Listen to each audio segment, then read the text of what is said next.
Oh,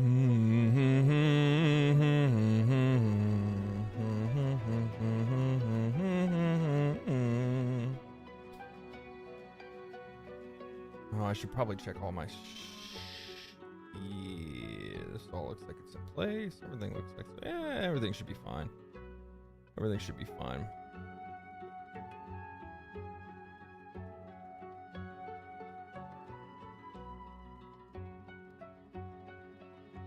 Over there.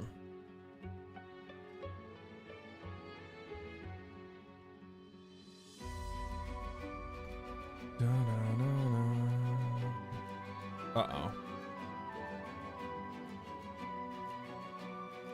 I have to refresh this. Okay, yeah. We're good. Okay, that was weird. For some odd reason, Twitch wasn't showing up.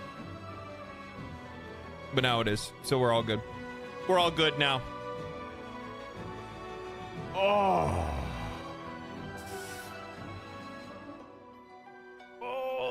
yeah, baby.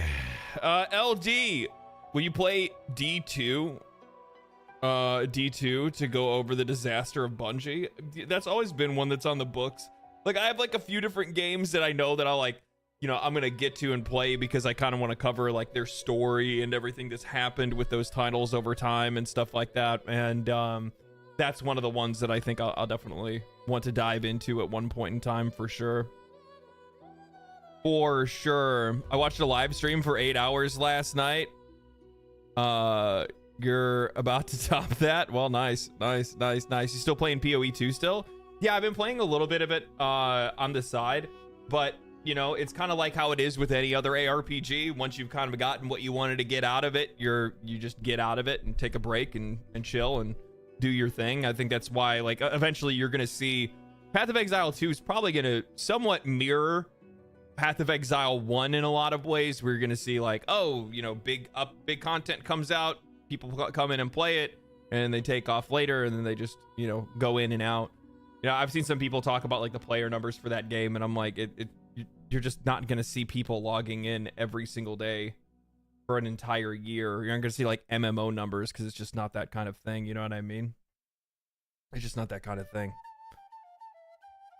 I can't wait to get home for Monster Hunter Wilds beta. Keep in mind, this is something that there's something that I've seen a lot of people that didn't really understand. This is the exact same beta that we had already played before. I think all they're trying to do right now is they're trying to just make sure that they have a solid number on how many people are actually going to be there day one when the game launches, which is probably going to be significantly more than whatever the beta is going to show, because the beta doesn't really have any new content that they're showing you or anything like that.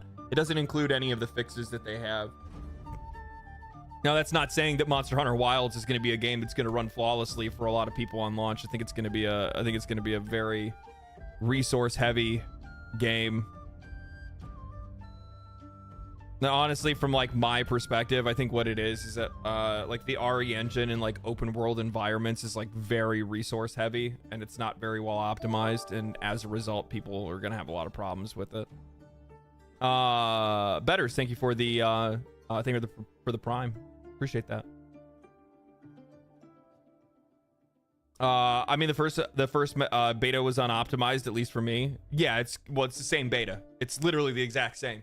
It's really just there for, they're doing this beta because they're trying to stress test their servers more than anything else. I think their biggest concern is making sure that they're going to be able to have that they're going to be able to keep the servers from catching fire when the game releases.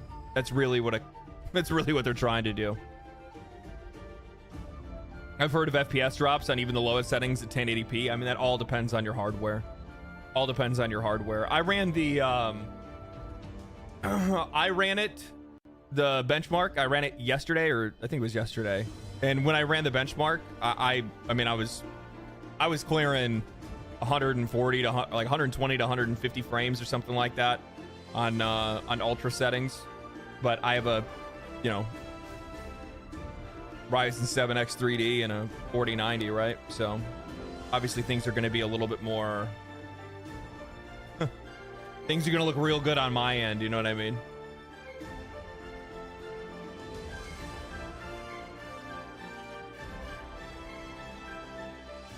Where is there we go. Oh, the servers are getting smoked day one. Oh yeah, the servers are gonna get smoked day one. I don't think people really understand exactly how. Why isn't chat showing up?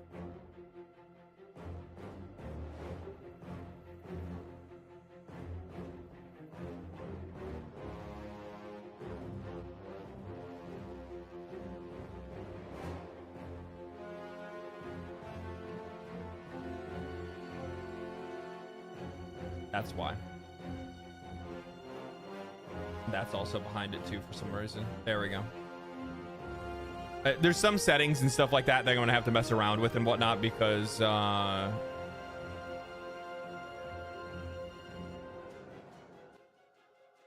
gonna turn that down.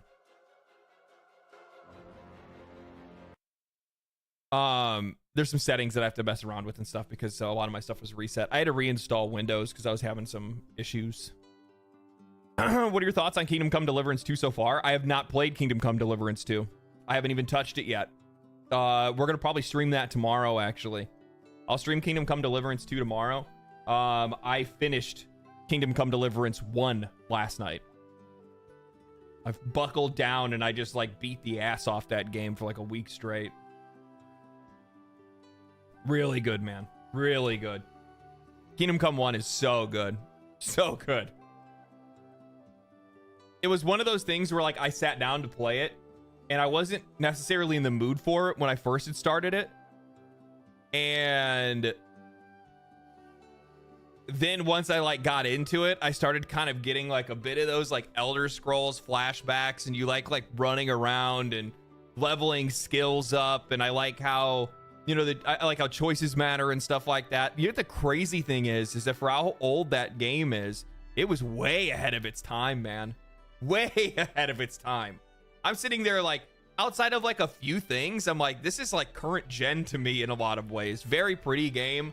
You know, very interactive world. There's a little bit of jank here and there, of course. You're gonna have that with any open world game, I think, but outside of that, it was really good, man. I had a lot of fun with it. A lot of belly laughs and a lot of like humor and storytelling that you just don't really see a whole lot of in games today. You didn't touch it because it was gay. I'm gonna be real with you guys.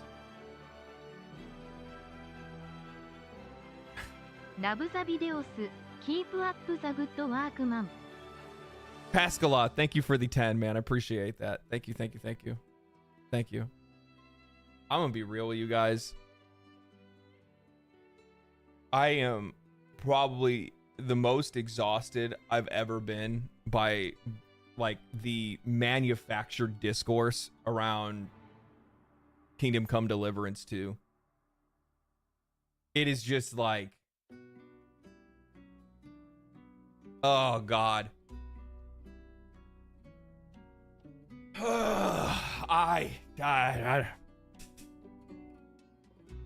We'll get into it. It's just one of those things, man, where it's like, I've been reading this stuff on the sidelines, and you know what?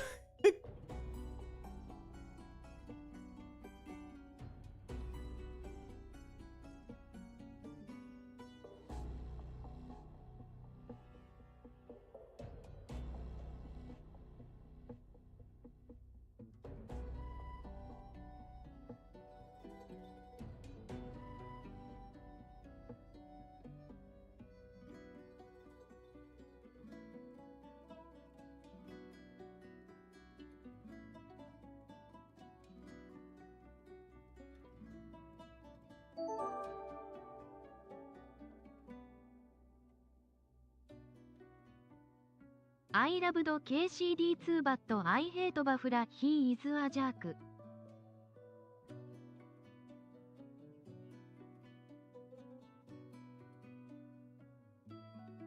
Now we're good. I love KCD2, but I hate Vavra or Varva. Yeah, he's a jerk. I mean, like, I don't know. I like, it's one of those things where have you guys noticed this about me? I'm hoping you guys have noticed this about me. I'm not somebody that likes to be the first to anything. I like to think about things for a while. I like to just take the time to absorb things in, sit on the sidelines, and just kind of see what's going on, rather than be reactionary and jump on top of stuff, right? Because like the minute that the whole like Saudi ban stuff came around, people jumped on that like faster than you'd ever think. Holy shit, they were all over it. And I'm sitting there going like, well, I personally don't give a shit if Saudi bans something. Why would I give a fuck if Saudi Arabia banned? There's a ton of games that I love that they've banned. Why would I care about what the fuck they think? I'm an American. I don't give a shit what another country bans something for.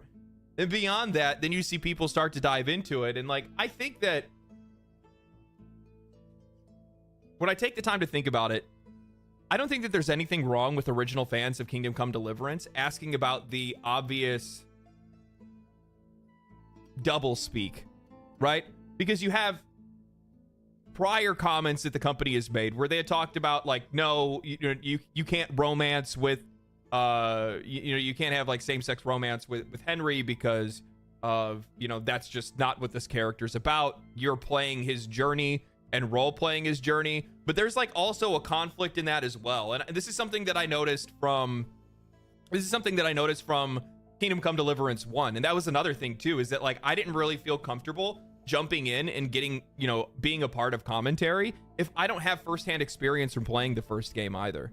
And you know what the funny thing is that because of me going and playing Kingdom Come Deliverance 1, now I actually do kind of feel like the company is even more so in the right to go and make a change like that. But I like, the thing is that I don't know, man.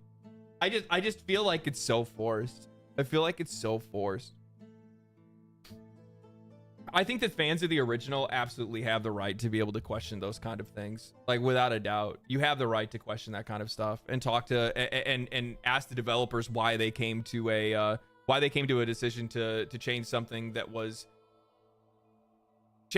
they had stood behind before and said that this is just not the way our game is going to be, and then they change it later. I don't think there's anything wrong with that. But the problem is that like, and I've seen this happen before. I think I talked about it when I talked about like the Ghost of Yote. Now it seems like that game's actually going in the opposite direction. But at the end of the day, I think that sometimes these conversations can overstretch themselves. I think that people can overstep their own the conversation is the best way to say it. We can't have homie relationship these days anymore. We can't have homie relationships. You can though. You can though. Thank you for the 2. That's the thing. You can though, right? Like, you don't have to do this. That's why I find something like this so funny, is the fact that it's like I get what you're saying. I understand why you're asking questions. I understand why you might be upset. But at the exact same time, there's a different way to do this kind of thing. And we've already experienced that. And we already see what that experience looks like for the players. This is not a game that's coming over and beating you over the head with whatever their theories or ideologies are. This is a game that's merely just giving you options. You get what I'm saying? Like, you don't have to, like, that's why when I see that, like, the way that there's like 2 different conversations that are going on, and I think one is worthwhile, which is asking questions and being interested in like why they would make a creative decision like this. But in the other hand, then you have people that are acting like it's being forced upon you, that you have to do this. Bad take, beta boy. Eat my fucking balls, dude. Get the fuck out of here. If that's how you feel, I don't know what the fuck to tell you. I am not like, if you've watched any of my fucking videos, man, it's like people just have completely fucking lost touch with reality. Holy fuck. I think also sometimes people get on the hate train more because of who they perceive to be pushing the option rather than because of the option itself. Yeah, exactly. Like, the difference is that like Dragon Age the Veilguard didn't give you any choice, right? You have no choice with Dragon Age the Veilguard. That's why you see people that are just so vehemently against it. Because nobody wants to be beat over the head with somebody else's ideals. Nobody wants to be preached at. Nobody wants that shit. But nobody has any problem with a fucking game that gives you options. Like, and here's my thing. Where was the fucking outrage with Mass Effect?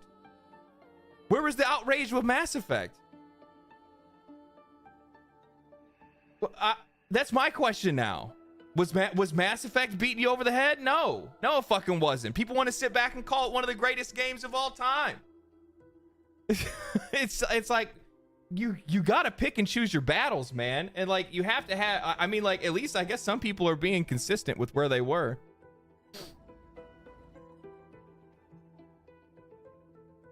Is the game good? Don't really care too much about what developer says or contradicts on social media posts. Yeah, and like the other thing is too is that people are gonna change their fucking minds on things. Hey, this shit's gonna fucking happen. Like I said, I don't have any problem with people asking the developers or questioning why changes were made, especially when it seemed like they were so vehemently against it before, right? I don't think there's anything wrong with that. But the problem, I think the problem is that like the industry has created this situation where people are so sensitive to this kind of shit because so many companies have handled it so fucking poorly for so long. And they've jammed it down people's throats every single chance that they've gotten. That now we're at the point where even the hint of anything, even in the most minor of way, is going to create a wave of backlash and sometimes overreaction from the audience. The pendulum swings. Yeah, and that's what it is. Which I've talked about that before too, right?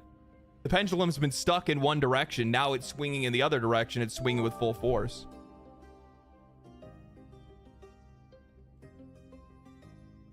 Well, it's okay make Batman can romance Superman. Batman can romance Superman? Thank you for the 2. I agree when people in all media companies do that, you have to choose nothing or you will have to leave the industry. I don't know what that conversation is. It swung back so hard that some people got hit in the head with it as it came down. Maybe, yeah. Yeah.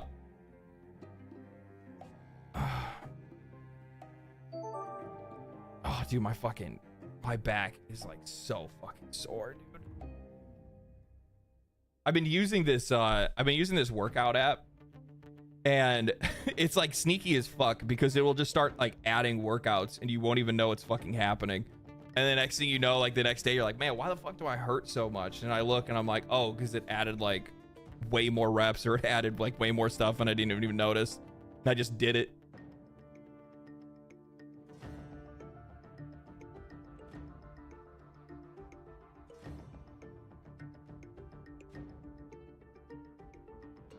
By the way, KCD2 has been setting new concurrent player records every single day since its launch, slowly creeping up. Yeah, it's been doing really well. I think painting everyone who has an issue with the with gay stuff and Kingdom Come Deliverance 2 is homophobes, disingenuous. I wholeheartedly agree with you.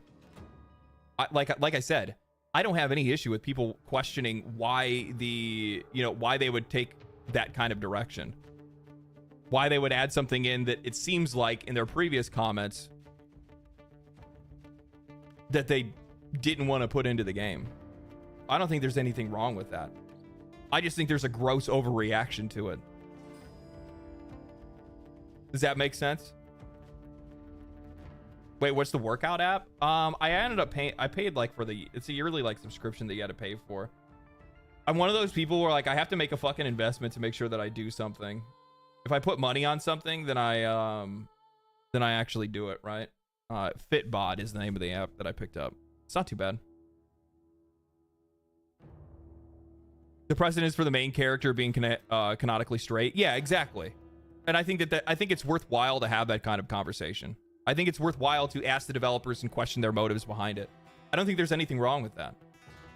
But at the exact same time, the inclusion of it, I think that people are overreacting to it and making it seem like they're forced to interact with something when they're not forced to interact with it whatsoever, right? That's the point. Is that like, I guess what it is from my perspective is that if that kind of thing is going to be included in a game, this is how I want it included. I want it to be an option that I'm not even aware of unless I make that choice. That's kind of the point.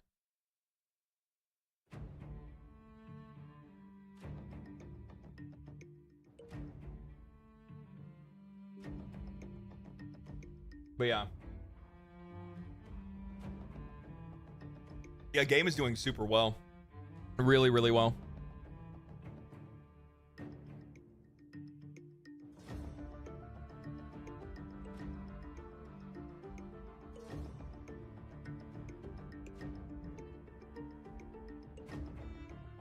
People are also overreacting to Yasuke. You said Sasuke.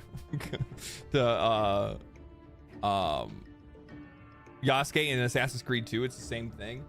I think there's some similarities there for sure, but I think it's a completely different issue, because the thing is that for Assassin's Creed 1, it's historically a game that's made about you playing as an assassin.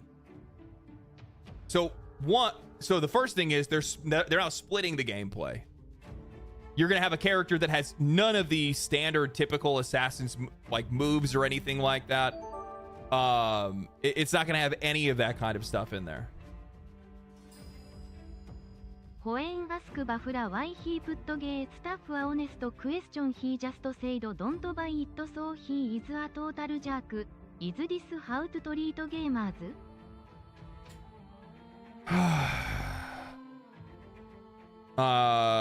Madi with the 5 says when I asked Barbara, didn't they actually put out like an actual video where they had talked about it? I have to look into it more, man. I just haven't had the time to. This is how to treat gamers.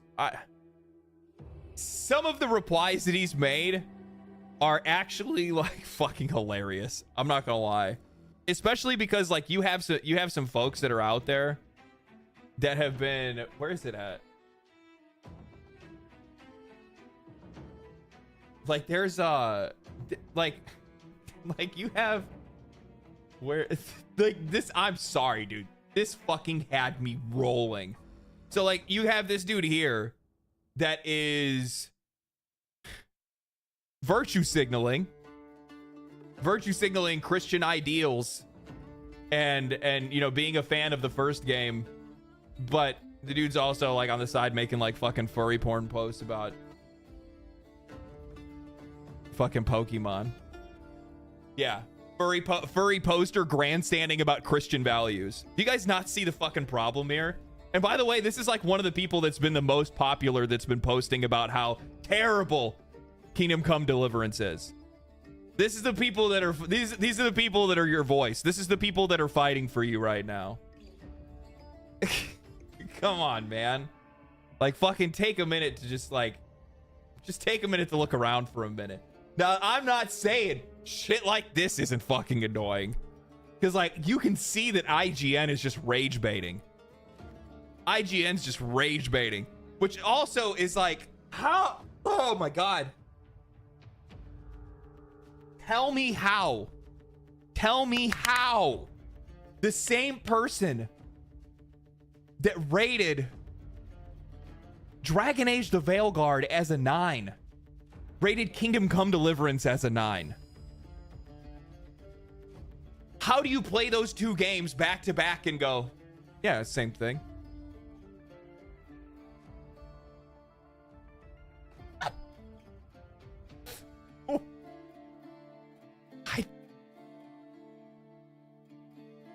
I don't even know what to fucking say. I don't even know what to say.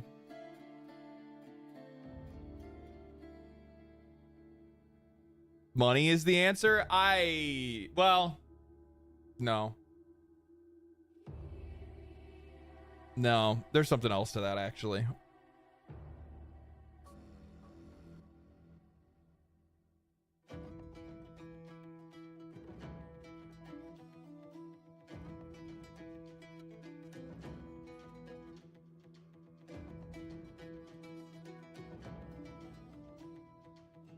They got that Larry money? I don't know.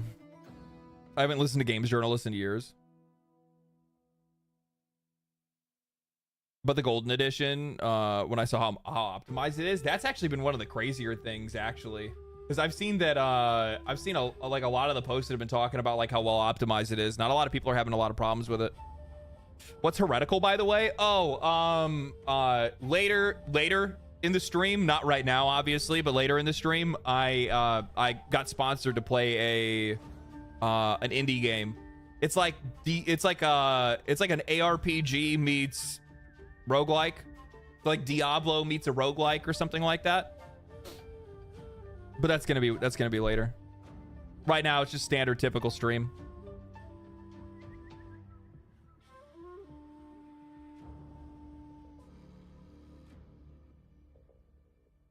Yeah. Pog sponsors. Hey, man. We players are killing games if we'll pay $26 for skins that don't change the game. And then why can't GTA be $150? Because that's crazy. I agree with value. You're shorting dollars. I'm kind of confused on what you're saying there.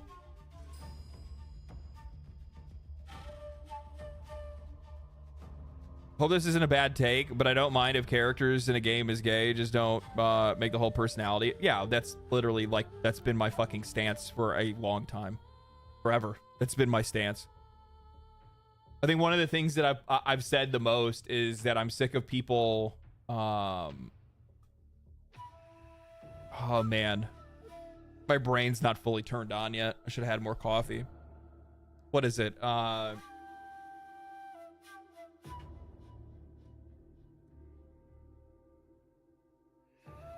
Like they're taking those kind of qualities and making that quality the character rather than actually like making a character, if that makes any sense. Keep on keeping on, man. Appreciate you and like your real takes. Appreciate that, Aaron. Thank you for the 50, man. Holy shit. Keeping on my men. I appreciate you and your real takes. Holy shit, man. Super generous of you. Thank you so much. If game devs were smart, they would monetize all of this with ad remove gay microtransactions. It's only fuck, dude. Yeah, that's a five-headed choice, right? I've been too busy playing KCD2, enjoying it, to be caring about the personal politics of every game developer or questioning their design decisions. Yeah, I don't know, man. Like, there's a lot of opinions that I have on this entire situation, and like I have to wrestle with some of that stuff. This is kind of what I brought up before. That's why it kind of feels like awkward to like try to talk about it now. Is that like I just haven't fully formulated my opinion on all of it yet. It takes me a while to do that kind of stuff. Like I would rather be able to present it in a way that makes the best sense to the audience so that people don't like misunderstand where I'm coming from. Because like I think it's worthwhile to be able to point out things, question them, push back against them. And then I also think there's situations in which there are people that are out there that have ulterior motives that get involved in these conversations that then skew them in the wrong direction. And they make them much more extreme. Far more extreme than they need to be.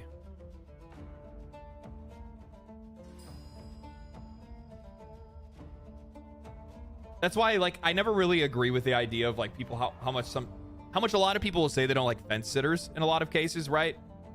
Because like if you're not with us, you're against us is the kind of mentality that you'll see in a lot of cases. And like I just can't get on board with a lot of the hate that I've seen for Kingdom Come Deliverance 2. I just can't.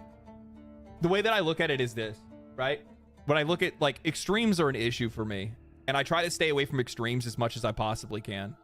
And the reason why I say that is because you have people that are like, you have people that like love cats, and you have people that hate cats, right? Then you have people that like love cats. And then you have people that hate cats, right? Do you guys get where I'm going with this?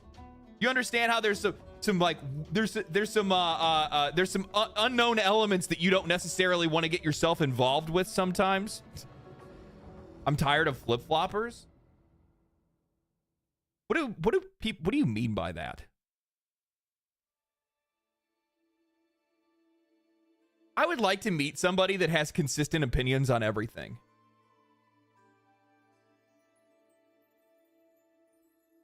Like, I think one of the things that probably pisses me off more than anything about today's internet culture, I'm gonna fucking go off for a second. One of the things that absolutely drives me up the fucking wall is that people are not allowed to change their opinions. When given new information, oh my God, you said one thing a week ago and you believe a completely different thing later? What the fuck is wrong with you? It's like, bro. I used to believe that I could shoot a Kamehameha wave out of my hands when I was like 8, and if I concentrated hard enough. Later, I found out that I cannot. Like, the amount of shit that I used to believe in, or the shit that I used to stand for, or whatever it might be, is wildly changed over the years. It happens that way for everybody. We see that on a daily basis. That's why I don't rush to be the first to something. That's why I don't rush to be the first. I think in a lot of cases, you have a lot of folks that are out there that they, especially with social media, right? Especially with social media, you have people that they feel like they have to be the first. I need to report on this immediately. I need to let everybody know what my opinion is. I can't do that, man. I'm sorry. I just can't do that. Like, I'm not interested.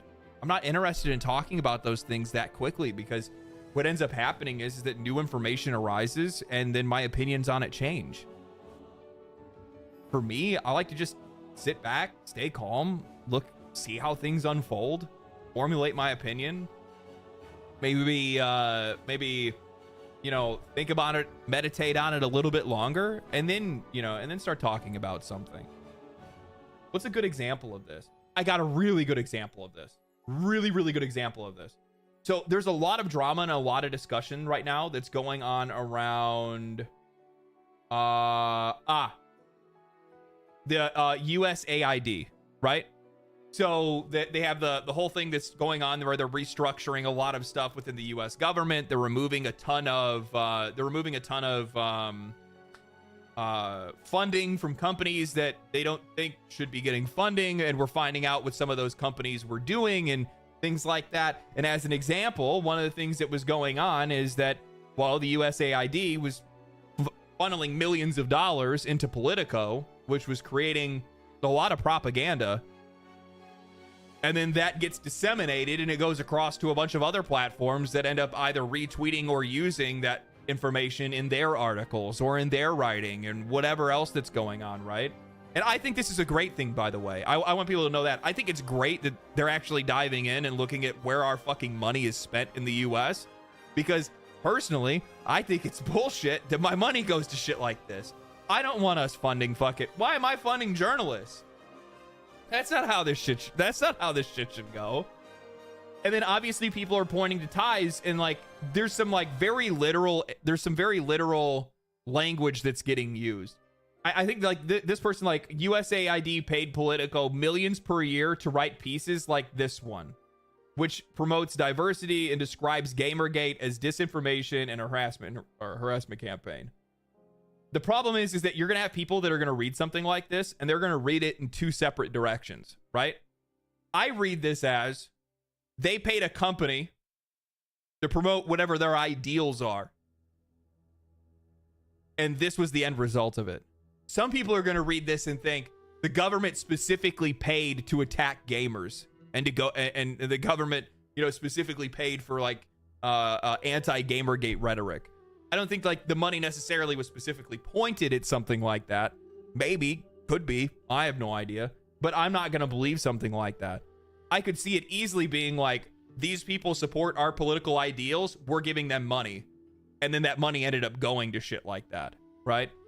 And then like, what's the long-term effects of something like that? Did Sweet Baby get that money? No, nobody said anything about that.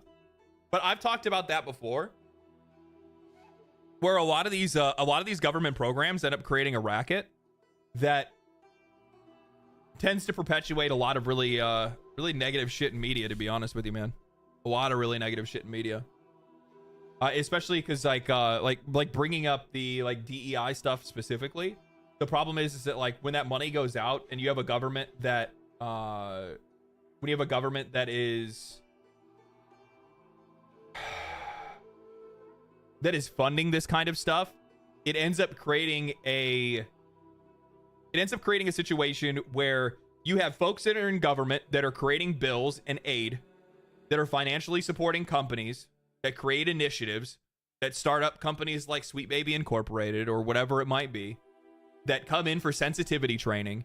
And because the government is funding this stuff, and there's people that are in government that are likely profiting off of the companies that are created to support that kind of thing. Well, now you've created this like feedback structure in which they have to be out there creating issues within the industry or within the world to be able to solve those issues. Because if they solve the issue and there is no problem anymore, well, then that money has nowhere to go and there's no more money to be made. You get what I'm saying? Where it's like a lot of these like sensitivity training companies, that's why it's like one of the things that I've noticed, or like I'm sure a lot of people can probably resonate with this, is that it always feels like there's like a new problem that's made up every single year. There's a new set of language. There's a new group of people that I need to be sensitive towards. There's always something else that's being generated. And the reason why is because there are people that are financially, they are in need of something to be created so that they can keep their jobs, basically. So like, but I'm not going to comment on this kind of stuff because I'm still collecting information and thinking about the way that like how I view something like this would impact, you know, the games industry or impact games media or whatever it might be, right?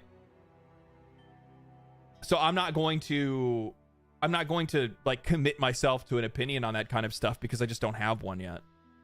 Sure, I could make a reactionary response. I could jump off the handle and just say like, "Hey, this is the way that it is," but I don't know what the way is yet.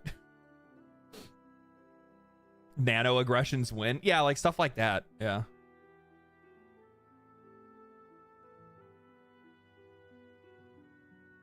Exposing this crap is gonna get people to come together and go, "Wait, what's going on here? Explain yourself." Yeah, and like the other thing is too, and I think this is something that's really important to be like discussed, because like the one of the things that I've seen kind of come across when it comes like to this USAID stuff, like for sure there's a ton of money that has been wasted, a ton of money that is going to the wrong places, a lot of propaganda that's being like created because of this kind of stuff. But also at the exact same time, the USAID was created in fucking 1960. This is not something that like just appeared out of nowhere with the last administration. This has been there for many, many, many, many years. And its original role is not the role it has today.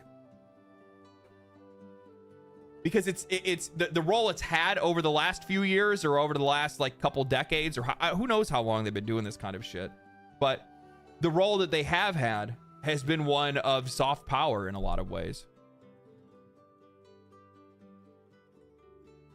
So, but that's not what it was intended to be.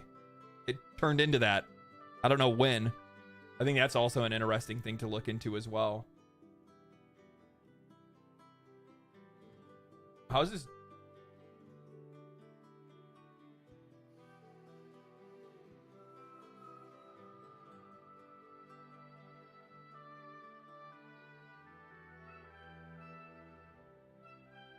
People like the game.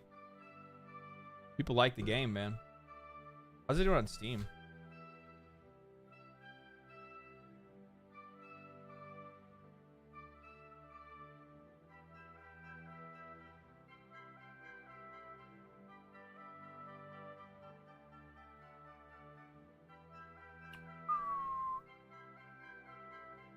Its highest peak is at 20 hour? I wonder if it's gonna hit 200k tomorrow. It might. Eurogamer's hit piece failed, bro. Didn't Eurogamer try to like put out a hit piece on the first Kingdom Come Deliverance?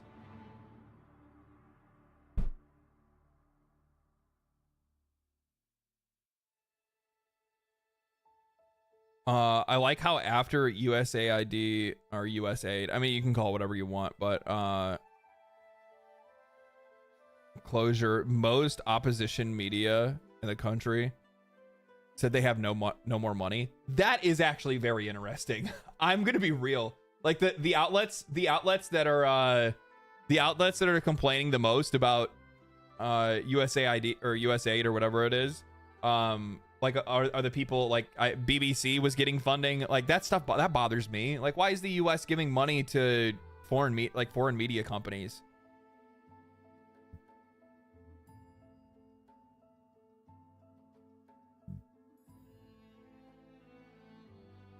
Bought it and still playing 1 here. Still very good. It's super good. I had so much fun playing 1. I had a lot of fun playing 1. I'll be real with you. And the thing is that so while I was playing Kingdom Come Deliverance 1, I didn't rush. I think like the one thing that you get into that like mode where you start playing a game like that and you're role playing, you're doing your thing, you're hanging out, you're you know, exploring and questing and things like that. And then the next thing you know, you find that moment where you start kind of, or at least this is what I do, which is you find that moment where you start going very Elder Scrolls on it, where you start gaming some of the systems, like staying up all night and like just not robbing. I didn't steal anything. Just running around and lockpicking every single door and chest in like in Rate. Just running around, just unlocking everything and leveling up my sneak and leveling up my lockpicking, just getting good practice and getting better at it and just like going absolutely fucking elite on that. Then I ended up taking the perk where I could drink what is it, Lucky Drunk, and then the silent lockpicking one. After I got those two combined, then I go and I rob the armorer and the weaponsmith, get, you know, some of the best equipment I possibly can get in the game. My power then spikes insanely. I then go out on a revenge quest against the humans. Anytime, you know, somebody tries to pull me over on the road, I hop off that horse real quick. I'm like, yeah, what you got to say? Yeah, yeah.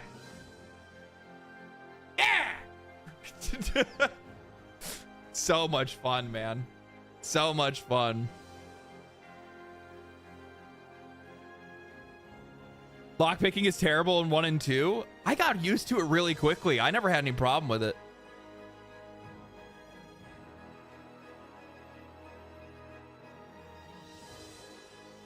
Wait, there's other games besides POE2? Yeah. I'm giving Path of Exile a little bit of a break right now because like I'm waiting for them to put out some more content on it. I want them to fix some things and stuff like that. It's pretty obvious the Path of Exile 2 has a long road ahead of it, man. I originally thought, you know, looking at like the polish of the game and everything like that, I thought Path of Exile 2 was going to be ready by the end of the year. I don't think that's going to be the case. I think they have a lot of work to do in the end game. I think there's something there that's missing that they have to figure out what it is. It's not that it's bad. It's good. The game overall is good, but it just has a lot of work. It still has a lot of time before they're going to put it out, especially because you have to think about like how much the game is going to be impacted by the other classes, the other weapons and things like that. A couple years probably. Yeah, it could be 2 years. I could easily see that. Bleed Gladiator, that'd be kind of cool. If you played Scrolls and Fallout, you know how to lockpick. Yeah, I've hundreds and hundreds of hours in those. I've played so much Skyrim, it's crazy.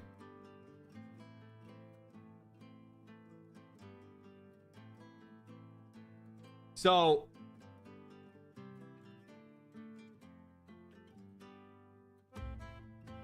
I feel bad now. I feel bad.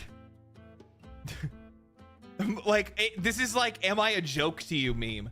So like I had put out a video like quite a few months ago or whatever where I talked about how hey, I think people are a little bit overreacting to the fact that I think that the change to like a female protagonist for Ghost of Yotei, and then I see this and I'm like,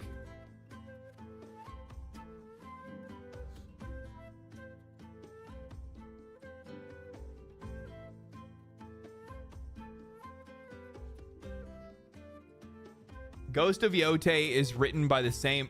So this is not exactly right. Well, oh yeah, no. Well, I don't know if they were the main writers though.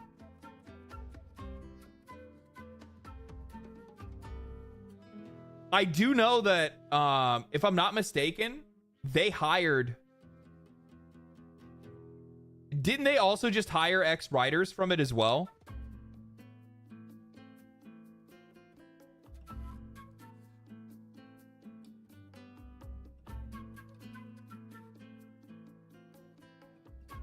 So where did the I know that a couple of the writers from Dragon Age the Veilguard already got picked up, and I think a couple of them went over to Sucker Punch, if I'm not mistaken. So yeah, I don't know. It's still one of those things where you have to kind of like see where it goes.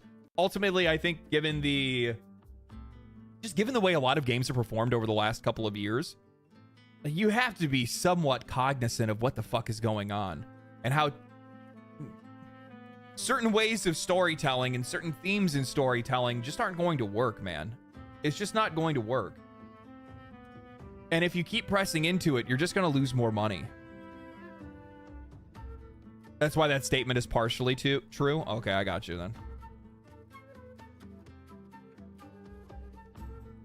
So I don't know. It's one of those things where it's like, I'm never going to write anything off. Like, the only time I'll ever write something off is if the trailer or the promotional material around a game puts up a lot of red flags. Dragon Age the Veilguard had a lot of red flags well before it came out. And I'm talking about like in the promotional material, in the gameplay, in the overall motivations, in the creative direction of the game, like any of the interviews that they would do. Like, it was written all over the game that the game was not going to be good. There wasn't a single thing that I had seen about the game that was that made me go like, oh, maybe this could be good. I remember when they put out the article or the interview that they had where they said there wasn't going to be any blood magic because blood magic is icky.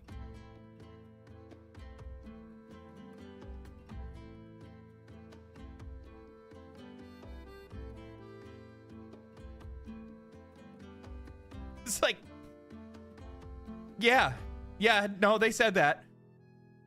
They said that, and I was like, what? What? Are you calling Dragon Age 1 and 2 gross now? What? It was just like such weird, like, childish language. Like, it's like, you guys are fucking kids, man. You guys are kids.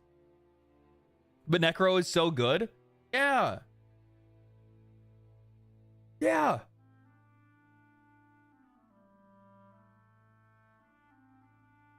Oh, sorry. Excuse me. I do recall Wizards of the Coast Game Studios Skeleton Key Studios hired director of Dragon Age the Veilguard. I'm not saying there's fire. Well, I mean, Wizards of the Coast is already kind of like up the fucking, you know, they're already up the creek to begin with, you know what I mean? I thought Dragon Age games are rated M. So did I. The amount of like gaslighting I've had people try to pull on me where they're like, no, you don't understand. There's some really dark moments and there's blood. And I'm like, bro, there's fucking like your character clips through an enemy. There's like purple blood. And they make like you constantly hear the exact same like blood splatter sound effect, you know, of them like pouring a bucket in your headphones every 5 seconds. And I'm like, it's just, oh my God. Robert, thank you also for bringing that up. Did I save that?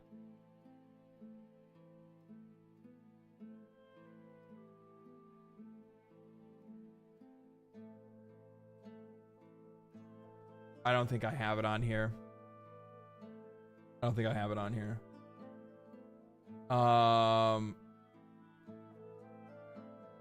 Maybe I didn't.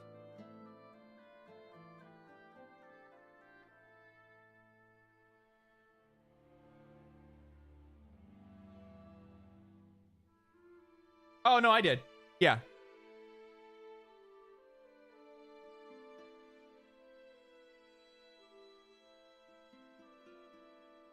I don't know what the fuck to say. What are you doing? What are you doing? What? Why? Why?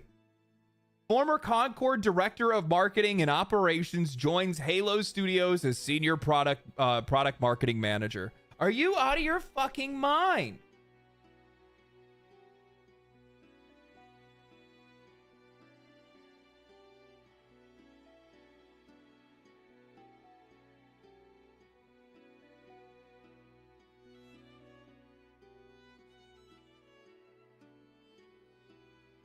I'm trying to think of what to say, and I can't even fucking come up with anything. I'm just, okay. I'm trying to take the time to think about this from Xbox's perspective.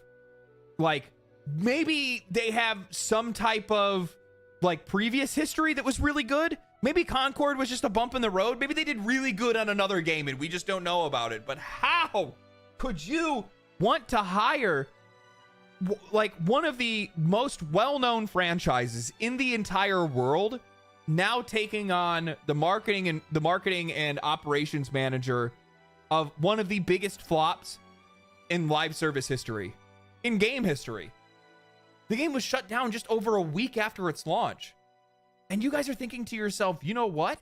We need to put them on Halo. Maybe they...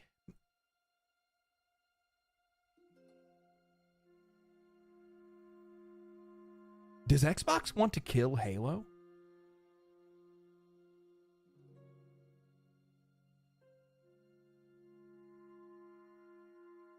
Are they trying to make it where, like, the next Halo is, like, the last Halo?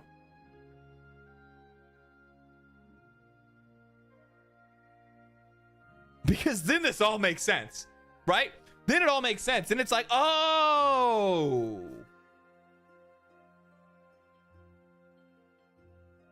That makes sense. Well, because I saw somebody talked about this, like, I brought this up. Where the fuck is this? Yeah.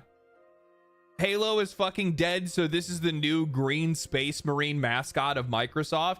Nobody thinks of Doom Guy and thinks Microsoft. Nobody thinks of Doom Guy as an Xbox character. Xbox will kill Halo and ship it to PlayStation 5. True. True, Marty. True. Thank you for the 2, man. Very true. I will say this for the fucking rest of my life. I just wish that they would make their original IP relevant. Instead of buying somebody else's successful or well-known games and their studios to be able to replace the mistakes. Because, like, Xbox themselves cannot actually even handle the studios. I am of the mind that Xbox and Microsoft are going to eventually just ruin the studios that they have. They're just going to keep buying people.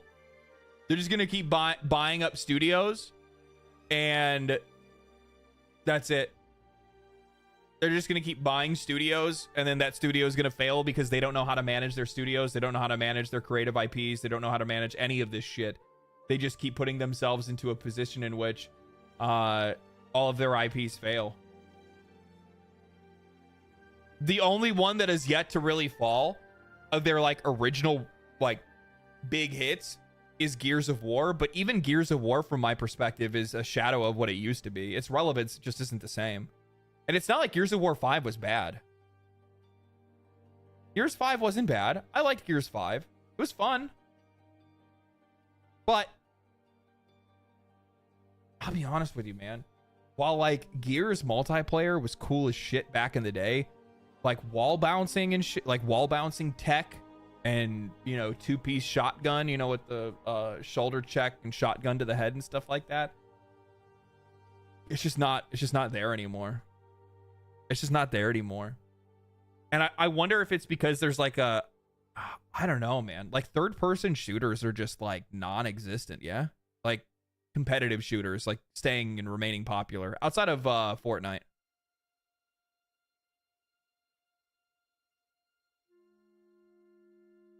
Gears died for me when they added egregious monetization. Oh, I only play... Dude, I just play Gears of War for the campaign. I said third person. Marvel Rivals is third person. You're right. You're right.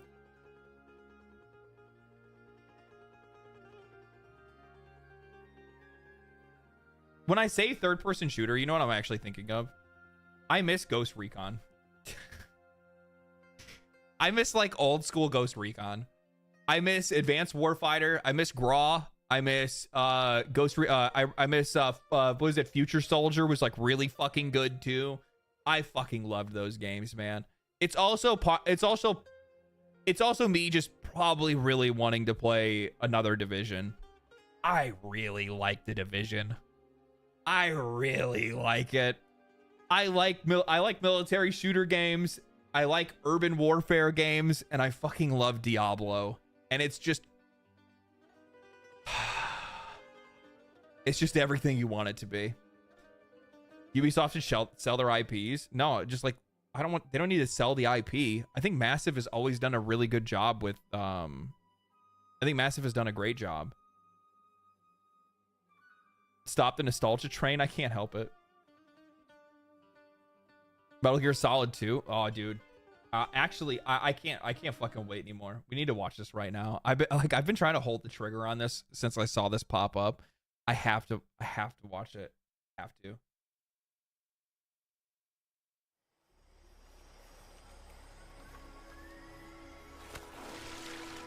Colonel, tighten the security on this place. He's coming here. I'm sure of it. America is out to destroy the Shagohod and get its hands on your inheritance. The Philosopher's legacy. Then they're out to kill me as well. What's the story between you and the boss? God, dude, Metal Gear Solid 3 is so fucking big. It's so good. It's so good. God, don't get me wrong. Sons of Liberty is like, it's so hard to point at a Metal Gear game and say like, oh, that was the best one, because they're all good in their own right. They all have their own je ne sais quoi. They have their own something to it. I don't know what it is, but they each have there's something to it. But Metal Gear Solid 3 was just like so beyond next level. It was so good. Snake Eaters was the best one. It was. She was like a mother and my master. The Cobras will take care of him. Do you hear me, Snake? Sweet. Fucking so fucking creepy seeing that dude's eyeball pop out. The sons of the boss. I see it. The fear. A great and terrible fury at being alive. A host of sorrows. And you are one of them. Why'd you come back? There's nothing for you here. Go home. Go back to your boss. I still have the Shagohod. God, dude, it's so good. I cannot fucking wait for this. The Psycho Mantis fight, where it made you switch controllers, will forever be one of the best moments in gaming. How are they going to be? I wonder how they're going to remake or what they're going to do for the Psycho Mantis fight. Wasn't the Psycho Mantis fight in 3? Didn't it read your memory card data?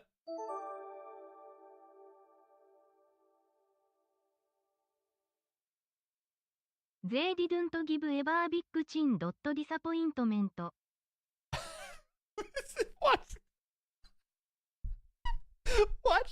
Watch Metal Gear Solid. Watch this new Metal Gear Solid remake. Read you your fucking browser history.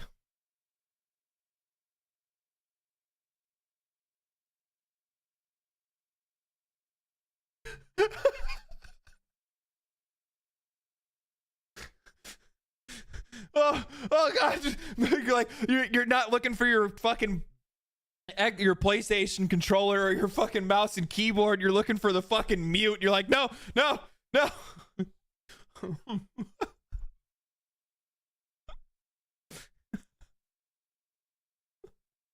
Oh no. No.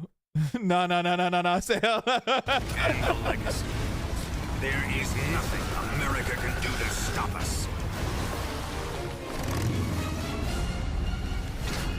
I'm not finished yet!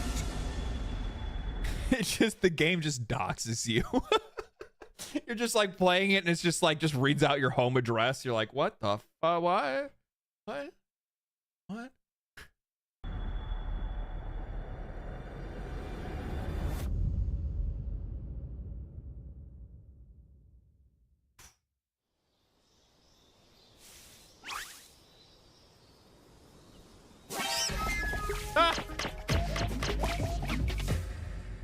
And more. God, dude, it's gonna be so fucking good. Jeez, look. Zenless Zone Zero is like the biggest gooner bait game ever. I love how they just straight up lean into it. I don't have any problem with that. Like, look at this. What the fuck is this?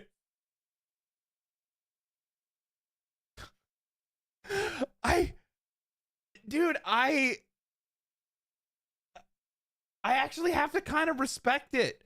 I'm gonna be real. Like, they know what their audience wants and they deliver it. Creative angle? Yeah. Yeah. She's a bodyguard? Is she? Log in. What's up, DM? That's the kind of pose Overwatch used to use before it was controversial. Yeah, like it fucking works, man. It fucking works. People want it. People love it. I cannot fucking wait for this game though, dude. So it's gonna come out in August 28th. Hell yeah. I don't know if there's anything else that's gonna be coming on around that time. Be interested to see. Butt guard, maybe. Horny equals money. It do though. Like, it really do. Like, let's be real, it really do. Let's see here. Civ. Man, I always read stuff like this. So it says Diablo creator David Brevik doesn't vibe with today's rapid ARPGs. You've cheapened the entire experience. What is this actually? What did he actually say? How long is this article? Okay, it's not very long. All right. It says Diablo creator David Brevik may have left the series behind in 2005, but the ARPG creator has never truly left the genre. Alongside working on games like Hellgate London and Marvel Heroes, Brevik is still an avid player and enjoyer of the everlasting loot-based genre. Now the head of amazing indie games publisher Skystone Games, Brevik sat down for an upcoming episode of the Video Gamer podcast to discuss his career. With Brevik's career spans the entire history of the medium, the Diablo creator is most renowned for his work with the creation of the modern ARPG genre. As one of the genre's founders, Brevik does enjoy a lot of modern takes on the Diablo formula, such as indie game Book of Demons. I've never heard of that.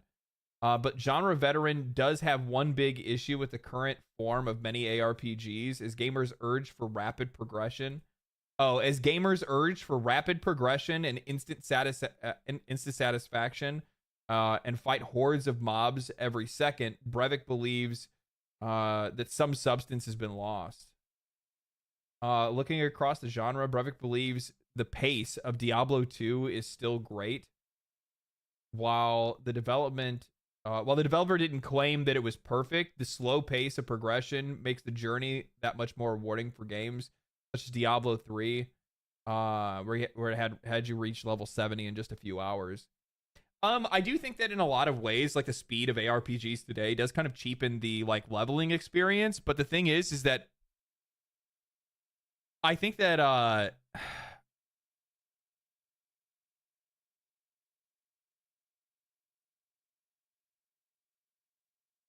it's also just kind of part of the game, right? Like, let's be real. Like, if you go to play Path of Exile 2, and I think this is a really good example. If you go to play Path of Exile 2, and we'll say like acts 1 through 3, it fits that experience, that slower experience that he's talking about, where you're not just like instantly one-tapping a massive horde of enemies and just immediately getting loot and experience and all that stuff. But the thing is that like if you were going to try to do that in an end game, I feel like it would kind of get a little bit tiresome. Diablo 4 is diabolical, 60 hours or 60, and I'm 3 hours this season. Yeah, I agree with him on the slower paced RPGs have a place. However, I'm tired of him using D2 as if he made it alone. Yeah, and a lot of people will usually like try to point to somebody and say like they are the absolute authority on something when they're not.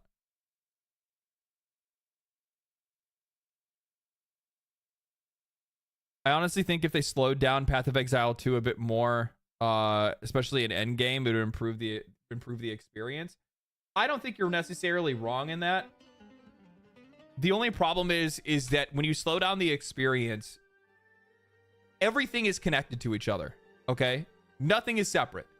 Because if you slow that down, then that means it's going to end up, then now it's going to take you longer to level. Well, it already takes a long time to level. So now you need to make it faster to be able to level up, right? Then you need to think about like the power of your abilities. What do you need to tone down? How many enemies should be there?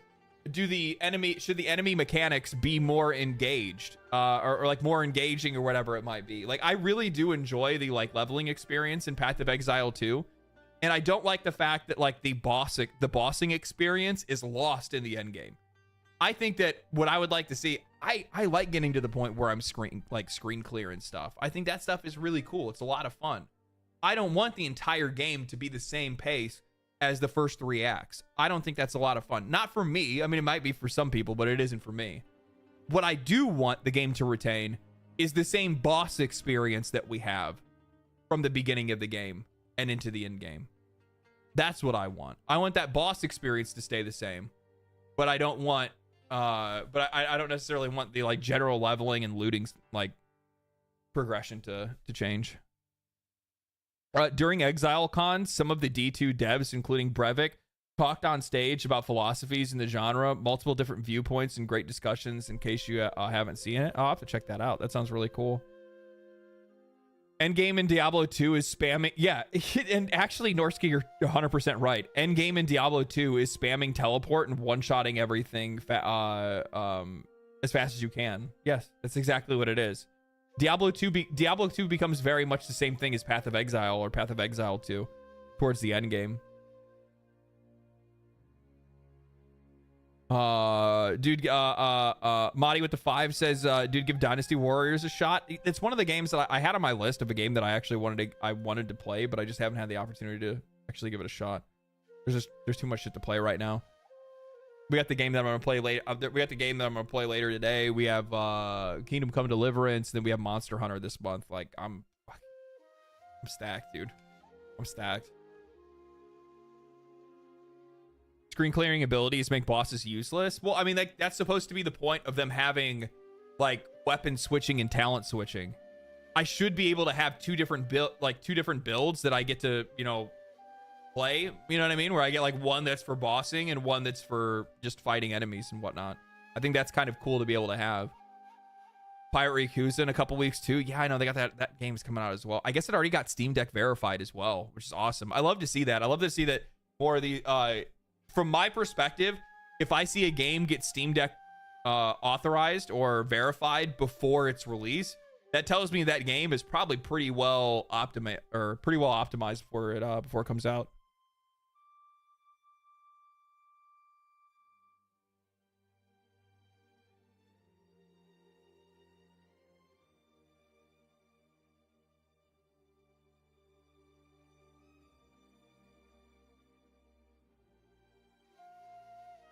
Weapon switching feels pretty useless at the moment. Yeah. I'm not even talking about weapon swapping. I like the idea of having like two separate builds for two separate things. That shit's always kind of fun. Gives you like more options for gear to like go out and hunt for and things like that. I'm curious to hear what you think about Heretical's pacing later. I'm excited to get into it. It definitely looks like a game that I'm going to really enjoy. So I'm looking forward to it. What's good, man? What's good? I like how you're like, what's good, Lurk? The fuck? So what is this? Another LD live stream. Welcome, man. IGN keeps posting Kingdom Come Deliverance to gay romance constantly. I don't know why. Because they're rage baiting. Because it's the only way for them to stay relevant. Because frankly, from my perspective, they don't really have a whole lot of really good writers left. They have a couple that are still really good there. I really like the girl that they put in charge of Monster Hunter is very good. Very, very good. She's obviously like a fan of the series. She understands it very intimately. She knows exactly what like the players are looking for information wise. She does a really, really good job at delivering information on the game. Civ 7 news really surprises me. Does it? Does you know, games released not finished surprise you anymore? It doesn't surprise me. The UI pictures I've seen are genuinely hilarious. You think the UI would be the most important aspect in a map-based game since it's what you're interacting with 99% of the time? I guess like that's probably people's biggest complaint. It's not only the performance, it's the UI itself. I haven't seen what the UI looks like. What does the UI look like?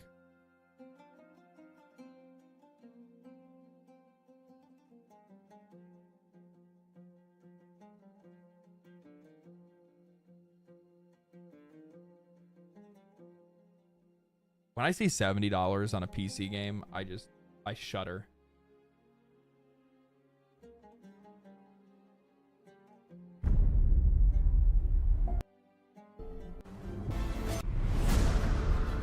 Bro, I muted this. Why does it do that? Are they so fucking terrified of their UI that they won't even show it in any of the promotional materials? What the fuck? That's so stupid. That's so stupid.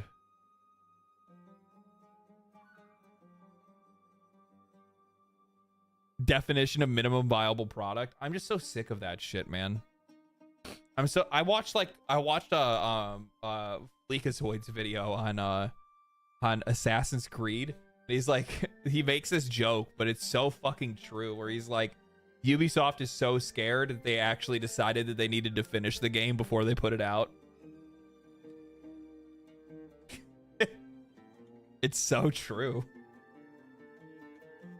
It's so true. Like, they really do. Like, one of the things that I'm really interested in, and I need to talk to more developers about quality of games when they launch. Luckily, like, as things have continued to go on, more and more AAA developers reach out to me and, you know, establish a relationship or communication with me just to give me some better insight on some things, right? Like, as an example, I recently got some like insider information on Activision as an example, right? And the funny thing is that you would look at some of these companies and you'd be like, oh, this is actually really interesting. So you hear a lot from some other people that talk about how like DEI as an example has like ruined these companies. Like, the people that are working there don't deserve their job or anything like that, and they're just there to tick a box or whatever it might be. Well, come to find out, from a lot of the people that I've talked to recently, like I've talked to a few developers from Activision or have worked for Activision, and they're like, no. They're like, that's not the case at Activision. They're like, at Activision, it's mostly all like, it's actually like the opposite situation where the company like hardcore virtue signals, but then like pushes out any minority out of the company, and has management that like genuinely treats their people like shit. And I'm like, yeah, I could see that too. I could see that. Yeah, for sure.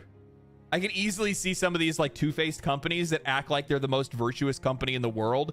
And then you're going to have some people that are out there that are looking at them going like, oh my God, they're so, you know, fucking this or that.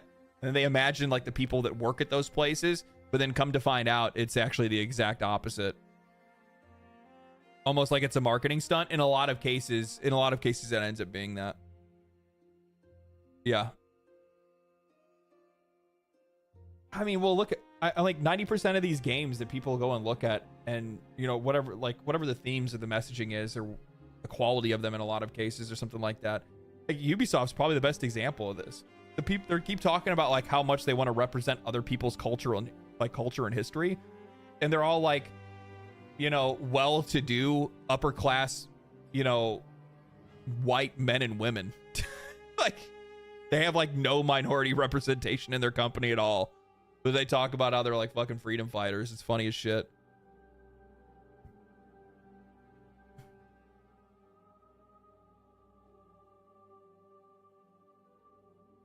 Like, what's really funny about this, speaking of Ubisoft, actually,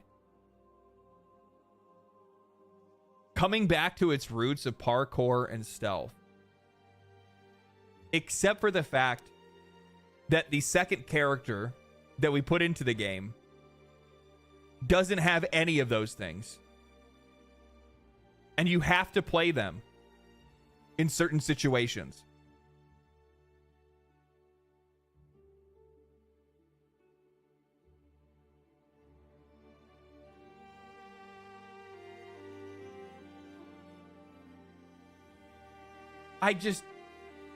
What are you doing?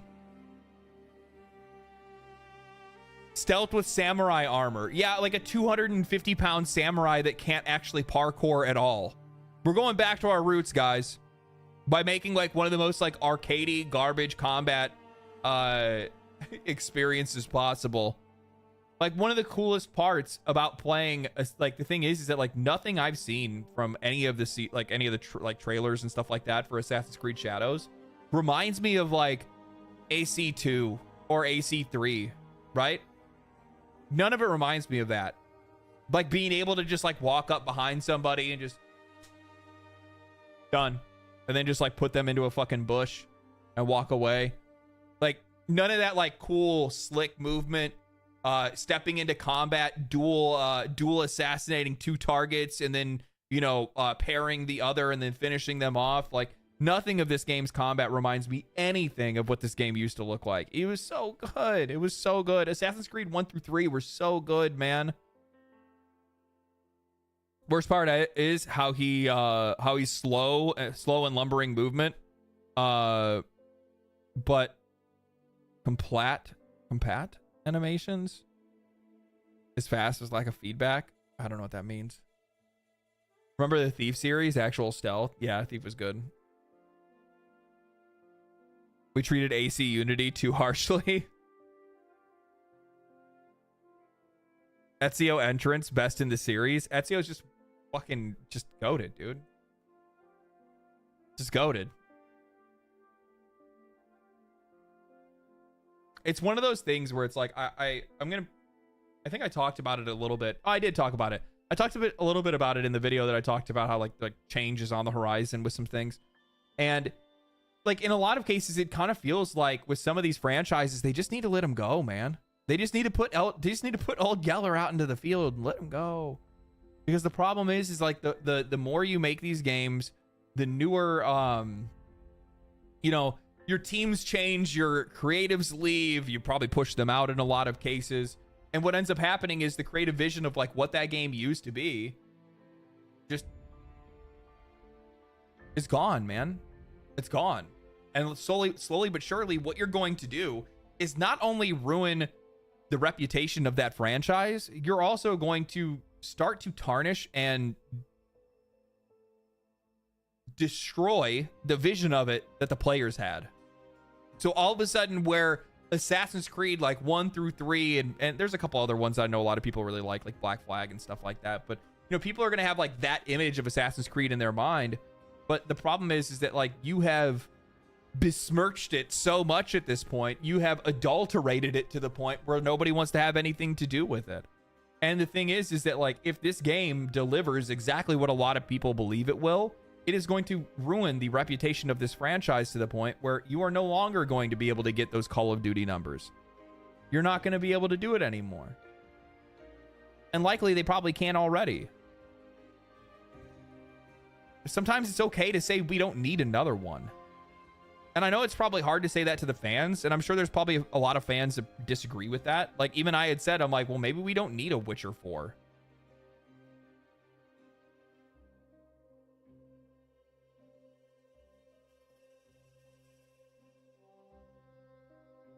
Sometimes to go to do something, sometimes it's just time to go do something different.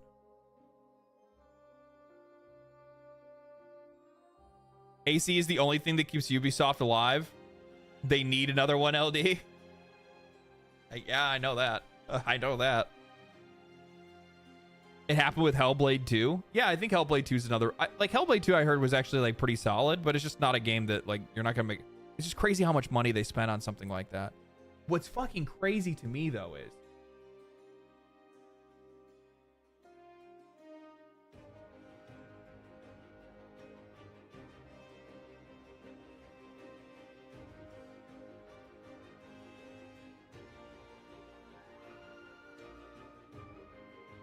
I don't need that.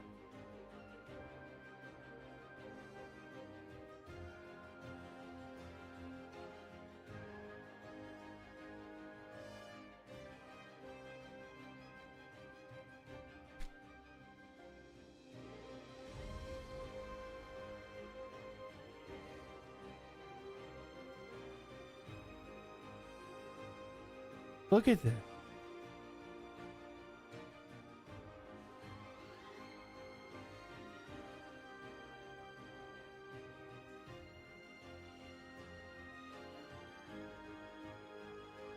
I don't understand. I'm trying to wrap my mind around it.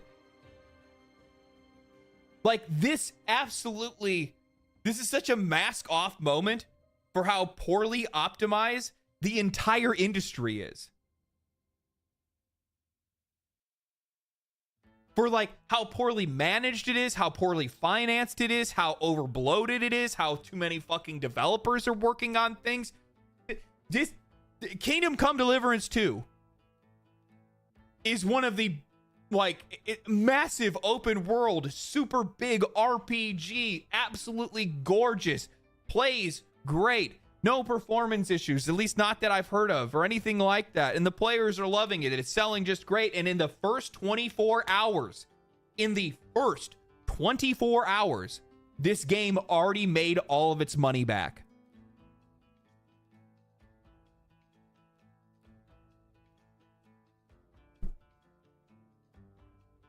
But for some odd reason, but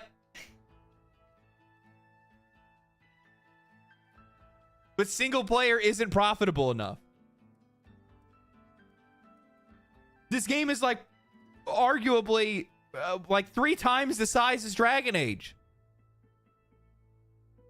How long is this game in development for? 8 years? Longer? 200 developers, by the way. 6 years. 6 years in development, 200 developers, which is about the same as Dragon Age, likely. Kingdom Come Deliverance 2 runs at 60 FPS on a 12-year-old laptop. That is fucking insane. That is insane.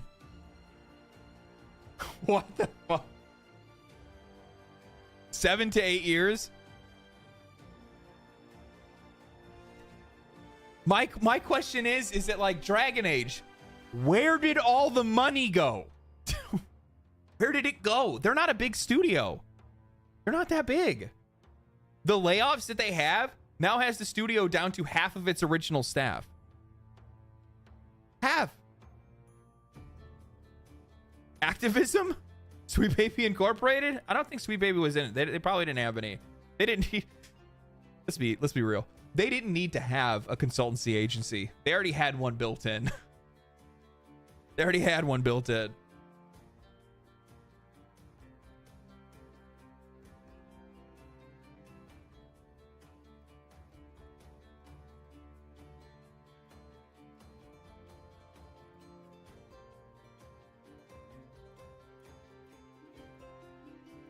The problem is that to get the money, the easiest way is to make the game fun and entertaining, but they make anti-fun choices. Yeah. That's actually probably the most... That's just the most succinct way to put this. And it's probably the most frustrating thing. Where it's just like, just make a good game and make it fun and make it interesting. And don't pollute the experience. You'll make your money. But you also have to spend your money wisely. And that's the thing. They don't spend their money wisely. They don't spend their money wisely at all.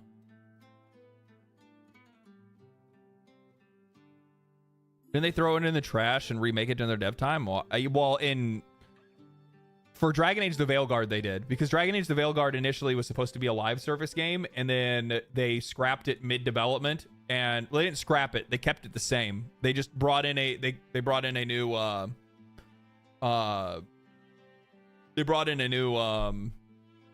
director and writer staff and stuff like that, and they just changed the direction back to a single player game. Gaming aside, any thoughts on Tim Lambesis? Yeah, he's a fucking asshole and an idiot. Dude, literally. Tim Lambesis is the lead singer for As I Lay Dying. That dude would see a bear trap and stick his dick in it and then be surprised when it snaps him. What the fuck?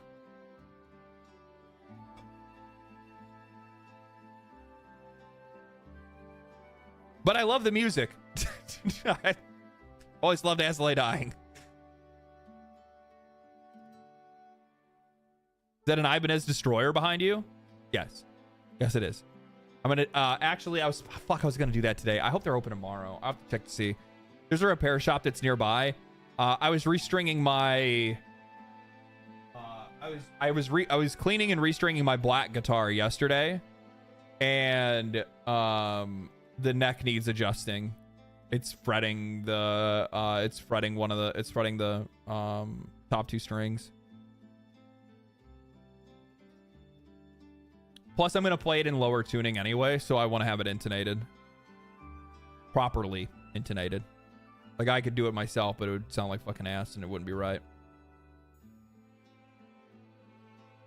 Ocean Between Us is a classic gaming album. I mean, I'm more of like a fucking... like Confide and stuff like that, right? Like, one of the first bands that I was in did a... did a cover of Confide, actually.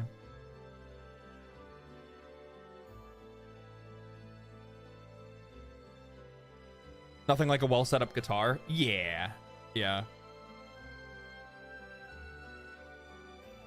Binta, thank you for the prime. Appreciate that. Thank you so much.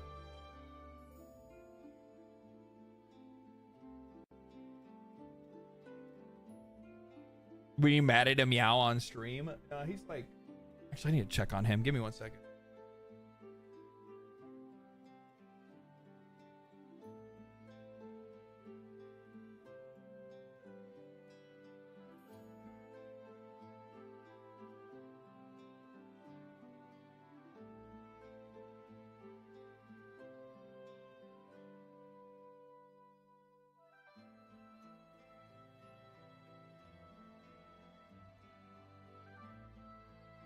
He busted out the screen on one of the windows today, but I caught him before he ran away.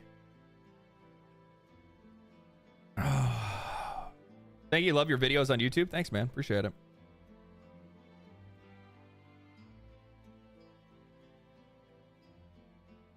Low action, feel like a boss. I mean, low action just feels good in general. I like playing fast guitars to begin with. That's why I buy Ibanez in the first place. I like having guitars that are relatively fast action. And one of my first guitars that I had, or like the guitar that I saved up for like when I was in high school, and I saved up and I was like, dude, I have to. This is the guitar that I have to have. And it's mostly just because like everybody that I knew, like all of like the popular guitarists in high school that were getting all the girls, every single one of them had a fucking Gibson Les Paul. Every single one of them had a Les Paul. And I was like, I'm going to get a Les Paul. So then I saved up for my high school job and I bought a Les Paul. And I hated it. I hated it. It was so hard to play on. It was so heavy. I'm just like, this is a fucking piece of shit.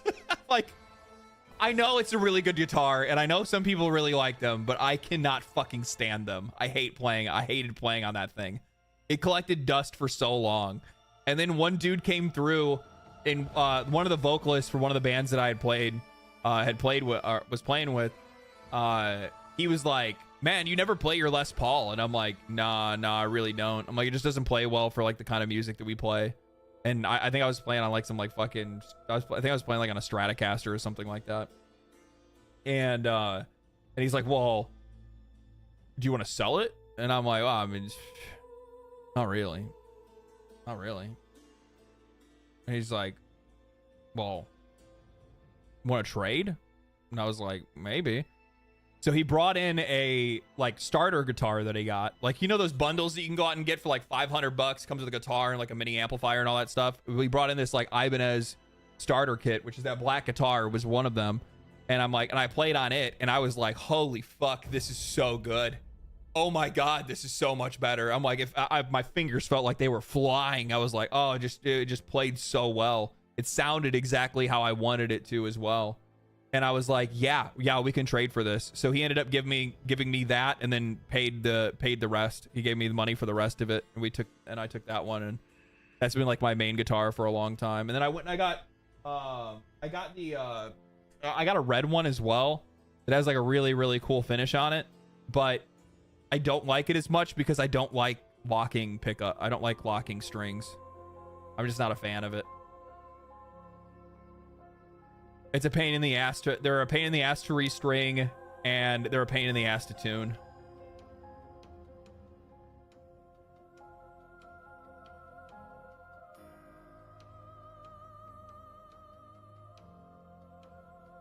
It was the kind of guitar that someone would tell you get good. Yeah. Les Pauls are the Dark Souls of guitars. I had an uncle that was left-handed, and I played right-handed guitars since they're more common.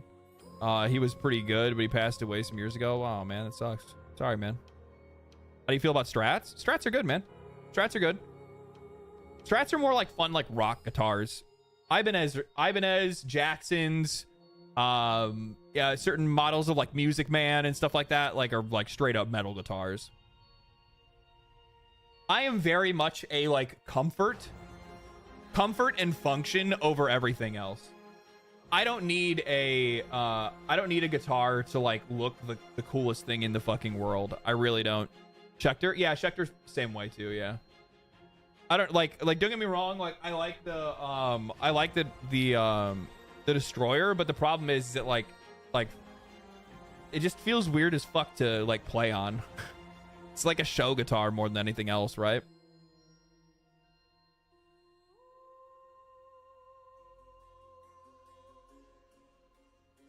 I also have an Ibanez. Yeah, I do too. Actually, I do too. All my guitars are Ibanez. I don't have anything else. I have like another one. I have like a Wolfgang, but that's like back home in a basement somewhere that I haven't played. Really good too.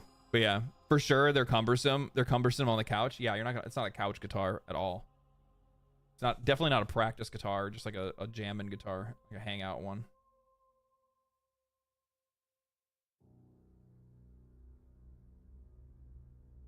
Let's see here.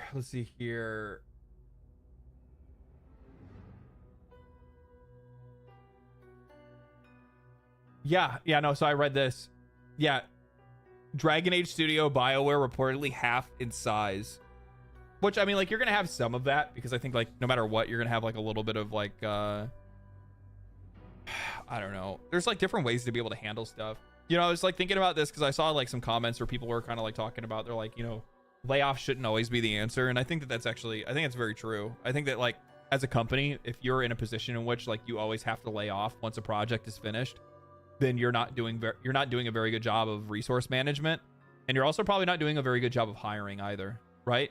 Because if you're hiring the right way and you're managing your resources the right way, then that means that like there are certain elements of your development team that will no longer be necessary on a project because the project is completed. So like your QA, maybe some of like your sound engineers or some of your designers, some of your programmers, some of the people that work on the engine, your engineers and stuff like that. Like maybe some of those people won't be necessary after the project is completed. So if you hired well, then those people are worthwhile. They're people that are worth keeping. And if you know how to manage your resources, you should be able to then send them to another project. You should already have them lined up for their next one. I think, like, I noticed this in construction, and this is something like some companies are like far better on than others were, where it's like you had some companies where it was like full layoff, full fresh start, every single project. And what ended up happening is you get very inconsistent results project to project. It was different leadership. It was a different structure. You know, maybe like one or two pieces would be the same, but for the most part, you know, none of the management is the same. So the direction and everything's all over the place. The talent of the actual workers, the hands themselves, is going to be all over the place. Then I went and I worked for a company that did what they could to try to make sure that they kept everybody they could on salary, right? So even if a project wasn't even going on, they still didn't want to lose those people. So they would keep them paid and they would just hang out at home for a little bit until they can get them onto their next project. But either way, they still had them scheduled for the next project.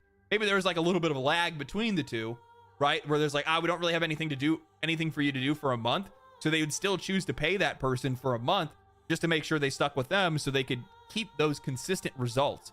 And that's really important to do because, like, if you look at it and it's like, yeah, I realize you're not going to need some of these folks, but if you had them already ready and waiting in the wings, your next, like, if you put out a good game, chances are, if you keep the right elements of that good game, the people that made that good game, and you have them ready and positioned for the next one, you're likely going to get similar results. At least that's how I think things would turn out. That's how it did in construction. Because, like, we would have, like, really good welders. Like, really, really fucking good welders. Where we didn't have any problem where, like, the welds didn't bust. Every time we, like, QA would come through, they'd x-ray things and everything would be fine. That saves a ton of time, a ton of money, like an insane amount of money, by the way. And then, and the same would be for, like, management. They're the same, like, at the very least, they would make sure that their leadership was intact. So, like, foremans, general foremen, superintendents, project managers, like, those people would always stick around and they keep them on payroll, even if there wasn't a project, just to make sure they were on the next job. Because if they had those people, and then you also had the welders, chances are, if the last project went well, this one's going to go the same way, especially when you're working in the same medium. You're working with the same tools. You're doing the same work, essentially. Still can't believe that they didn't add those live service elements that could have saved Dragon Age. For real. Yeah. Fucking Andrew Wilson's so out of touch with reality. It's crazy, dude.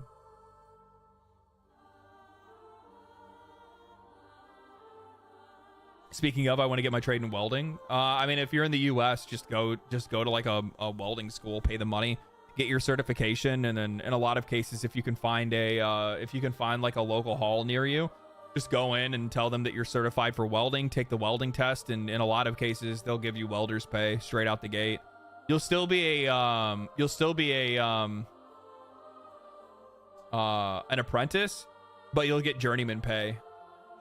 It's like the best way to be able to like get yourself through the apprenticeship program and still get good money, because like in a lot of cases, apprenticeship pay kind of fucking blows, right? It's still better than most though.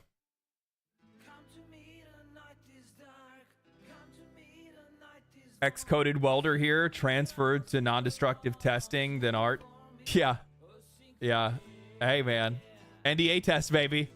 NDA and fucking like every single welder tends to have the same career path. It's like you go from welder to QA, where you're sitting around in a fucking like a Connex trailer watching fucking Netflix on your phone and waiting for somebody to call to say they want you to come and NDA a weld.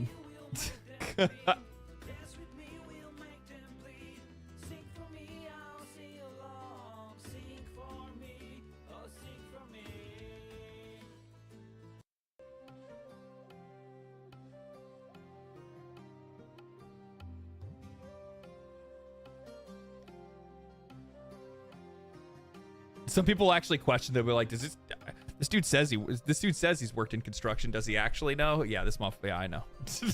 Yeah, I know. Very intimately. Very intimately.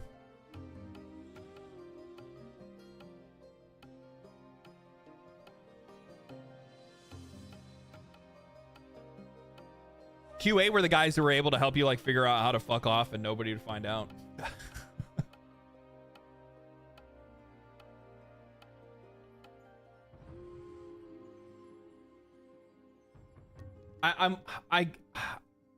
I do not know what the future of this studio is going to be. It's going to be a very interesting situation to watch unfold.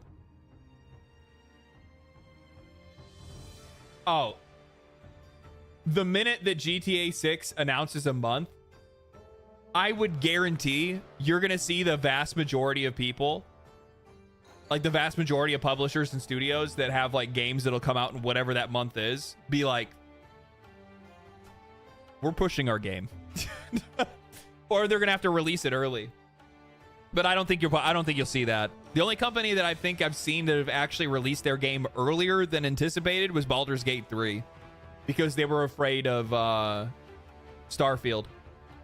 They're afraid that Starfield was going to eat their sales. Little did they know. Little did they know. That worked the other way around.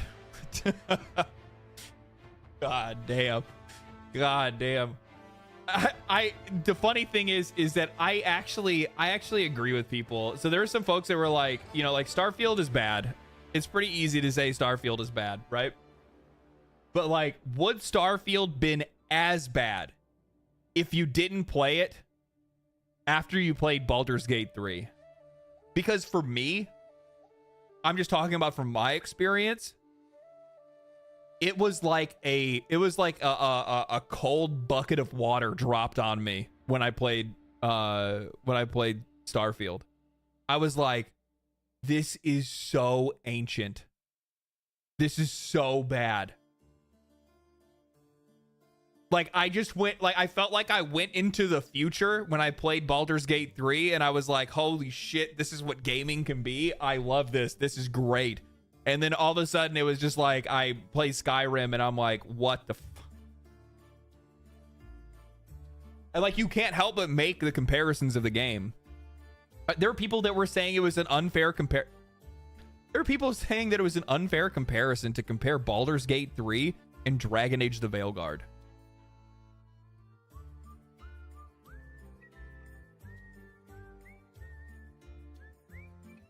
How? They're essentially the same game outside of their combat.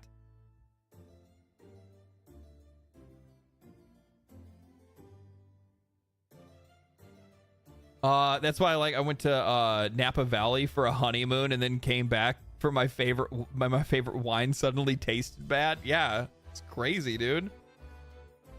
So many games look better than Starfield. It's just so fucking archaic, dude. It's so old. It's so Bethesda. And in a lot of ways, the thing is that when you look at Starfield, and you look at a lot of the commentary around it from the developers themselves, from Todd Howard, from Emil Pagliarulo, like, they're very stuck in their ways. Like, for years now, Todd Howard's been like, you know, yeah, our games have some issues, but, you know, it's kind of part of our charm. It's like, no, it's not. It's not charming. Like, some bugs and some issues that you run into, as long as they don't, like, ruin your experience or whatever, like, that stuff is fine. But, like, the jank that you have is not charming. It's not charming. Like, there's some stuff in Kingdom Come Deliverance 1 that genuinely, I was like, how did they not fix some of this stuff? Like, this is kind of annoying as fuck. Like, anytime you ever have to, like, follow an NPC and an NPC is going upstairs or going downstairs, it's like the slowest animation of your, like, you feel like you're waiting for eternity. It's so bad. It's so bad. Bad writing is not charming. No, it's not. It's crazy how defensive he got as well over writing, over people making, like, writing critiques. That's the whole reason why he went on that whole Twitter rant where he's talking about how, you know, people don't understand how games are made. People like to speak with absolute authority, even though they know nothing about how video games are made, and all this other bullshit that he was trying to spew out. It was so annoying. Did he retreat to he you know, some of these Bethesda developers feel like people that have likely retreated to Blue Sky. He catches me as a blue skyer.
You can't fucking make that up.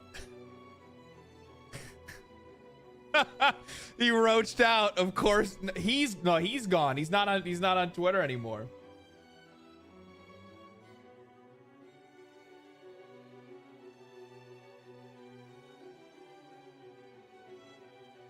Oh, there he is. There he is.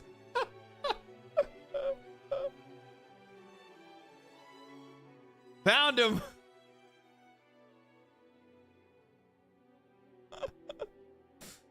Man, that shit is funny, dude. That shit is fucking funny. Yeah, yeah. I like it's like one of the most like funny things for me to see is these people that like leave Twitter to go to Blue Sky because they know that they're gonna get less negative feedback. They're gonna get less criticism. They're gonna get more people that are clapping and patting their bottom and telling them they're doing a good job.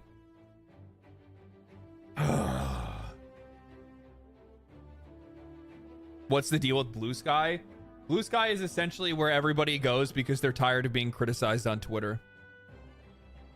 It's an echo chamber.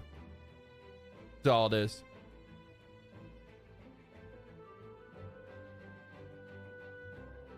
Yeah, Blue Sky's worse than Twitter. Yeah. Twitter is just unmoderated. Take that back. Twitter is moderated by its community through community notes, which is honestly the way that it should be. And people want to talk about how it's like, oh, well, you see like a lot of like hateful stuff on Twitter. And you see like people that are like, you know, saying like really mean things and, you know, using swear words and they're, you know, bigoted or whatever it might be. Yeah, but they're also just like random fucking people, and the vast majority of them have no actual following. It's like real life. I hear fucking crazy people talking outside the gas station. It doesn't mean I feel like I have to fucking listen to them. You just ignore those people. The people that you really need to point to are the people that are like actually have like a large place on a platform, or they actually have like a genuine following and audience, and they yeah, those are the people that need to be corrected, need to be, you know, just like here. Yeah, even YouTube does the same thing.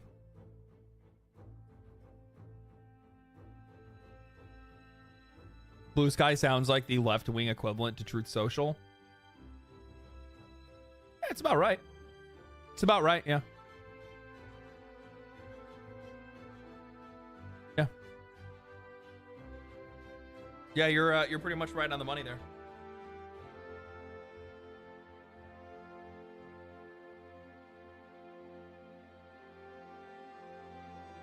Blue Sky is California. You know, people have a lot of negative opinions and a lot of negative things to say about California. Keep in mind that the vast majority of the bad things you hear about in California are in two cities. California is a very big state. It's a very, very big state.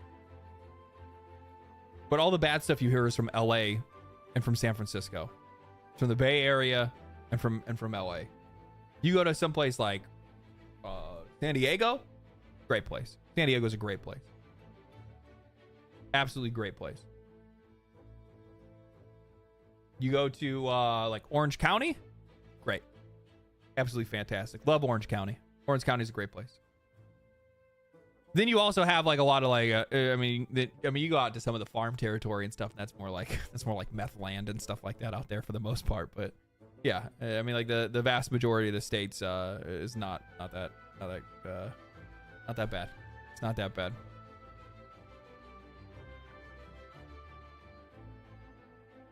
The same with Oregon. Yeah, Oregon's the same way.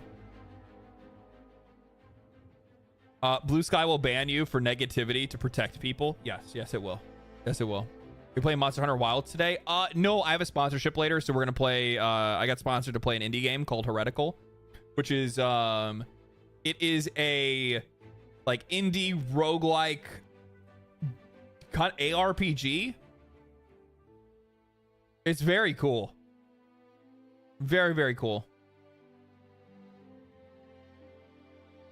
I'm excited to play it. Very excited to play it.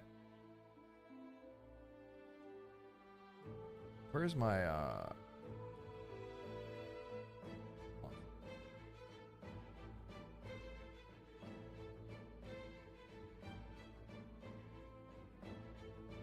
Trying to see if they say Heretical is a roguelike action RPG with Souls-like elements and a medieval. Yeah, it's got like all of the fucking things that you want.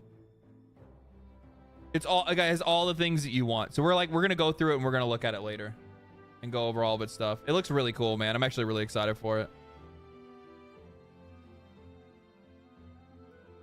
I want to let you guys know that like this is like what I've been aiming for. Like this is what I want. Like I want to be able to get to the point where I can actually like get paid to promote fun and cool shit and indie games and shit like that. Like that's where it's at.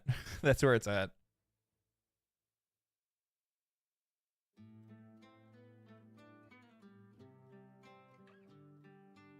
I want to live in San Diego, but fuck California prices. Yeah, California's out. It's fucking out of hand. It's out of hand. Absolutely out of hand. Love Hades. I love Hades as well. I need to play more Hades too. I haven't played enough of it.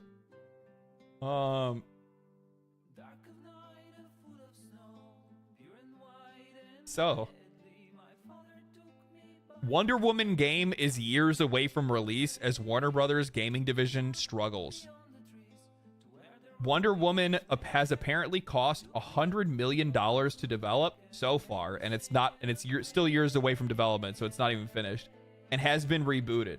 It's just mind-boggling that no one over there seems to realize that at those costs and 3 to 4 more years of development, it's already going to be a financial loss.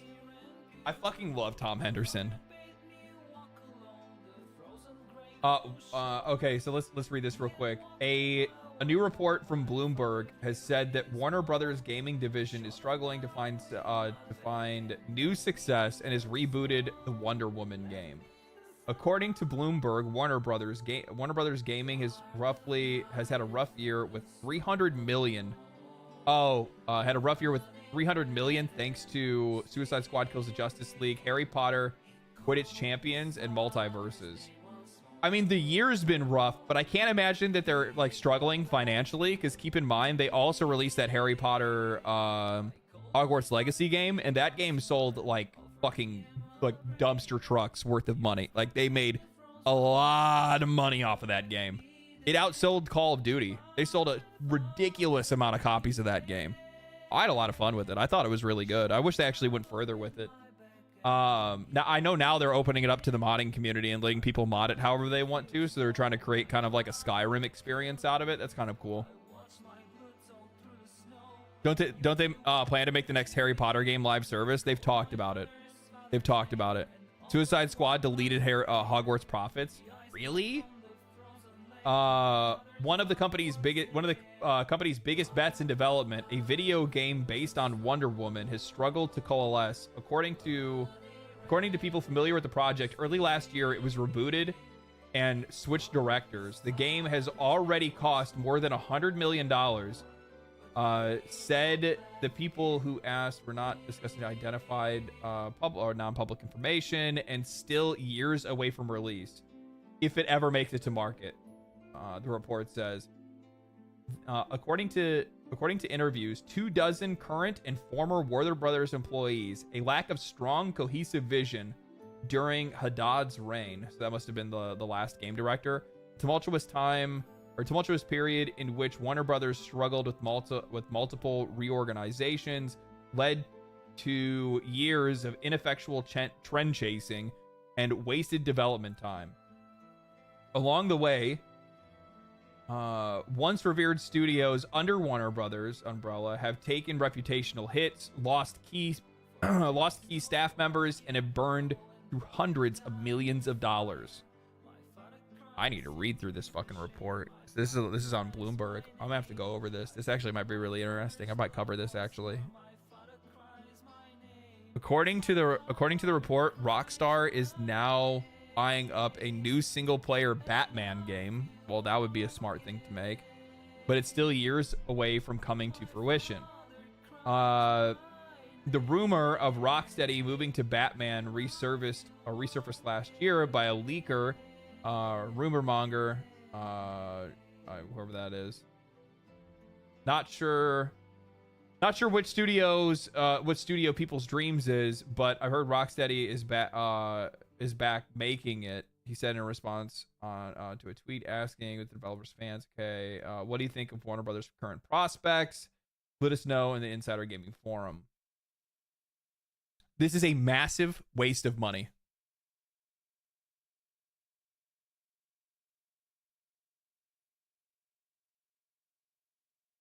This is a massive waste of money.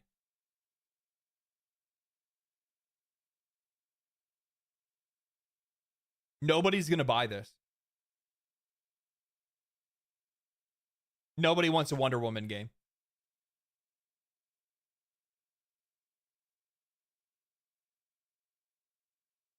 It's completely fine to make a game with Wonder Woman. I do not think that a standalone Wonder Woman game will do well. Do you know what I immediately picture when I think of a Wonder Woman only, like, mainline Wonder Woman game? It really reminds me of the days where we used to get a lot of those, God, there's a name for them and I can't remember what it is. It's not like shovelware or anything like that. It's those old THQ games. You guys remember with licensed games? It reminds me of the licensed games that we used to get from THQ. Like the random game nobody asked for a movie that just came out 6 months ago or 2 months ago or whatever it was. That's what this reminds me of. A Wonder Woman game just doesn't sound appealing. No, not at all.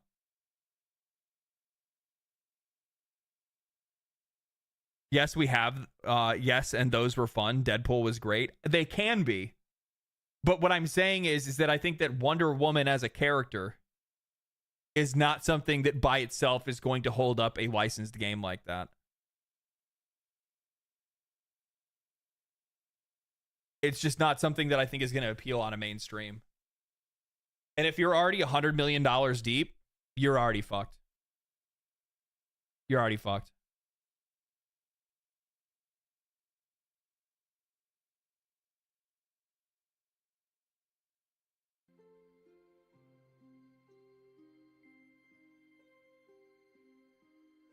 I think that seeing that it's a Warner Brothers game, seeing how Suicide Squad Kills the Justice League turned out, seeing the current like social, political, and political climate, seeing the themes that have been pushed into games, seeing how they handled Wonder Woman in Suicide Squad Kills the Justice League, there is a good chance that a game like this will not find an audience. And most people would be relatively standoff because they don't trust where this game would go or what the message of this game would be. Because in a lot of cases, and I'm talking about this from experience for myself, seeing that this is coming from them and seeing how they've handled other franchises, I look at a game like this and I think this is going to be a game with a message. I don't want to have anything to do with it. Now, mind you, I find DC to be boring in the first place, but that's a completely different story. Who are the writers? Does WB still have their Tumblr fanfic? I have no idea.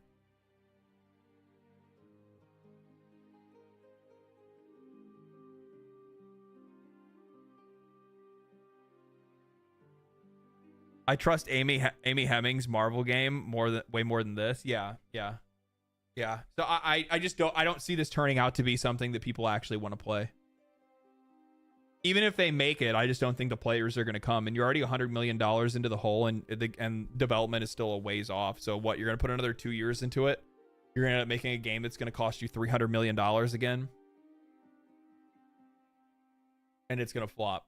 And you're just going to torch another $300 million.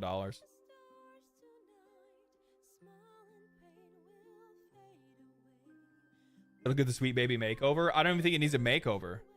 Like, unless you're gonna make a Wonder Woman game that makes players that feels like fucking Bayonetta or Nier, like when I say like or Nier, I'm talking about like female protagonist, hard hitting story, really fucking good combat, tons of variety in the combat, really interesting story. Bayonetta just like is a game just like oozes with style, right? Like when you're making a game that's like solely a female protagonist, like there's a very certain way that you have to do it. And the reason why I say that there's a very specific way you have to do it is because the vast majority of the gaming audience is fucking men. It's men. Like, let's not tiptoe around this, okay? I'm not gonna pretend like, you know, it's split fucking 50-50. We know it's not split 50-50. There's plenty of women that play games. I'm not gonna say they're not, but like you have to keep in mind, like, who the fuck is your audience? And are you okay with selling a game specifically to women?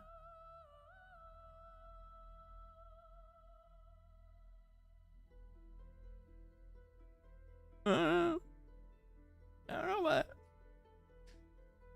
I don't know. I think you're boxing yourself in with that logic. Expand upon that. What do you mean?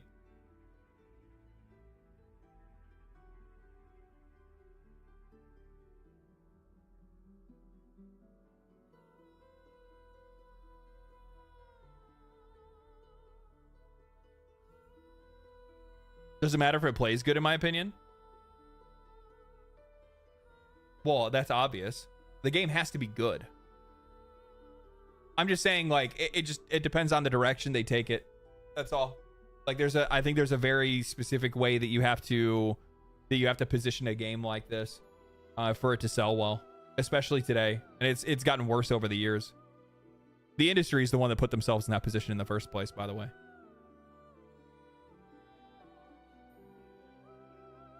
Nintendo releases numbers like it's still 89% male, and they make mostly family friendly shit over there.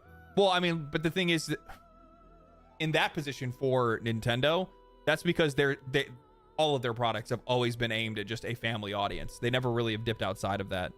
The one thing that keeps Nintendo so successful is how consistent they are. Well, what if there's a horror game that leans into the vulnerability of a female? It could make a scarier experience. We're talking about two completely different things. We're talking about two completely different things. I'm talking about a game that is a power fantasy, right? Like, this is a power fantasy game. So, like, a power fantasy as a woman is just something that you have to be a little bit more cautious about. Like, it has to be a really fucking good game, otherwise it's just not going to resonate. It's not going to do well.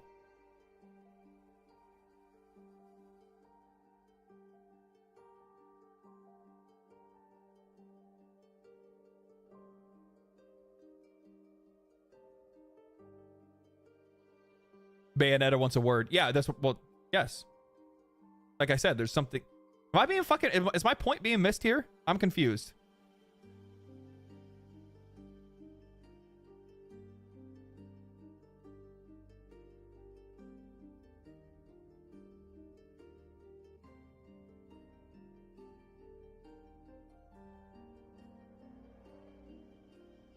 Okay, I just want to make sure.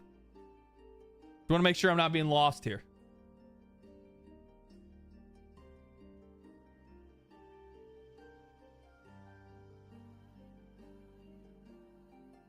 Metroid Prime 4 launching this year.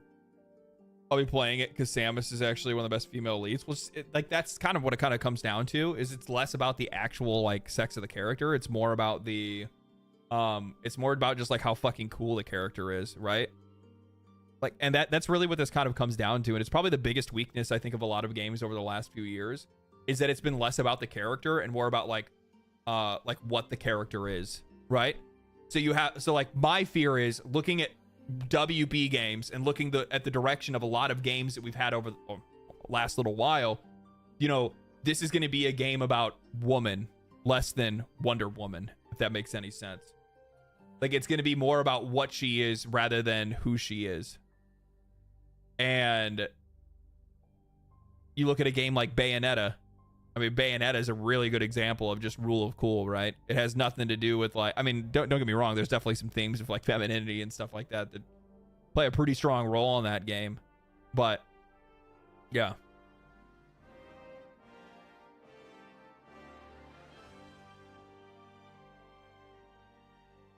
Bad character writing in a nutshell. Yeah, and we've seen a lot of it.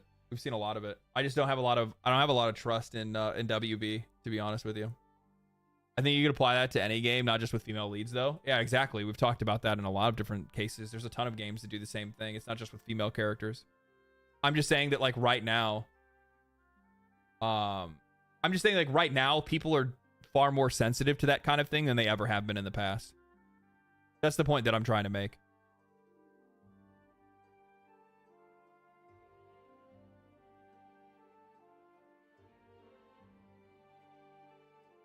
Hot take: if Nawe was the only protagonist in AC Shadows, I would be way more into it if she's cool. Well, we don't know if she's cool now, right? But I 100% agree with you. That's not a hot take. I think that's a fucking cold take. She's an actual assassin. It's a shinobi. I think pretty much across the board, more people would be far more accepting of Assassin's Creed Shadows if it was just Nawe as the lead. That's what I always found really funny about the interview that they had with Mark Alexis Cote, where he was talking about how, oh, well, you know, we've already seen a lot of hate because we're including a woman in the game. And I'm like, shut the fuck up. No, you're not. No, you're not. You're trying to straw man to be able to make it seem like the entire game is getting unnecessary hate when it's not. If it was just Nawe, and Nawe was this badass fucking, you know, shinobi assassin, people would eat it up. They'd eat it up. What are you talking about? I'd be all over it. But the problem is that you put in this like obtuse Yasuke character that is, the funny thing is that like Yasuke's obtuse for like a ton of different reasons. It's not just like, you know, it's not just like the black guy in Japan kind of thing. It has nothing to do with that. Well, I mean, like part of it definitely does, but like it's also just it's like it's his like character build, how he plays. Like this is Assassin's Creed, not Assassin Samurai like clumsy Creed. You know what I mean? It's just weird. Women are not ninjas. Nobody gives a fuck about that. Where were the people complaining about the realistic ninjas in fucking Ninja Gaiden? I hear shit like that. It's a fucking jerk off. Get it out of here, dude. Nobody gives a fuck about realistic ninjas.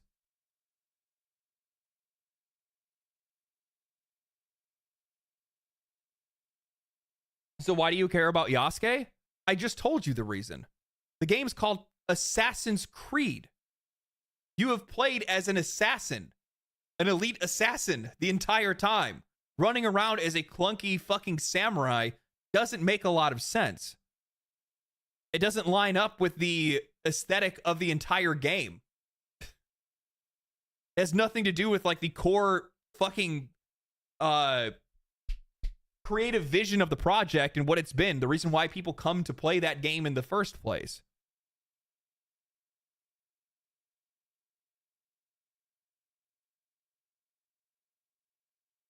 I'm confused as to why Ubisoft moved away from the Valhalla-esque character creation with Shadows. I don't know, actually. I have no idea. Yeah, identity's not the issue. The game itself is. Yeah. Yeah. It's more of that than it is anything else, to be honest with you.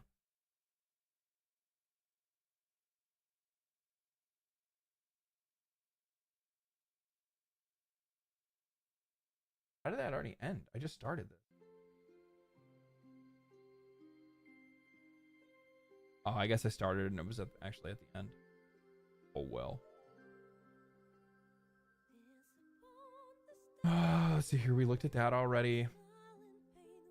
EA says Need for Speed is on hold, but it will return in new and interesting ways.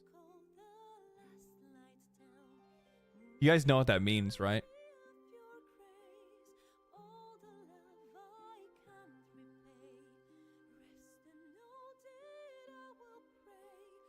You guys know what that means, right?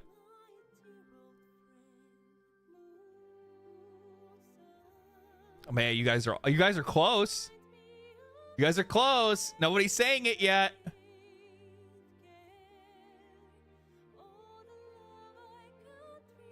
No, not microtransactions. It'll have them. Free to play, you're getting close. Getting hot. Warmer. Warmer. Live service. You're getting hot. You're getting hot. God, nobody really gonna get it? There it is. There it is. Nightwalker. You're the winner of today's game, baby. I'm gonna let you guys know. Corporate code talk. Need for Speed is on hold, but EA says it will return in new and interesting ways. Mobile. You will not get a console Need for Speed. You'll get a mobile game.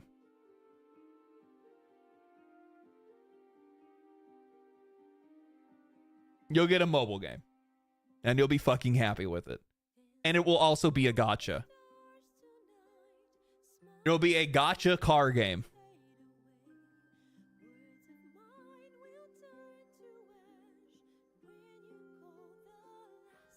I would get, is there one already? Is there a mobile gacha game? Or is there a, like a racing gacha game? I would imagine there probably is, yeah. There's already a Need for Speed mobile game, yeah. There have already been several. Yeah, I would imagine so. I could easily see it, man. I could see it like making a really good gacha game out of it. When I say really good, I mean makes a lot of like easy to monetize. Not necessarily it's actually a good game or something like that.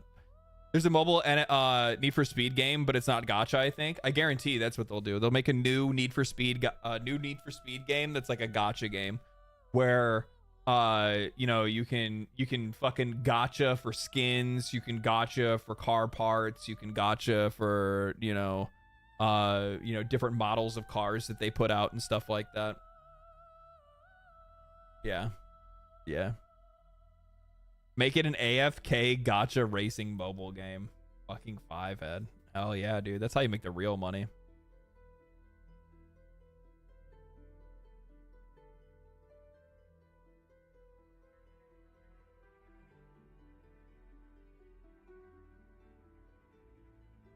Car just drives itself. I mean, that's where we're headed, man. That's where we're headed. Oh, man. This is not going to do well. I might actually read into this a little bit more.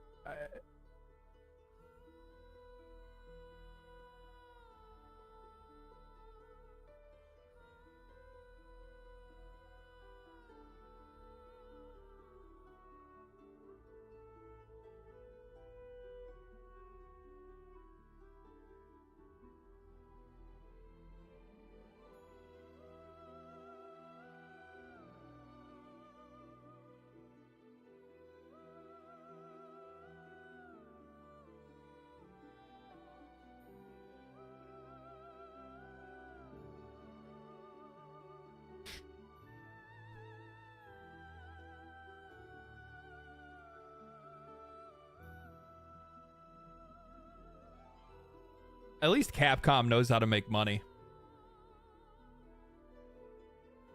Capcom knows how to make money. Who needs an eye tracker, am I right? Yeah, no shit. This is huge. This is probably something I really need to actually like fully research, and I plan on it because I think this is really interesting. So if you guys remember, I made a video a while ago about how Steam had changed their policy to like keep companies honest, to be honest. Like that's basically what they did.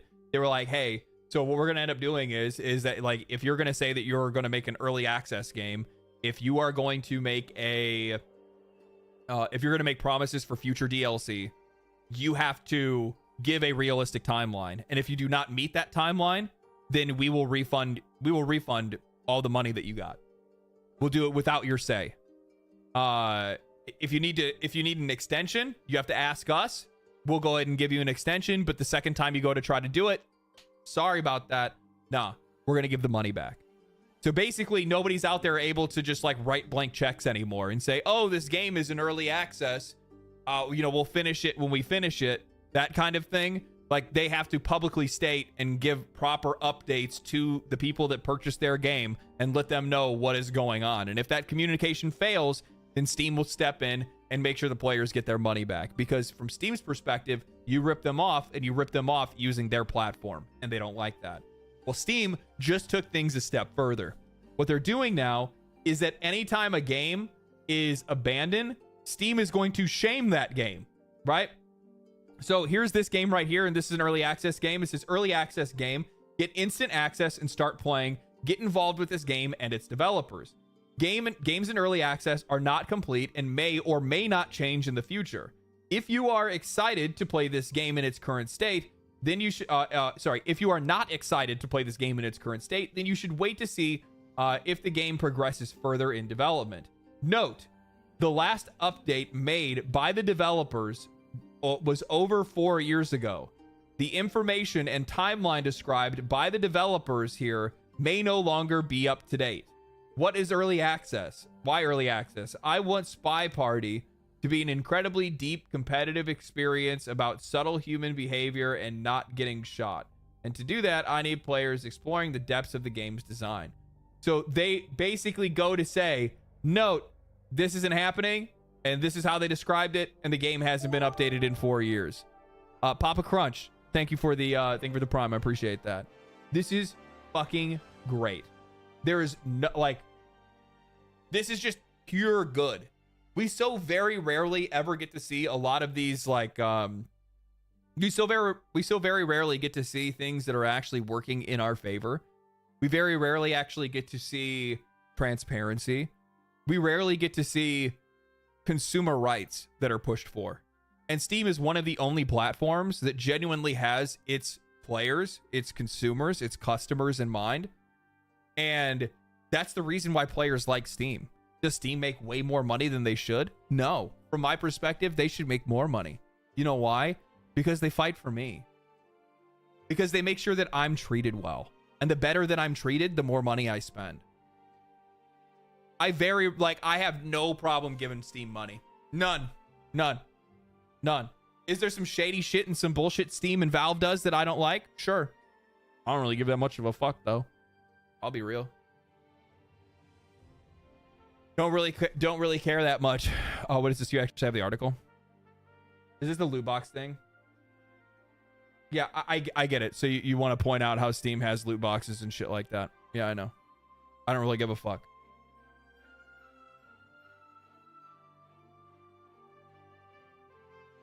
I don't really give a shit. I don't play what is it called? Fucking CS:GO, where they have all of their casino in there. I don't give a fuck about that. They're spending hundreds of millions fighting lawsuits. Yeah, to probably keep all the money that they're making in CS:GO. I don't have anything to do with those products. The only thing that I give a fuck about is Steam. Steam treats me well. I have no problem spending money on Steam. That's it. Simple as that.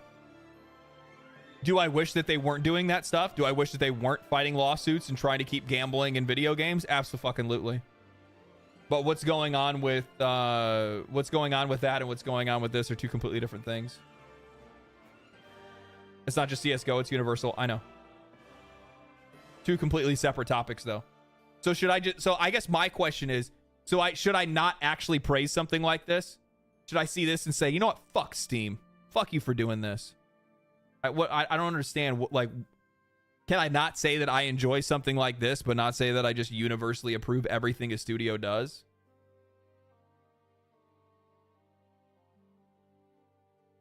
Like, this is like that weird, like, this is that one thing, like, I want more people to get off of this, like, ship of, like, moral consistency.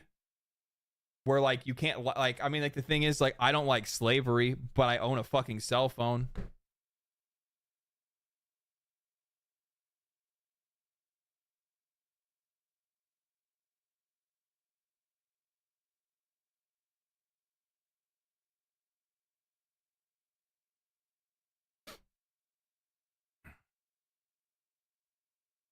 It's just weird that people love Steam when Valve is one of the, when Valve is behind most of the broke shit that's broken down today. They were the first company to put out a free-to-play FPS only on microtransactions. There's nothing wrong with free-to-play. Like, don't get me wrong. Is there some shit that Valve does that I don't like? Yeah. But, like, there's just no reason for me to fucking hate everything about them and not celebrate things that actually do work in my favor. Like, this is a good thing. Can we not agree that this is a good thing? Do I have to look at something like this and go, I love this, and I love Steam for doing something like this, but then also I have to but then I need to qualify that with, but they also do things that I disagree with, like every other fucking company does. It's not worth it, man. Free-to-play games with microtransactions are fine. I don't have any fucking problem with free-to-play games. I don't have a fucking single problem with them. I just don't like the way that there's ways to have conversations about certain things. When I talk about games with microtransactions and shit, that's when I'm talking about, oh, well, we have an industry that says that we now need to pay $100 for a game, or they want to charge more than $100 for a game, acting like they haven't made any more money because, oh, game prices have stayed the same for so long, but you guys are making millions of dollars in fucking microtransactions. Look, I'm also a fucking realist.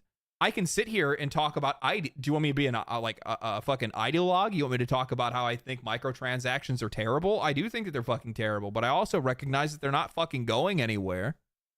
They're not going anywhere. There's certain things where it's like, I mean, the limb is already gone, man. All you can do is treat the wound.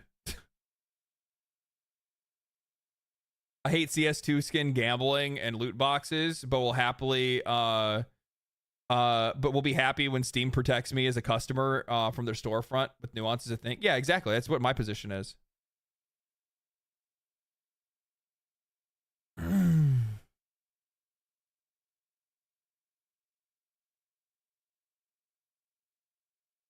Not just that, but the audience got way larger too. Yeah.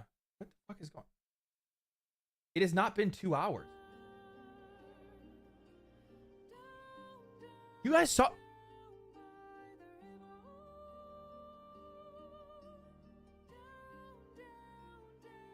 You guys saw me restart this, right?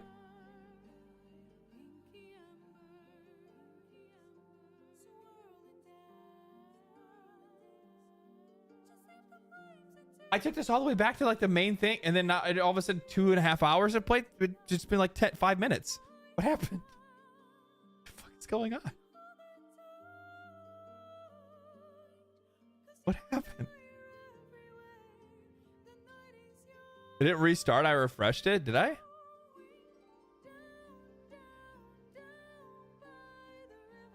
Skipped the I skipped a song because it had like loud lyrics and stuff. I didn't really want that playing. But yeah, I like this. I like this. This is a good thing. This is a really good thing. I want to see more shit like this happen. Like the changes they had made for the DLC stuff is a really big deal. That helps out quite a lot. And the funny thing is, there's a lot of games that do that shit. There's a lot of games that want to come out, and I actually think that one of the reasons why Assassin's Creed Shadows ended up, do you guys know this or not? I don't know if you guys kept up on this. Assassin's Creed Shadows originally had it where they were going to sell a collector's version of the game that's going to come with like more content, right? Like future content, future promises, future DLC, season pass, that kind of thing. But then they ended up getting rid of it. They got rid of it, and then they announced that they were going on Steam.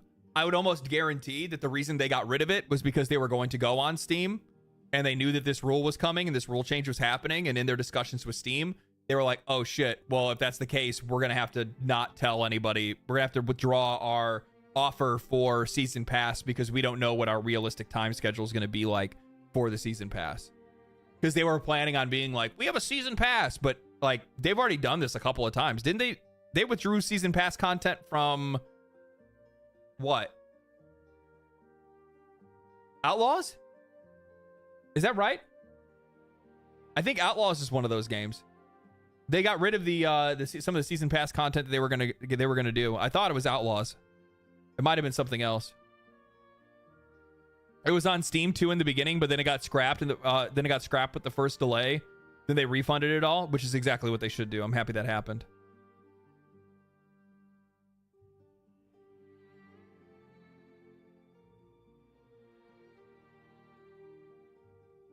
Well, it's not getting DLC for sure. Well, that's actually the weird thing. They said they were going to still continue to support the game. There was also that interview that they had with the developers where they said, they're going to have to kick us out of the room. They're going to have to kick us out. I mean, somebody's going to probably have to come for your job if that's the case.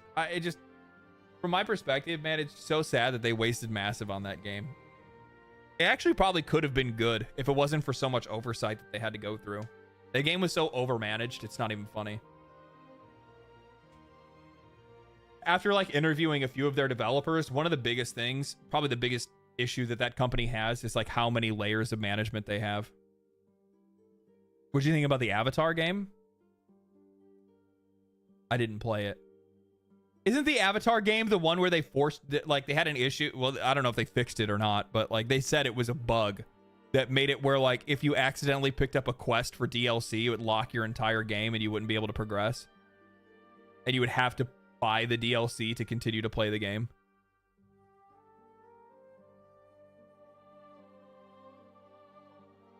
Yeah, that was that game. Did they ever fix that bug?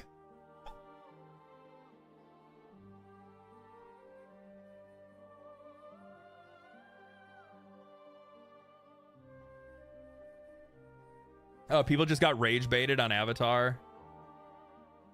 It's kind of a litmus test. I don't fucking know anything about it. I didn't really like the Avatar movie. I'm gonna be real. I don't really like it. It just wasn't for me. It was all right. Fern Gully was better. That's my opinion. So I never got in on the Avatar game. The only thing I had ever heard of the Avatar game was that. I think I watched like a little bit of like Skill Up's preview, and I know he wasn't really all that impressed with it either.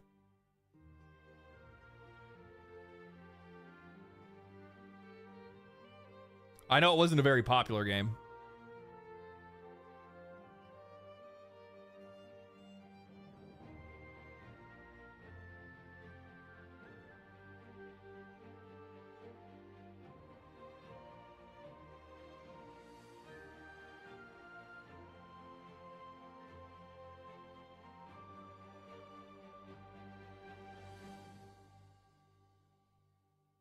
Avatar is a Far Cry.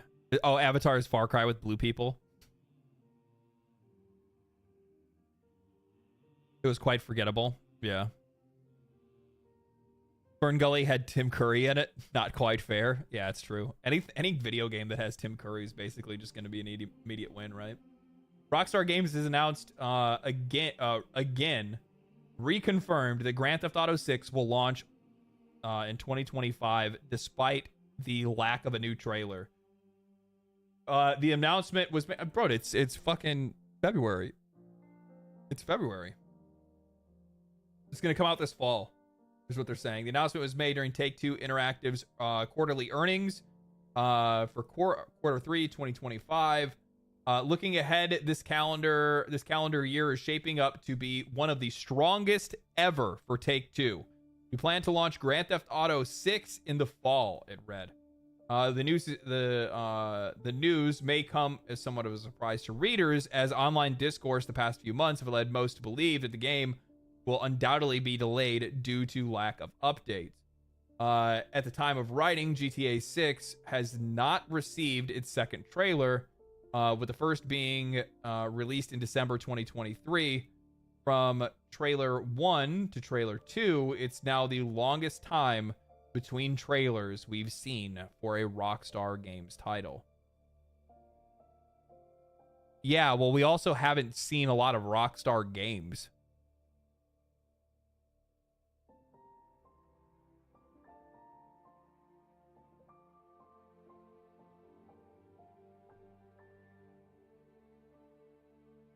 It's just been 12 years since the new shit with no new GTA. What are you talking about? Like, he's got I guess from my perspective, it looks like Rockstar is that company that is just like, hey, you know, it's done when it's done kind of thing, and like they're not trying to push it. And plus, on top of that, they don't really need to put out trailers. Like, people are gonna buy it regardless. Red Dead 2 was their last game, and that one was awesome, so I don't see any red flags so far. Yeah, I'm the same way. I haven't played Red Dead 2 though. I think that's probably gonna be. We might play Red Dead 2 in maybe the spring, because I think spring's gonna be kind of light, right? I don't know. Is there anything big coming out this spring?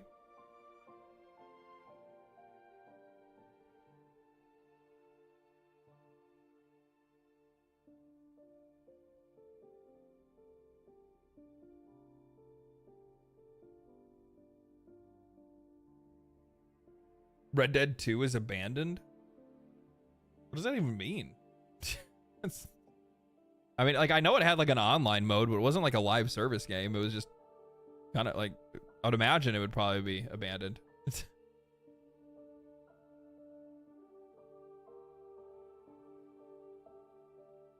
How have you not played the Western game? I'll be honest with you. It's actually kind of crazy that I haven't played Red Dead Redemption 2. It really is kind of crazy that I haven't. I don't know how. I don't know how I haven't. I loved Red Dead 1. Undead Nightmare was fucking fantastic. I went and collected the four horses. I fucking loved it. I loved it. It's just that I think at the time that Red Dead 2 came out, it's just like I wasn't playing video games. I'd kind of stopped for a while.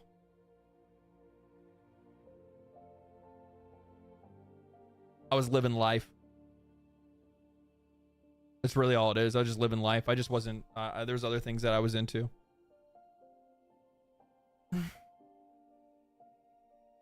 What games have you played? That's a loaded question, man. A lot. A lot. Played a lot of games. Releasing games. Avowed's coming out this month, I thought. Did they push Avowed? AC Shadows, Kazan the Berserker, Rise of the Ronin, Wreckfest. I don't even know what Wreckfest is.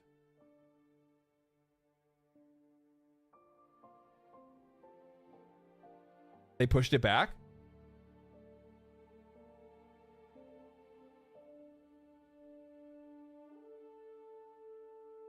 No, it's February 18th.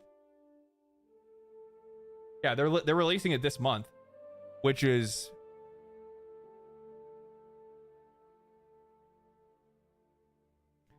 not good.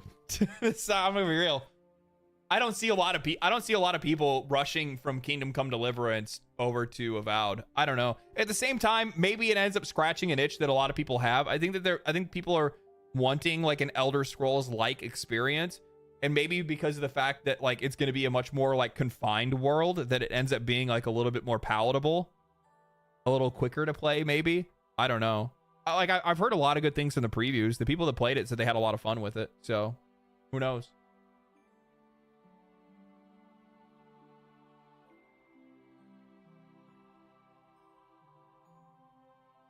Just don't pre-order. I'm not gonna pre-order it. How the fuck would I do that?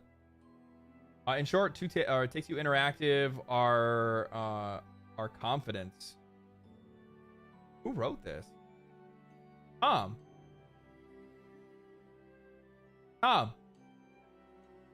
Spell check, dog.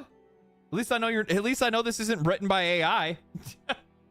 In short, Take-Two Interactive and Rockstar are confidence. They are confidence that no matter when the next GTA 6 trailer releases, it's going to do big numbers with a staked line.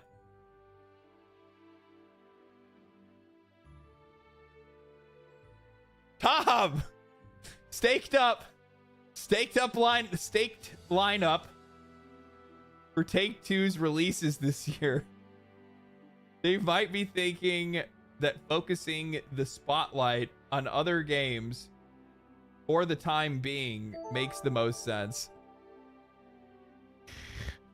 What a goofball. Victorio, thank you for the membership, man. Thank you for the membership. Reading hard. It's not reading hard. It's hard reading when people don't spell shit the right way. By reading The Guardian, I don't fucking know. It's like it hurt my brain there. I was like, I'm like trying not to, you know, when you're like reading a word and your brain auto corrects, right? But then you feel bad because it's how it's written, so you want to make sure that you're reading what it says. I've done that. That's what it's supposed to be. Yeah, it should be a stacked lineup, but this is staked. This is staked. And this should be confident, but this is confidence. They might be thinking that focusing the spotlight on other on other games for the time being makes the most sense. Are you looking forward to GTA 6? And do you think it will actually release in 2025? Yeah, I think it's gonna release. PlayStation going down. PlayStation going down as soon as I get home. Wonderful. Oof. Oof.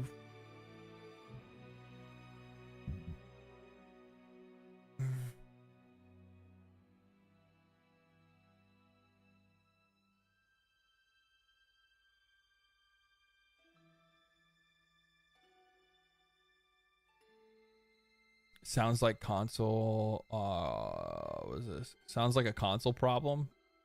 Maybe by PC. I don't know what you're talking about.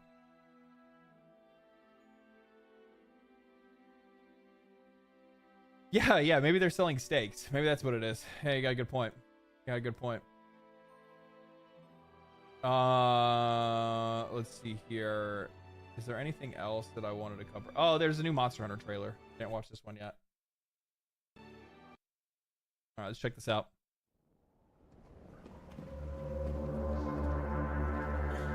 Why is it glowing?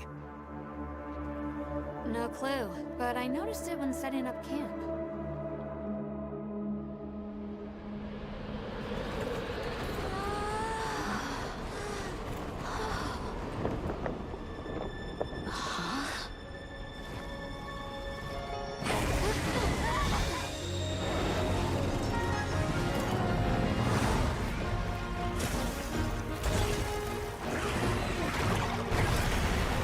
What the fuck are those? They're like jellyfish wyverns?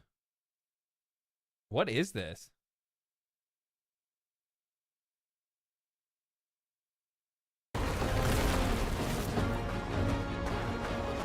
That way.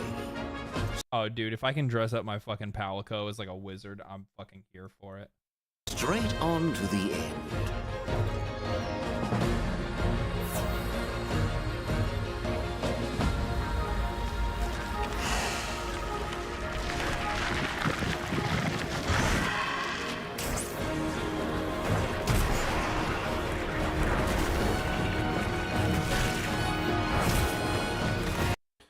I wonder if they're going to put in an arachnophobia mode. What do you guys think? Palico speaking English kills me now. I don't know why they did that, but I mean, I guess, I don't know. I don't know. Wussy mode. It's like one of the, it pisses me off so much. I have no idea why. Like, it's like that and like tryptophobia. Like, it's like, it's just, it's odd. Like what do you, I don't know, man. I don't know. You can turn it off. Yeah, it's just, I don't know. It's just one of those things where like, I feel like it, like in a lot of cases, it undermines like the creative vision of the game.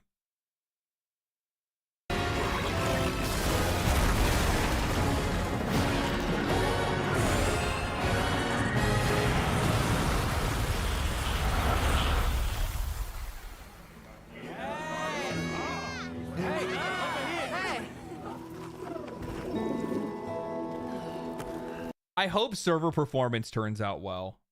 I hope server performance turns out well. That's probably my biggest worry. I like how I paused on a scene where like her hair is clipping through the back of her coat. Note to self: don't use short hair on the or don't use long hair on the on female hunter. It clips through your coat. That's like that'll piss me off so quick. I hate clipping hair. I hate it. The English you can change. They want more people to play. No, I don't even know. I wonder if can you actually set the Palico back to its normal where it just meows? I don't think you can. Look at the guy in the back. Don't use long hair on dudes either. The guy in the back doesn't have long hair. He has short hair. It's just his coat is, or his armor is like blending into his hair. Yeah, you can. Oh, that's cool. You can. That's cool. I like that.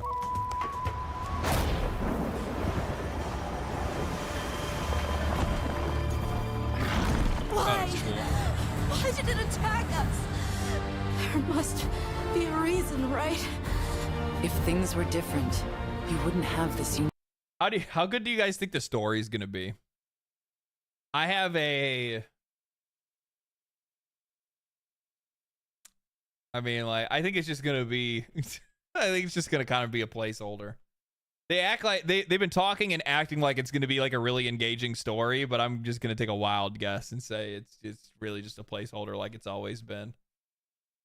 As bad as Worlds. I just want like I just make it campy. That's all it needs to be. It doesn't need to be anything else. Unique perspective, but you do. I really do like the variety in environments, though. I think it's really cool, especially what they've shown off with like the oil caverns, and then how it can change depending on temperature and the colors of the rooms change and stuff like that. It's all really cool. I like it a lot.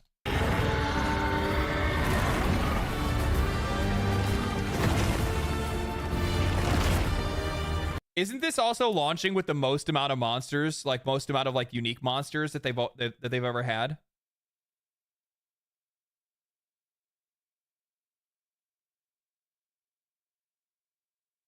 I thought I read that somewhere.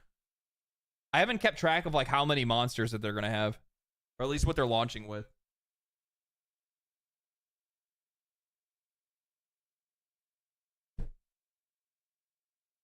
No.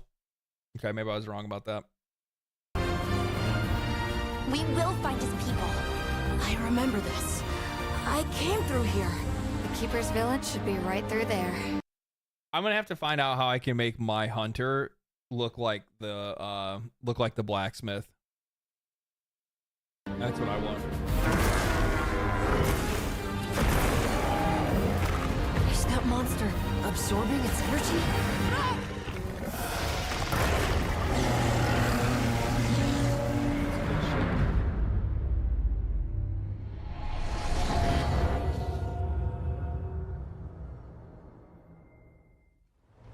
Look alive! No days off for you, man. Keep grinding. Thank you, brother. Thank you for the 5. Appreciate that.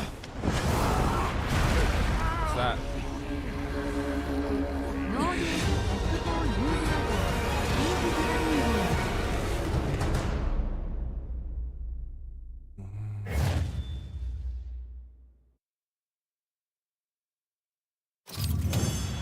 Then you probably need to buy her hair for the DLC. That'd actually be pretty smart. That's like smart marketing. They look like red mages to me. Every time I see them, I think of Red Mage from Final Fantasy. Hope Charm. Pre-order bonus. What's in this? Elf ear. Did I? There's no way that I... Did I?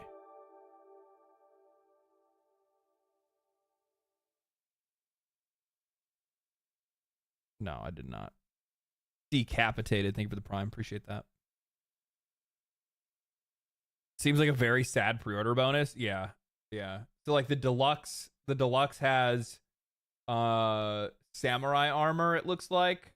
Some devil horns. There you go.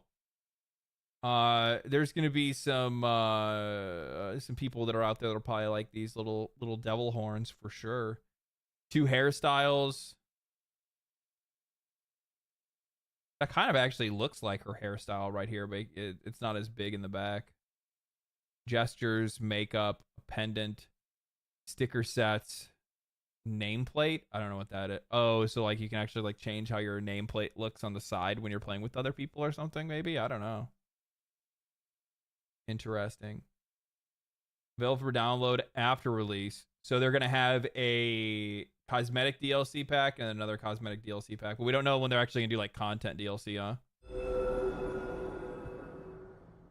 Just cosmetic DLCs.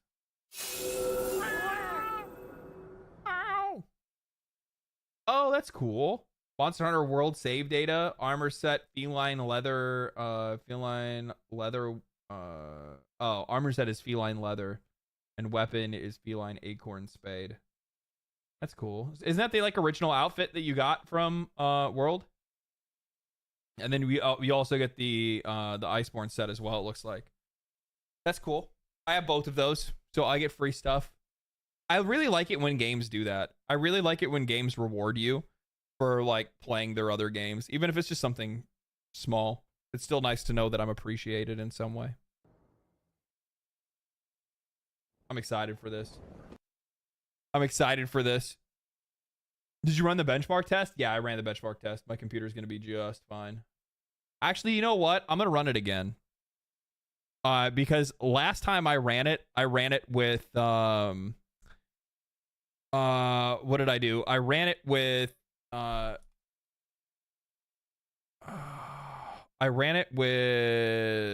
Monster Hunter Wilds benchmark. Okay, so last time I ran it. Why is it glowing? Download. No clue, but I All right, it's downloading.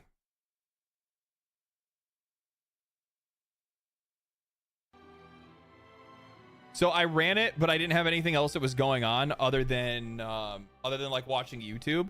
Now with the PC, like, because I was trying to do like the dual PC thing, and it's just been really hard for me to like kind of figure out exactly how to get like both of them running and doing that whole thing.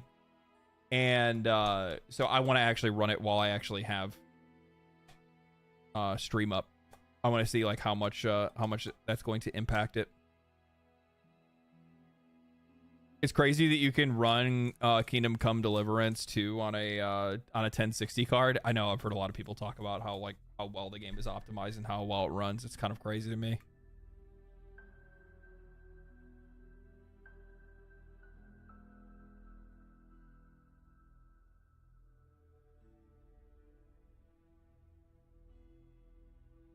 This is so fucking true, man. Games now reach a greater level of fidelity than anything which came before. Very few games actually use those graphics to do what we want: render attractive women. Modern gaming is such a monkey paw. You know what the funny thing is? It's not even that. It's not even like rendering attractive women. It has like, it actually just means like rendering things that we actually want. Like the problem is like, I wonder like how much data and performance is wasted on like realistic eyebrows and eyelashes and hair physics and stuff like that. Like, I don't really give a fuck about hair physics, man. Like, I want like, how about we make the world look better? Because you don't really spend as much time looking at your character as you do in other games. It depends on the game. Like, I'd imagine like having like all that like highly detailed character stuff makes sense for a game like Stellar Blade, right? But it doesn't make sense for other games.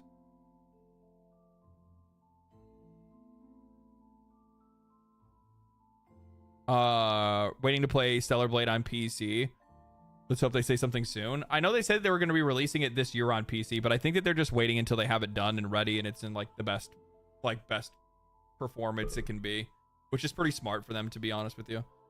I'm looking forward to playing it. I didn't play, like, I have a PlayStation 5, but I didn't buy it for PS5. When they had said they were going to put it on PC, I was like, yeah, I'll just wait to buy it on PC. I'll take FPS and image clarity over fidelity. I want both. Like, I'm not gonna pretend like I don't want good looking games. I want good looking games, but I just don't need some of the shit that they put into some of these games. I don't think it's necessary.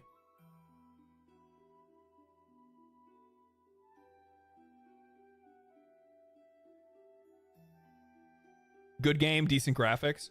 Yeah, and 9 times out, I mean, like, look at the games that I have like the most time in on Steam, right?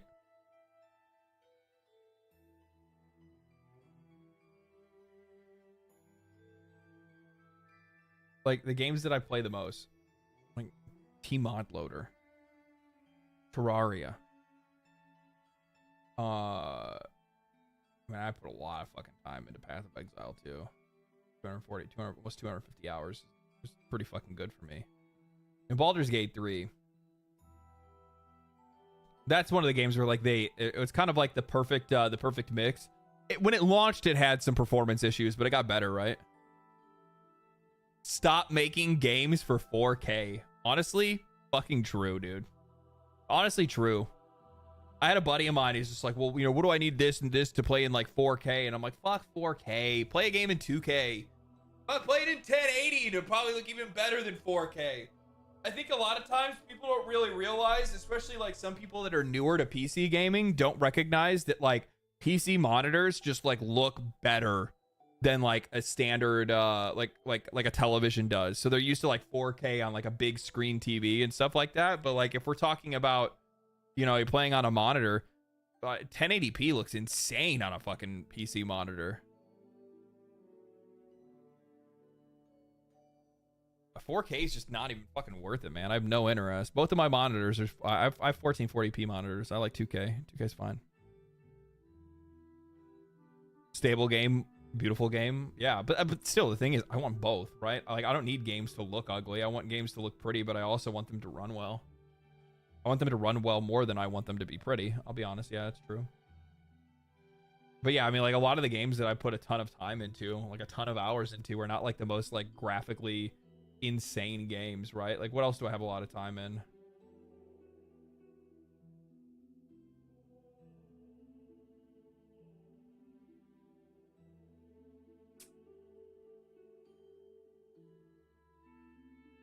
Oh. Risk of Rain 2. Right? Like, Risk of Rain 2 is not like the like prettiest game in the world.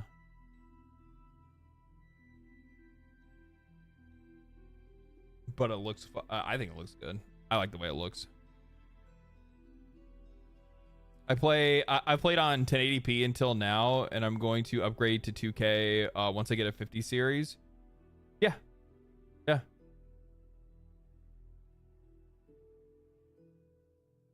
If you're gonna starting, I can sort by time played.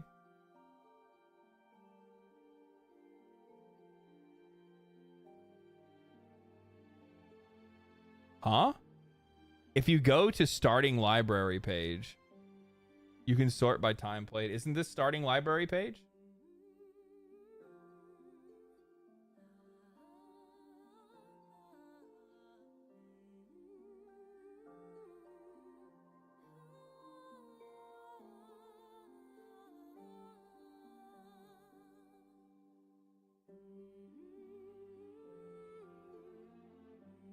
I don't understand how that works.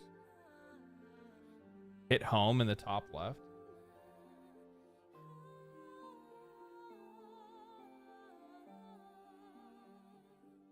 Click on the library.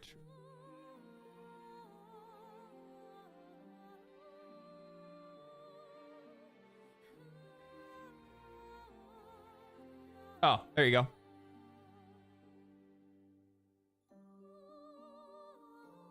Yeah, I mean, like, look at the games that I put the most time into, right? Terraria, T-Mod Loader, so also more Terraria, Hades, Valheim, Stardew Valley, Balatro, right? Like, it's not like I'm playing the most, like, graphically intensive games on the market.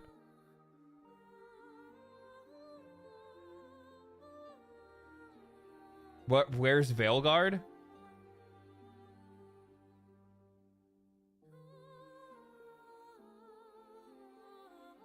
There you go.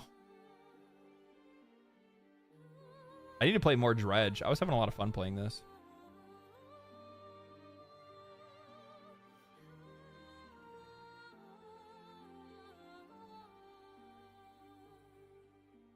Enshrouded does some German things. I've just been waiting for them to like add some more content and finish up with it. I think it, like I really like it.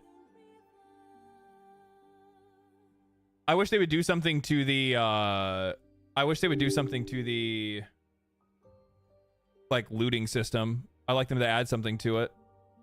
Did you also finish DMC 5 under 12 hours? Yeah, actually, I think I did. DMC 5 was like really short, like much shorter than I thought it would be. You played Sleeping Dogs? I've never played Sleeping Dogs, no.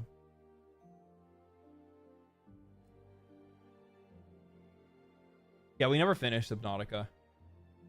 I think there was like something that came out like right after. No, frame gen. Okay.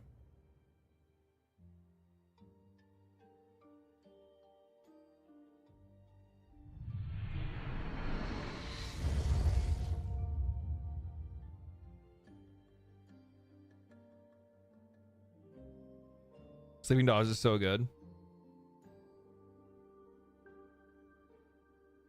Turn off upscaling?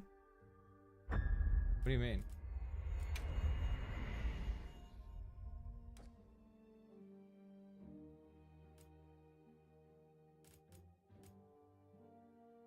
What are you talking about?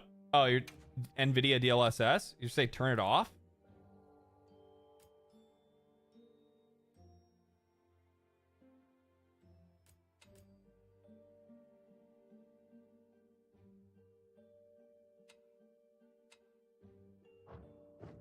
Sure.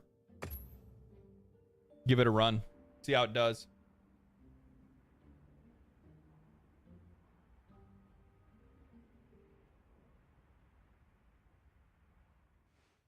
Okay. Do not turn it off. We'll see how it does. As soon as we find a good spot, we can get things set up and ready to go. And then we can get started. This is gonna be great! You bet. Yeah. I hope we find them soon.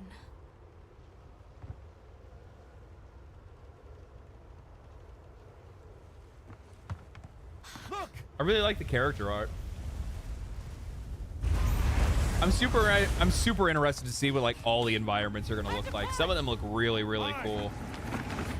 So many. I don't think anything is going to beat the like what is it called from Monster Hunter? They be chasing something? What is it called for Monster Hunter Worlds? Like the place or the place that was like it was like underwater but not underwater.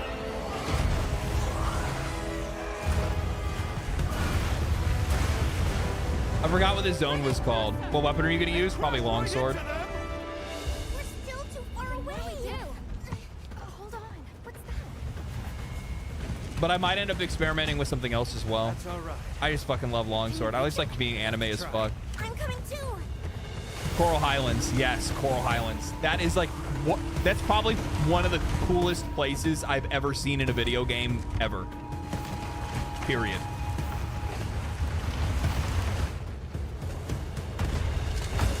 Yeah, Coral Highlands is like one of the coolest like explorable zones I've ever been in. It's so cool. Greatsword? Maybe I'll try out Greatsword. I used to really like Insect Glaive. I don't really like how Insect Glaive feels in Wild so far. I've played with it. I played it a bit like off stream on my own. I didn't really like how it felt.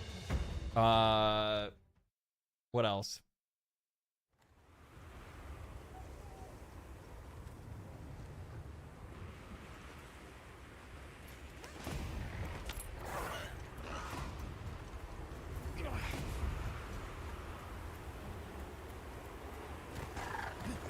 Ooh.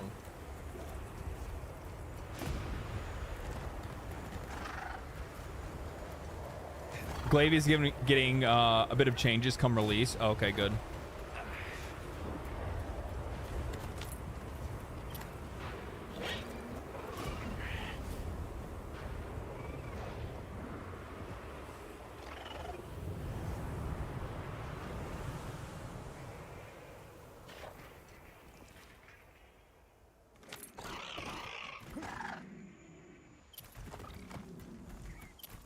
Damn, those dives down to like 60. Rough.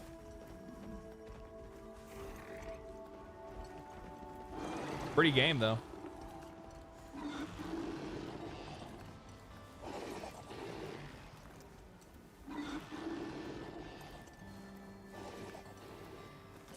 They just need to do better with their optimization across the board, man.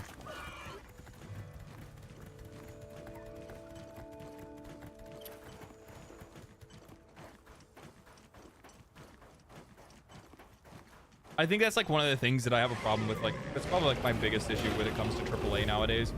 That's one of my issues. It's one of my top issues. But like, it's the fact that like how much money we're spending on these games, how much money they are spending. That's probably the most offensive thing. It's how much money they are spending on these games. They are spending so much money making this, and you can't take the time to make sure that it's actually put together the right way.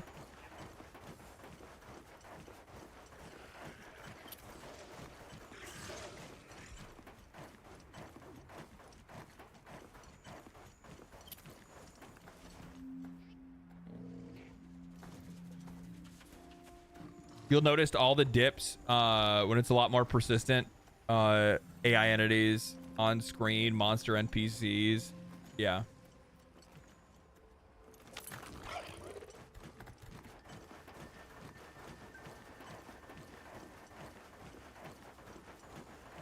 rip my 3070.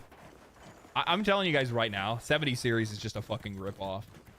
I had a 2070. No. Nah. It just wasn't it.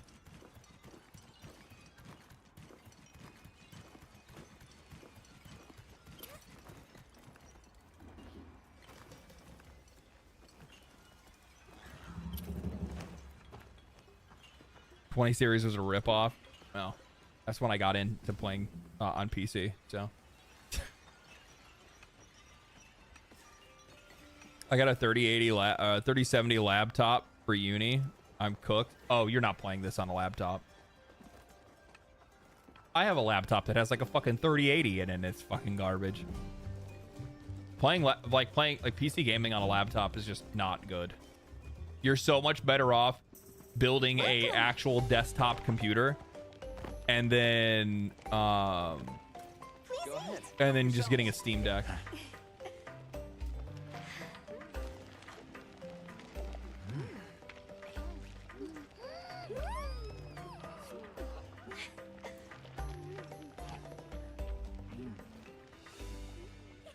Laptop is a 3080 is slower than a 3070. It is. I think a lot of it actually comes down to like the CPU as well, though.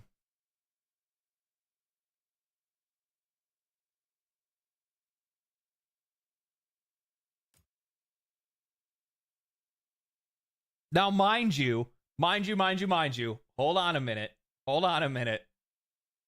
Like, don't get me wrong. I realize that a lot of people point to this and be like, holy shit. But keep in mind, my system is also dual streaming to 2 separate streams at the exact same time. I have Google Chrome up with both Twitch. I'll show you guys. I have Google Chrome up that shows off both of these at the exact same time.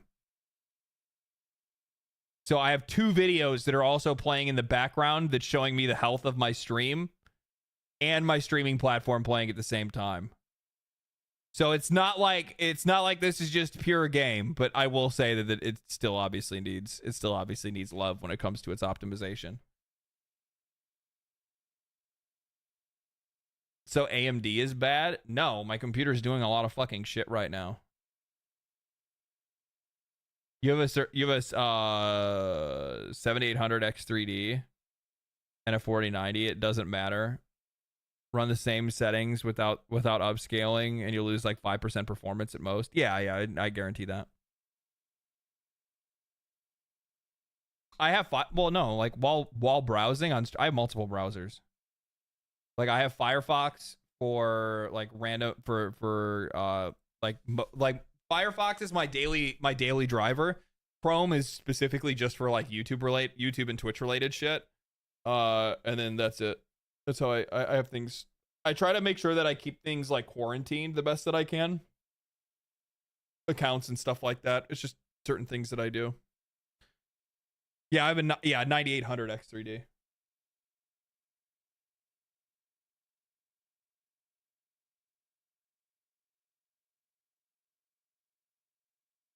With this setup, you'll brute force any performance issues. How much does this rig cost? It cost I'll be honest, I actually have no idea. I don't know. I don't know how much it costs. Probably like, I don't know, 4 or 5K, something like that. Yeah. Yeah. My talent agency is partnered with Starforge, and then I did a sponsorship for them. And when my computer, the one that I have behind me, when this one went out and it had some problems, they sent me one to make sure that I could keep working. Asmon owns his soul now. Yeah, not so much. Not so much. They own me for 2 videos. That's it. We already did one, so I got one more. I got one more sponsor, one more video that they have to be on, and then after that, our deal is done.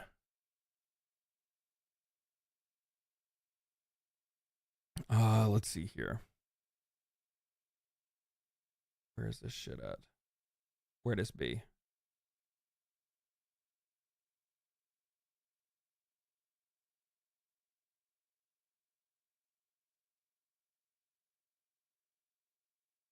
Don't lie. Don't lie about what? Say something stupid. Say something stupid, Norsky. See what happens.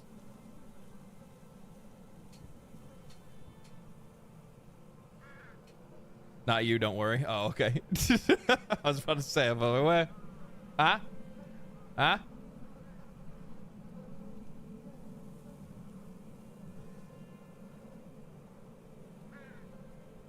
All right.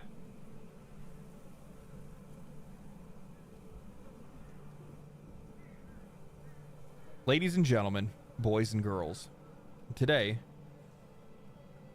oh, where is this at? Where's this at?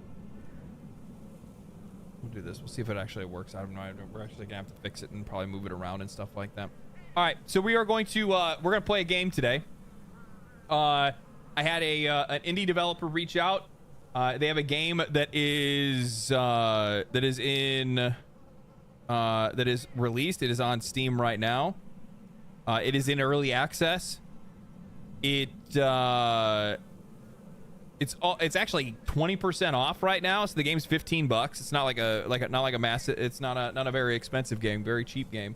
But they wanted me to play it on stream, and they wanted me to have you guys check it out. I'm interested in checking it out. This is definitely the kind of game I get into in the first place. Roguelites are already kind of my thing, and on top of that, it has like Diablo style combat. So we're gonna give this game a shot. It's called Heretical. Heretical. If you guys want to check the game out or see it on Steam, you guys can ! Heretical, and it'll bring up the download link for you. Is it good? We're gonna find out right now. Fuck, that was weird. Like a bunch of ghosts just showed up.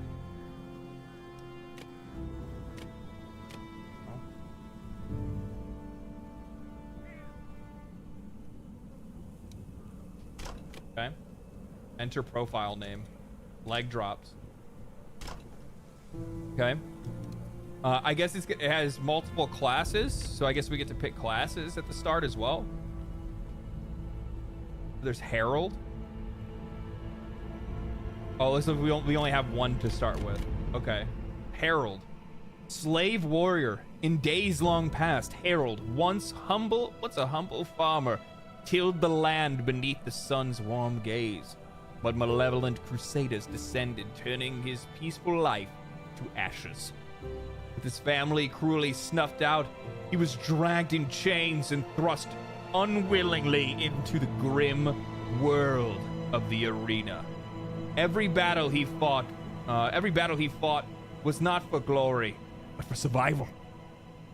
Each scar a testament to his forced servitude. Alas, the Reaper came in the form of a king's champion, ending his tortured existence. Now, in the shadowy afterlife, he yearns for the embrace of his lost kin, to bring meaning to his endless pain. It's 12 strength, 3 dexterity, 2 intelligence, vitality. It looks like you actually have like a lot of starting passives. This is really interesting. Usually when we go to play roguelikes, you don't really have a whole lot of like stuff to start off with. You know what I mean? Like it's just kind of like, oh, you got a lot of strength and that's about it. But this is like master of using heavy armor without penalties to base value. Medium armor, adept at using medium armor with small penalties to base values. Master of using shields. Master of using one-handed swords. Master of using one-handed axes. One-handed maces. And I can use bows, but I'll take a penalty, it looks like. Small penalty. And then I start off with a skill, Shield Bash. Every few seconds, gain a shield, which absorbs the next frontal hit. When it breaks, deal damage based on block force in a cone line in front of me. Okay. All right. Try it out. See what this is about.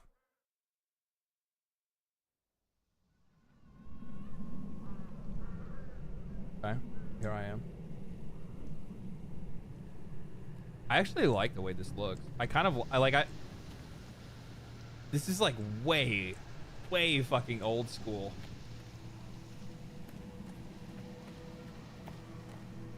Like I was playing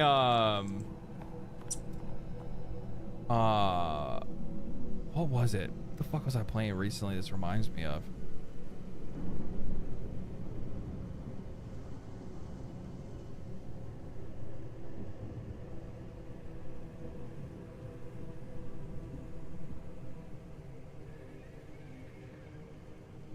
I can't find it now. I really dig these games that have these like old school like pixelated graphics. I fucking dig it, dude. I like the step back to the old days. To attack continuously, hold. Okay, yeah, that's easy.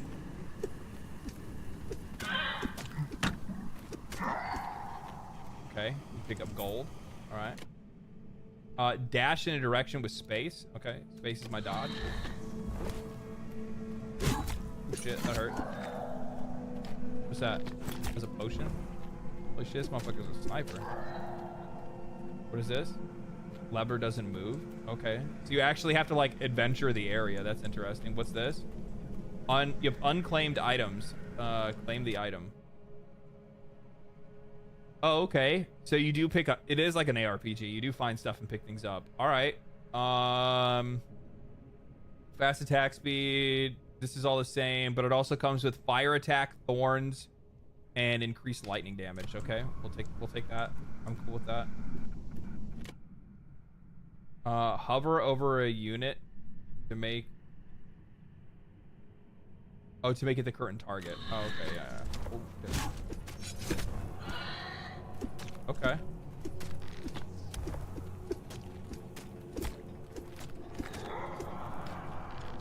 I kind of would, like, I know it's in early access. One thing I would actually really like to see from a game like this is probably like a little bit better, or something a little bit more on the audio.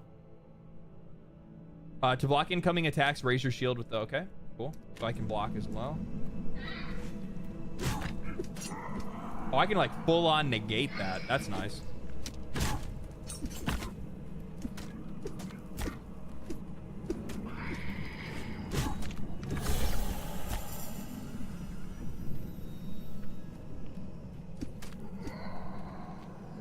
I guess we'll check over here. Oh, there's like, oh, okay, I guess I can't. There's like a fence here or something. Another unclaimed armor, strength. All right. What's this? Oh, okay. So now we're getting into like the roguelike stuff. So this must be like when you level up, you'll get options to upgrade certain abilities, it looks like, or pick certain abilities. Every fifth attack spawns a fiery wave that deals fire damage to enemies in a cone in front of you and burn them. Audio weak. Yeah, the audio is like, it's very quiet. It's a very quiet game. Like a little something maybe like a little bit more on the like weapons and stuff like that. Adventure area, does it mean explore? Yeah, I guess I have to actually like explore the area around it. This is kind of cool actually. It'll run at 200 FPS on a Steam Deck. It will. Periodically 3 axes swirl around you, dealing damage to enemies. Execute. Every third attack becomes brutal, dealing additional damage and penetrating armor. I'm gonna say we take every third attack. Yeah.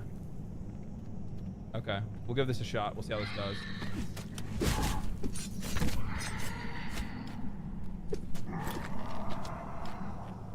With that item.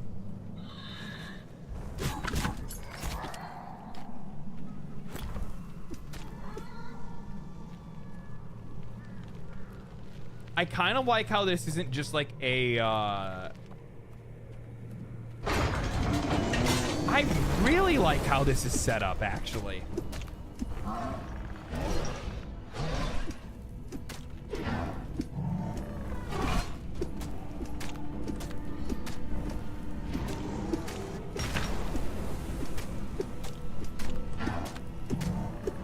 Okay, I stunned it.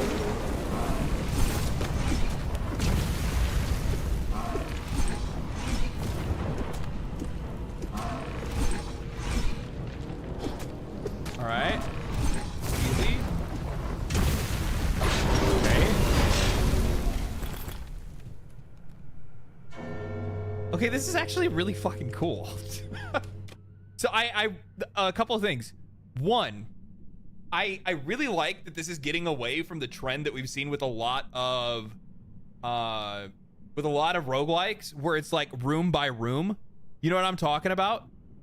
Where it's like, okay, like I kill these people in a room, now I got to go to the door, pick my reward, and move on to the next door.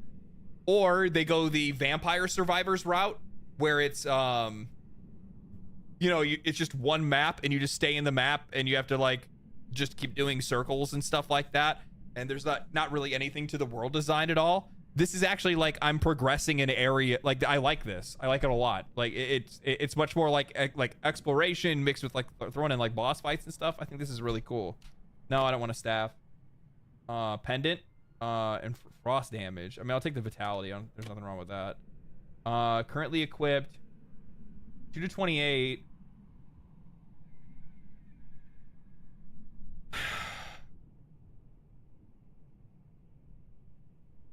I definitely take the new one here. We'll take the hatchet.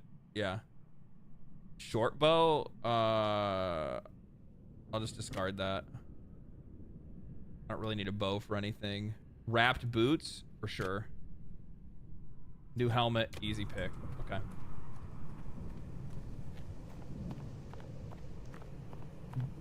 Wait, I want to go down to that one spot down at the bottom though. There was like chests and shit down there. How do I get down there? Doesn't move. That's the elevator.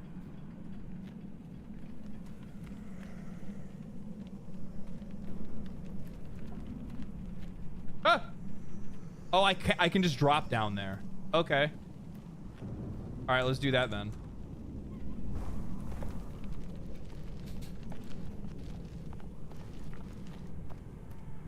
Being so excited about no ceilings. If you're a fan of that style of roguelike, I highly recommend Raven's Watch. Ah, fuck, that was one that I was gonna play before, and I kept forgetting about it. How did that one turn out?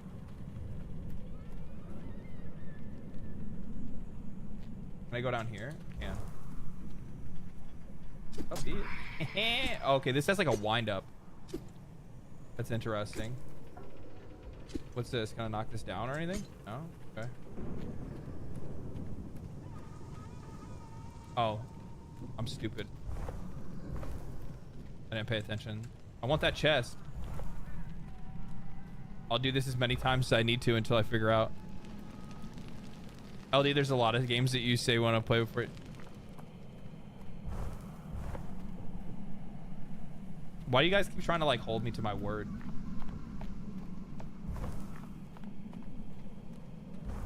You know, I'm not gonna lie. Like there were like content creators and streamers and stuff like that I used to watch a lot before. And I mean, I just kind of like I just don't really watch a lot of stuff like that anymore. But I totally get it why they don't have the time or can't play certain things. Or it's just like, bro, why won't he just play this game? I totally get it now. Fully understand. I have nothing but sympathy for them now. Where I used to have none, I am all sympathy. This looked like I could like save who that dude was, but I don't think there's a way to get him out of there. I wonder if that's how this game does like ice upgrade. Love that. Love that for me. Lightning resistance. It has more armor, why not? Cool, that's just a straight up upgrade. Yeah, I have nothing but sympathy now. LD, do you know we are here to bully you? Cat ordered us to. That actually sounds about right, to be honest with you. I really enjoyed what I played so far, but I'm a bit biased. Really like the traditional roguelike, Curse of the Dead Gods. Yeah. I still need to play more Slay the Spire. Like the problem is with some of those some of the more traditional roguelikes is that you see my wares. Trust me, there's too few friends to be found in these parts. I would never offer a bad deal. Okay. Get a reroll. I don't really need that right now. This isn't really there's really nothing here that I'm like, ooh, I need that. You know what I mean? Really nothing here that's like jumping out at me. I mean, this is two-handed though. We can't use two-handed. At least I don't think I can. No, because it would show up my item if I could swap them, and I can't. I think we're good for now. What are you doing? The stars spoke of your arrival, and here you are as prophesized. I am the Oracle, allied only to the inevitable future. And this is your destiny. Here, take a closer look. Don't be afraid. Oh, there's prophecies? Okay, the beginning of the end. You will slay the undying champion. Reward 1 additional skill slot. Okay, fulfill prophecy. I already did that. 1,000 steps. Okay, so that unlocked other ones. So you have like prophecies. So prophecies you fulfilled, and these are prophecies. Okay. You will slay undying champion 3 times. Yeah, probably. You will travel 100 meters. You will kill 12 enemies with shield bash. Okay. Are you sure you want to? No. Oh. Interact. Okay, now I'm healed.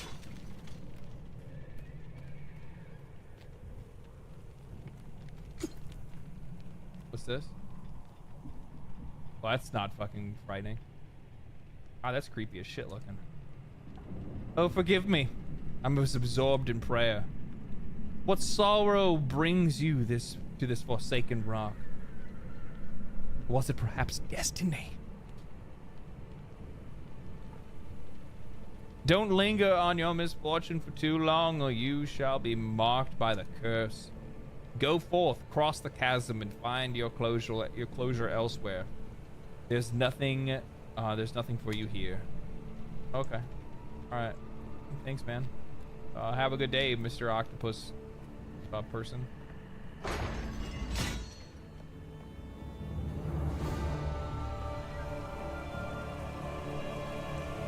Pretty cool, man.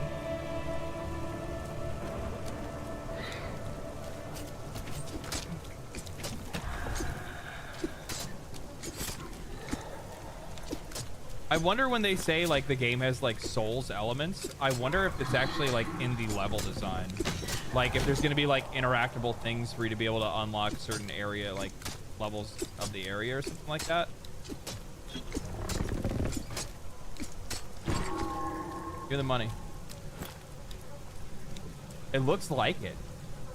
Because there's like a soul right there for me to collect off that body.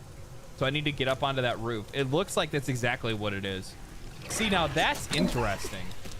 See, when I see people say like, oh, our game is inspired by Souls like that's actually what I want to see more of. I want to see more like Dark Souls like level design and shit in games.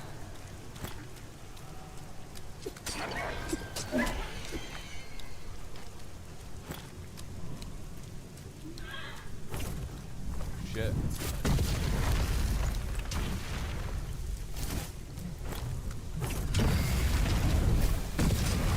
Okay.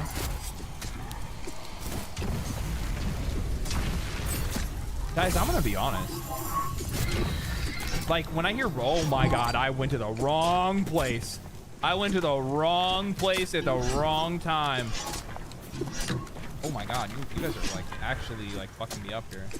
Hold on. Get him into a pile.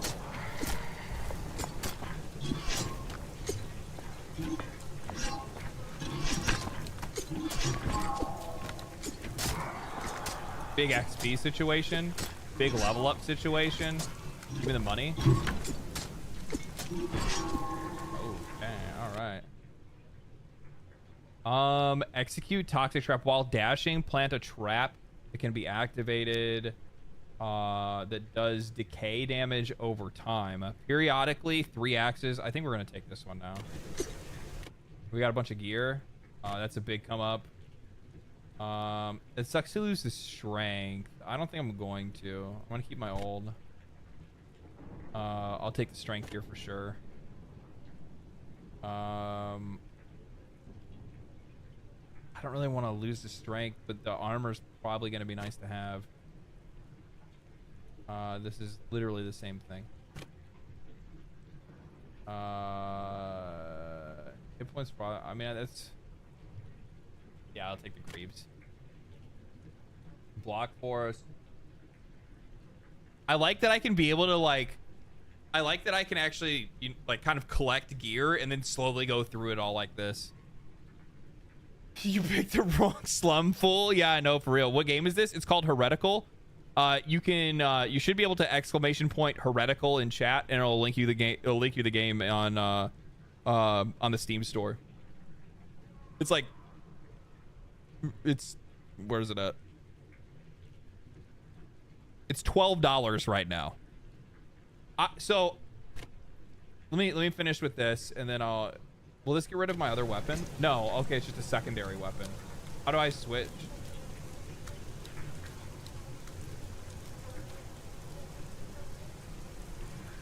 I don't know if I can.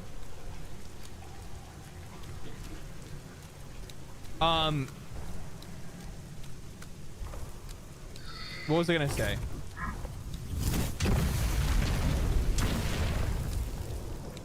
I kind of expected initially that this was just going to be like a very, like, just like basically what we've kind of always seen one of these games to be like or like what you see like roguelike, like just your standard run-of-the-mill roguelike, right? Like anytime I hear roguelike, a lot of these games have kind of gotten repetitive after a while. This is very interesting. It's a very unique direction.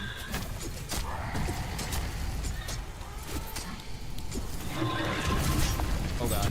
Oh god. Oh god. Oh god. Oh god. Oh god. Oh god. Oh god. Oh god. Oh god. Oh god. Big axe damage. Big axe damage. Big axe damage. Come on.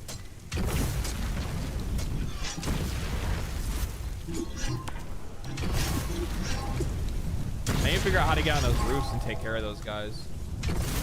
It must be up top over here, maybe. I want this chest though. You guys give me a break just for a second. Okay, I'll just pro gamer my way out of that. That's fine. Okay. Yeah, this is a very unique take on roguelike, at least like what we're used to. This is what I think it is. Oh my god. Mark. Matron Amara. God. Okay. Okay, I need to be careful about how many of my dodges I use.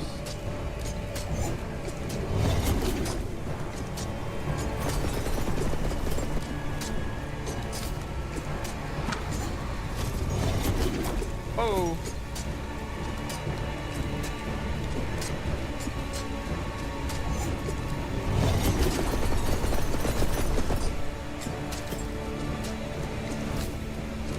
Okay. Locking in.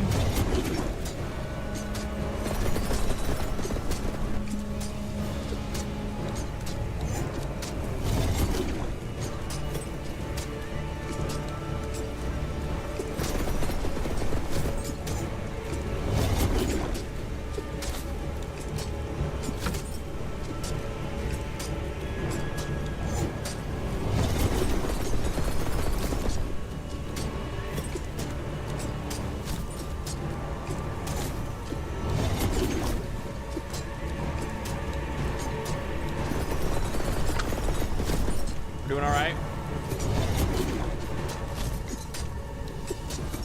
I just noticed that the battle area is getting smaller. Got his ass though. We got his ass though. We got his ass though. Holy shit. Was this all made by one person? I think it was, yeah. Will leg drops get a leg drop? I don't know, maybe. Are you using controller or mouse and keyboard? I'm using mouse and keyboard. Demos out? Yeah, you can play a demo as well. Yeah, there's a demo available for the game if you want to just try it. Execute, splitting. I think we're gonna go ahead and we'll take another execute. This is really good. We'll take another execute. I would actually have liked to get something else, maybe, but I like to get something on my other swings. That'd be pretty nice to have. Hatchet, magic sword, rare axe. This is slightly higher damage, faster attack speed, and it gives me intelligence. I'm actually going to take this just because I want the faster attack speed. It'll give me more procs on execute. No. I want those execute procs. Magic shield, 46 blocks, skill duration, strength. We'll take this one. Magic currency, cool. We got a rare helmet situation here. Decay resistance, max. Yeah, this is just no-brainer. No-brainer. Okay. I don't know which way to explore next. This looks like the next area. I don't really want to mess with that just yet. I want to explore a bit. Ooh, that hurt a lot. Get the fuck out of here. I'm not dealing with your bullshit. Holy shit. This is a very precarious situation I've got myself into. I'm gonna come down here now. I'm gonna bait these guys over here.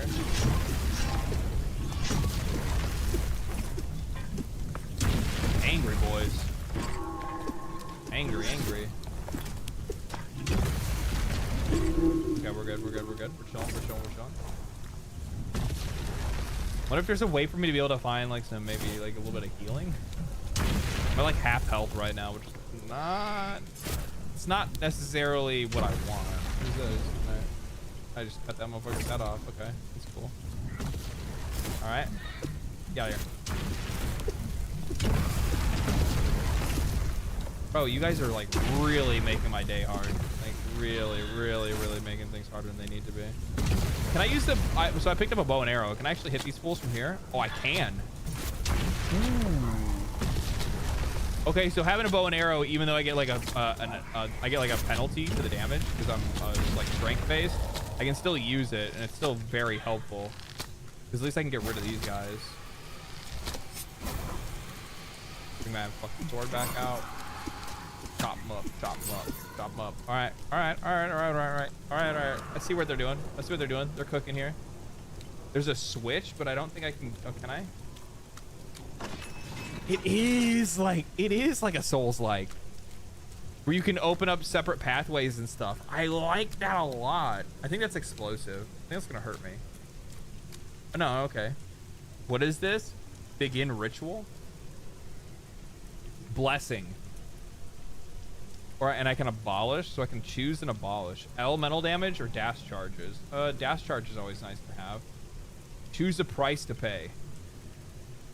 Lose health, lose movement speed for the next 20 kills. Okay, yeah, that's fine. We'll be slower until we kill 20 enemies. That's not a big deal. I can handle that for a little bit.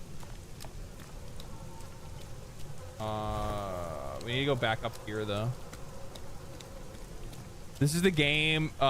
This game seems like it wants to be like an ARPG. It's a mix of a lot of different things, right? So it has like the ARPG feel. It has like a bit of like Bloodborne or like Dark Souls like exploration, and it has you know, a little bit of Diablo loot going on. Then it has like, it has a lot of shit going for it. The funny thing is that all of it seems to actually kind of fit together like a lot, like really well. I'm really hurt. That hurt a lot. Is this worth it? Is my question. I don't even know what that is that I just picked up. Twirling Carnage. Sure. I guess we'll level this up. Why not? What is this? Magic Sword. Normal speed. No, we're sticking with this. Intelligence, knockback, magic resist. Sure, that's fine. Some currency. All right. Oh, I got a cape. All resist. Nice to have. Another rare currency. Okay. Oh, those are the rare currency, probably. The thing that I just picked up. I think that's what that is.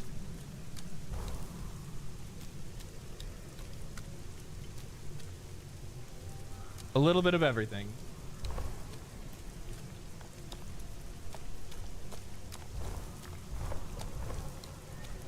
I don't even know how to like properly score something. Like when I see people use like IGN in them, like they have like their own criteria and like grading for scores. You'd have to like, I don't even know how you'd grade something that's like actually worthwhile.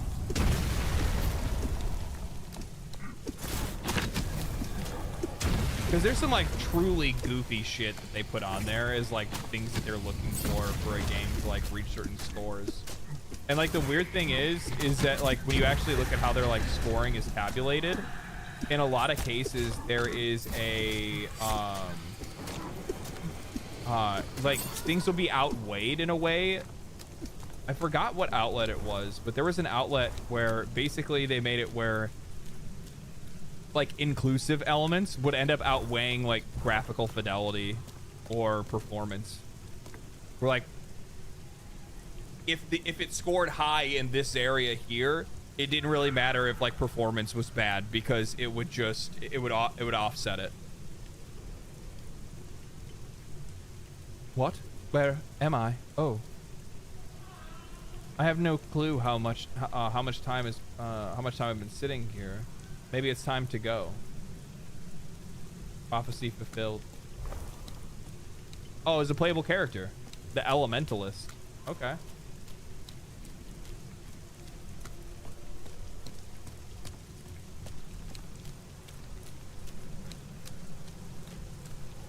Is this that currency? It is. Stray Star. That's exactly what it was. A little bit less, but I get a bunch of others. Yeah, that's well worth it. No, we'll stick with these.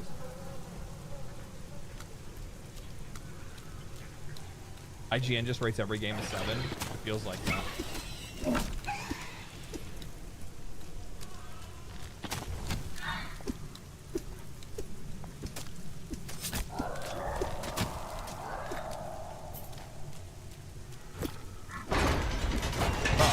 Uh-oh.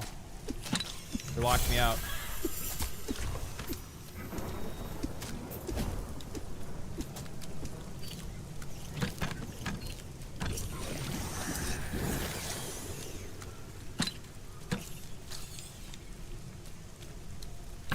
Well, I can literally just like shield block these bitches. They can't do nothing about it. Oh, the poison hurts though.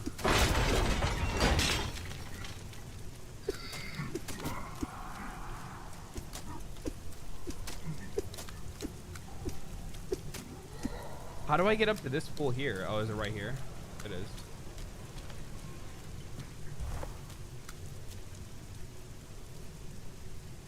Another soul trapped in this miserable hellhole. As you might see, those wretched rats got to me. Still, I'm here. I can't join my family in the beyond just yet. Looks good enough. Once it's finished, I'll have to try it. Yeah, I'm actually having a really good time with it. It's not a Souls-like until you have a despondent person sitting on a ledge somewhere. True. I'm in no condition to fight. I must press on into the gutters of this forsaken place. If you have a clear path forward, you'd give me a much-needed motivation to carry on. Okay, cool.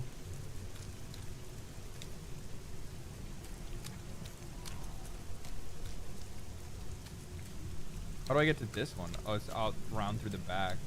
I didn't go to that like lower area, and there's like another man. There's like a lot of space to explore. It's kind of like weird.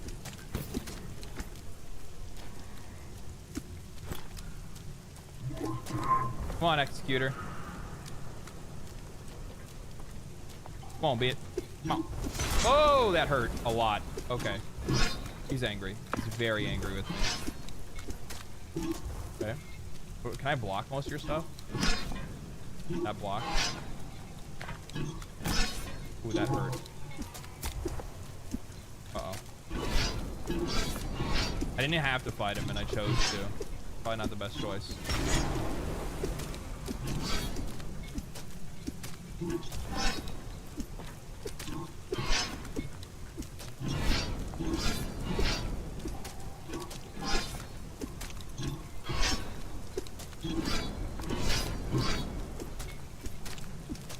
Come on. Big damage, big damage. I need to find something to give me some life leech, because I think right now I'm only gaining levels from killing enemies, or gaining health from killing enemies, like on level up.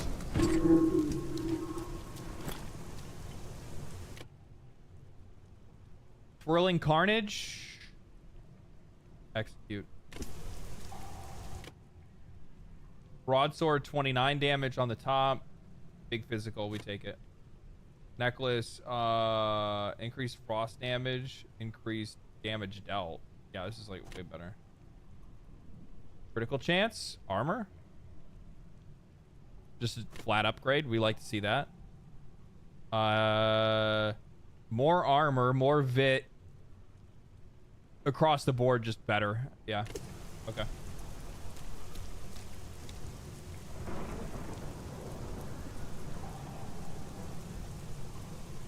I want to name my first child Carnage. That's certainly a choice. That's certainly an option. Yeah.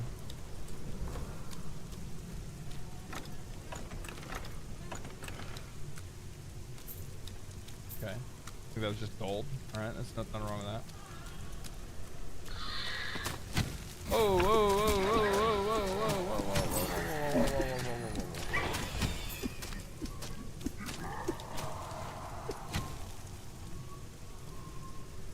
Sound of stifled whimpers comes out of the pile of crates. Oh! Okay, okay. Ooh, God, that was close.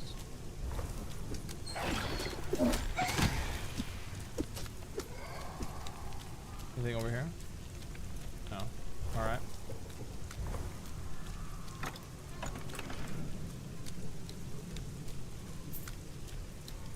I wasn't expecting it to have like an explorable area. Like it's so odd to me. It's cool. It's just really unexpected.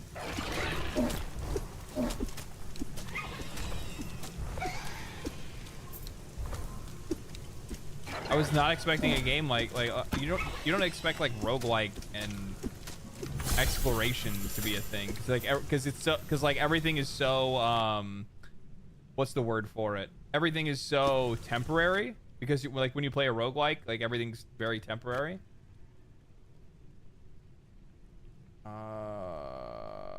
Keep what I got.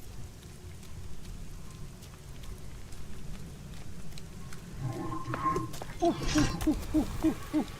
oh. Ow, ow, ow, ow, ow, ow, ow, ow, ow, ow, ow, ow. I need to take out this motherfucker here. Get out here. Alright.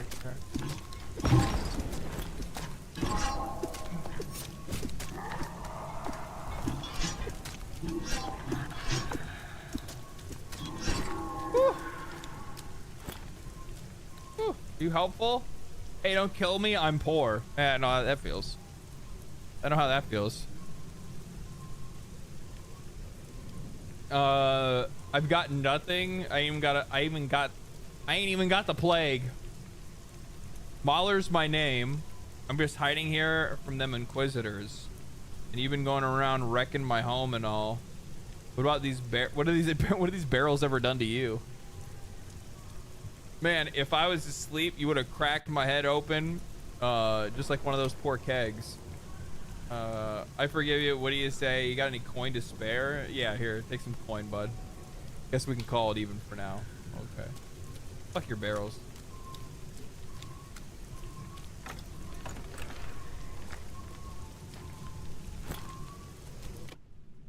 What is this? 29 physical attack. No, we keep the one we got. More physical damage. Yeah. 22, 23. We keep what we got. All right. Yeah, gift coin. Whoa.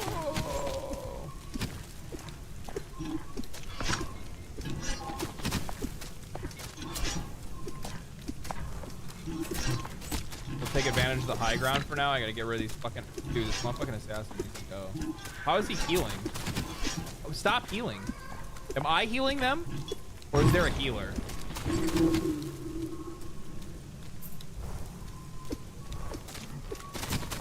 Ooh, I might die here. Ooh, I might die here.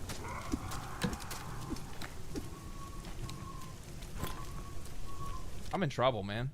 How do I heal? I haven't seen anything that gives me health back.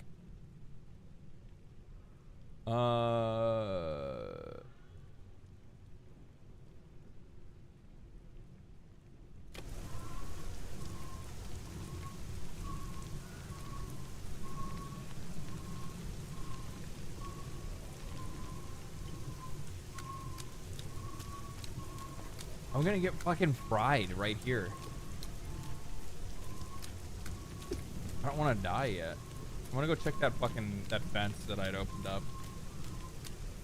Maybe I'll get lucky and there's like something that way for me to heal.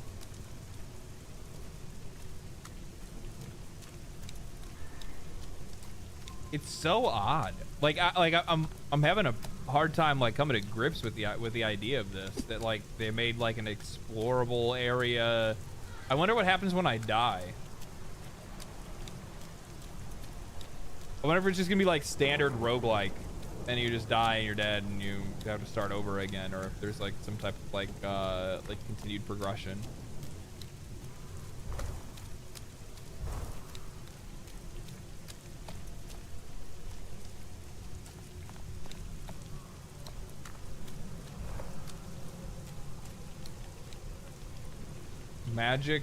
Magic seals bar the way. Whoa, whoa, whoa, whoa, whoa! I didn't do anything. I can't open that yet. Or like even killing the boss didn't open it. Maybe you have to kill all the enemies first. Yeah, is it roguelike or roguelite? We'll find out, yeah.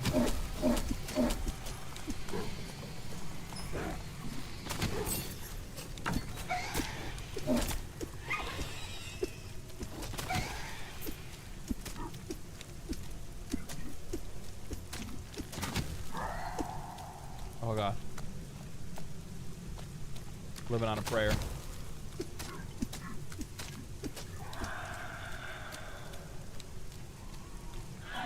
No, I'm fucked here. No way I live. Ah! Ah! Ah! Ah!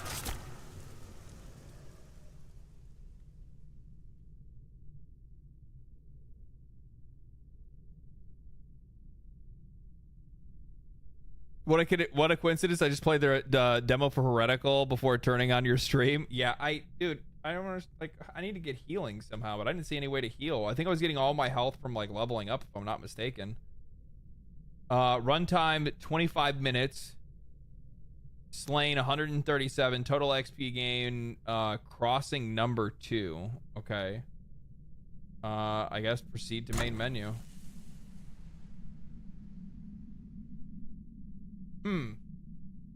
Well, I mean, we know we made some progress because we picked up another character, right? We picked up the Elementalist. Motherfucker has he looks like dude from Naruto. If his mask was like black and orange.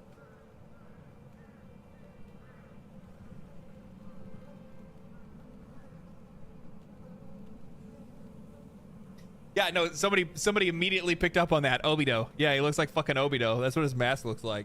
Ravius, an ambitious elemental mage, thirsted not for ordinary power, but the arcane might of the unseen. His insatiable curiosity and audacity led him to the treacherous heart of a smoldering volcano. There, amidst rivers of molten lava and the oppressive heat, he sought to unlock the fiery secrets of the elements, but the guardians of that fiery chasm, the towering fire golems, deemed him unworthy. With a fury as ancient as the earth, they descended upon him, their molten hands crushing his mortal form. Thus, in his fervent quest for power, Revius met a blazing end in the belly of the inferno. Okay, so light armor, relics, wands, stabs. Starting skill, Elemental Overload. When dealing fire, frost, or lightning damage, gain a Nova stack. Upon reaching 3 stacks of any element, release a Nova a Nova that does that damage around you and grants a barrier of 25% of the damage dealt. Okay, so I guess we'll probably give them we're gonna give them a shot. I'm gonna use the bathroom. Give me a second.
In one run, I could upgrade a gear piece at the merchant to give 9 health per level up.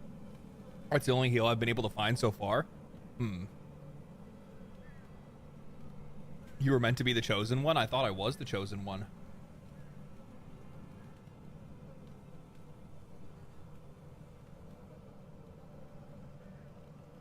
These are so good. They're so good. Morel and Swiss.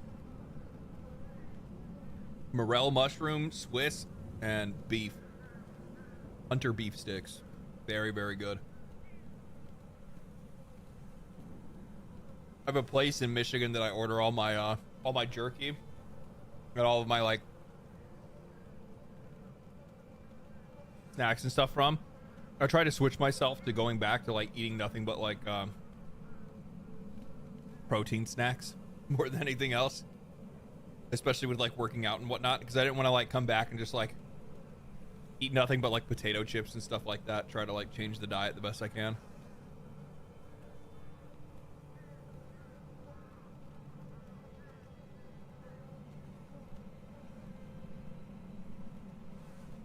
All right, let's give it a shot. Let's see.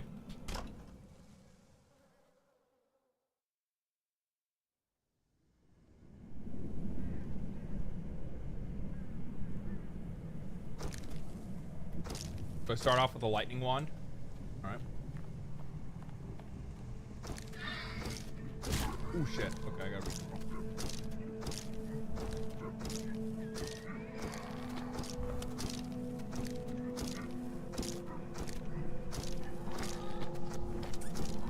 So if I time the distance attacks, I can probably...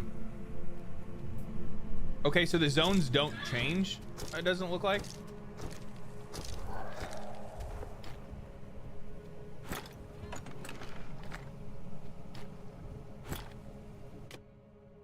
Okay. Increased elemental damage by 3%, which I already have. Increased lightning damage. All right, cool.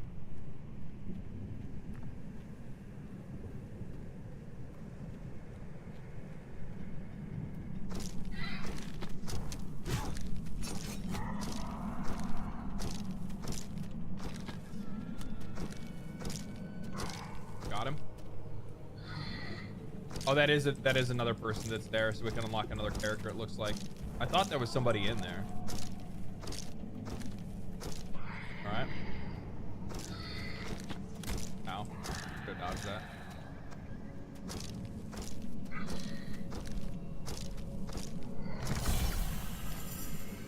Here's my level up. I say we stay with Sparks. Or Sparks another attack. Every few seconds, a lightning bolt fires towards the nearest enemy, dealing lightning damage. Every few seconds, an ice spear appears above you, seeking enemies when hit, deals frost damage, and applies chilled status. When you attack, launch a fiery orb at your target, dealing fire damage and burning enemies in the area.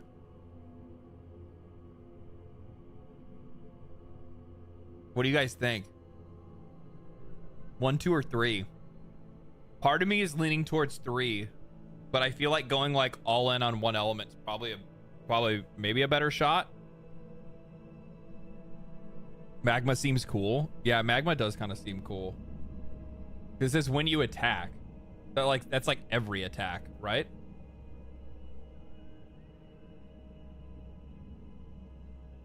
Let's give it a shot. I'm here for it.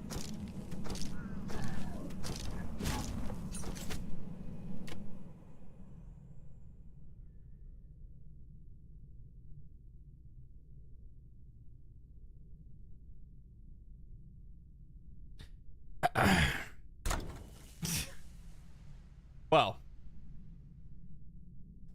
let's try that again. I didn't know you could fall off the map. I didn't know you could fall off the map. Oh no! See, I'm learning for you guys. That's what this is. I was experimenting. I did that on purpose. See, I'm supposed to be teaching you guys how to play the game. You know what I mean?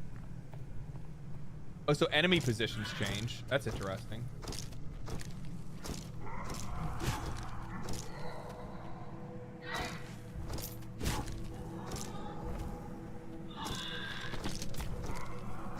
fuck you hit me? Okay. Yep. More movement speed. We always like that.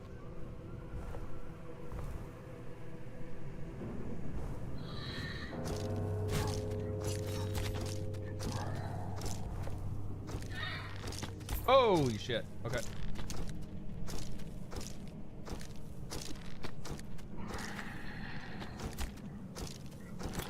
Those fucking hit scan.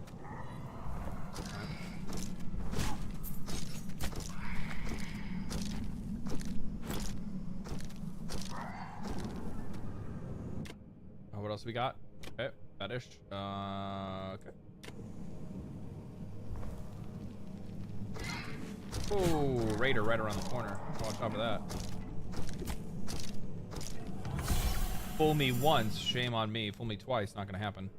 Oh, now I got another one. Every 5th attack, spew fire damage. Let's do Magmorb. Magmorb.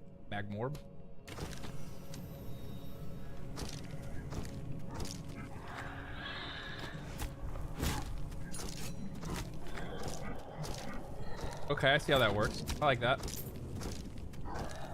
I'm way more squishy. What's this? How did I not see that last time? Or did it not work last time?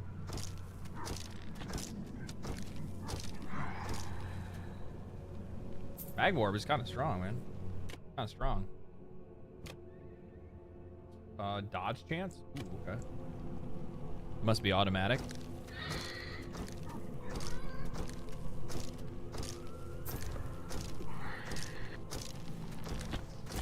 Damn. Okay.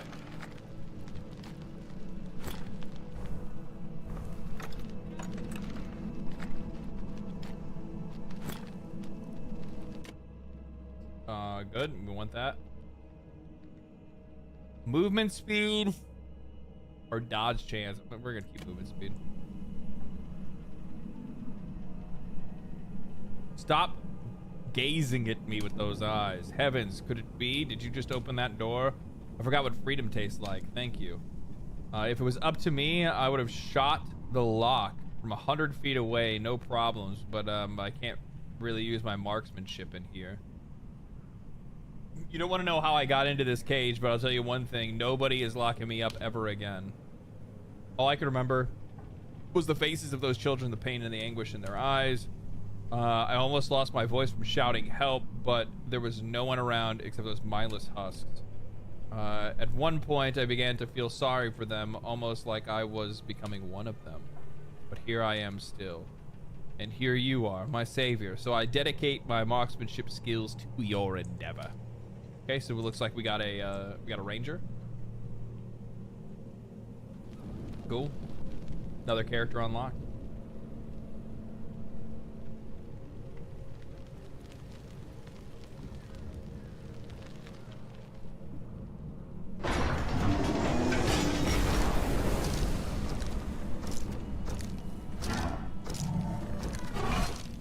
So you still want to stay within like Nova range, but you don't need to be like right up on them.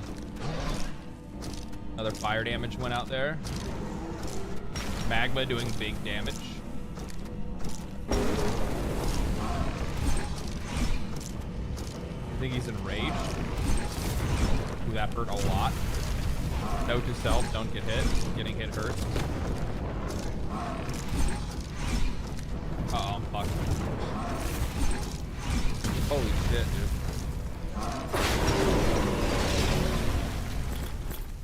I don't even know what I was getting hit by something on the ground there, but I just didn't notice it. While channeling its power, the skull reduces cooldowns by 25%. That's always nice to have. Intelligence +4 resistances. This is all the same, but I'll take the int actually. Sure.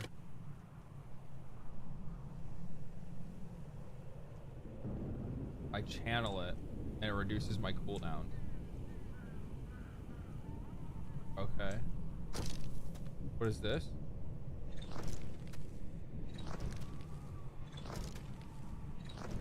Oh, so I can use the staff and the staff will give me even more damage, where this attacks faster.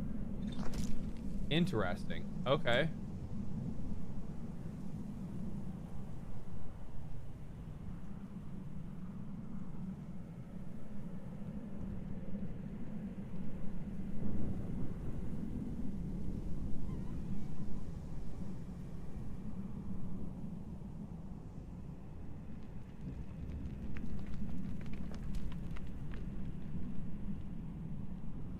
I'm guessing that'll make it where I'll be able to skip some stuff. What's this?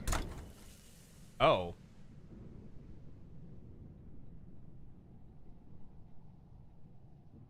You have skill trees?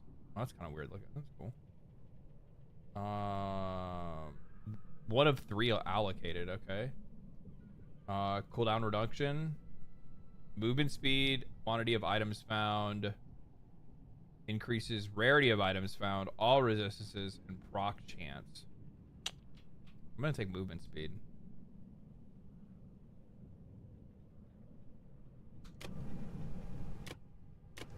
Okay. Fulfill prophecy. Oh, so fulfilling prophecies unlocks more skills. Okay. Okay. I like that. Play careful till you level. Burning damage is nice. Was I getting hurt by my own burning damage? Is that what it was? Like, because I got too close to the enemy? Looks like I'm gonna have to scoop this demo and play it. Wait till payday. Yeah. Give the demo a shot. See if you guys actually like it. I'm actually really enjoying it. They can pay for me to play it, but they can't pay for my opinion. I actually really like this.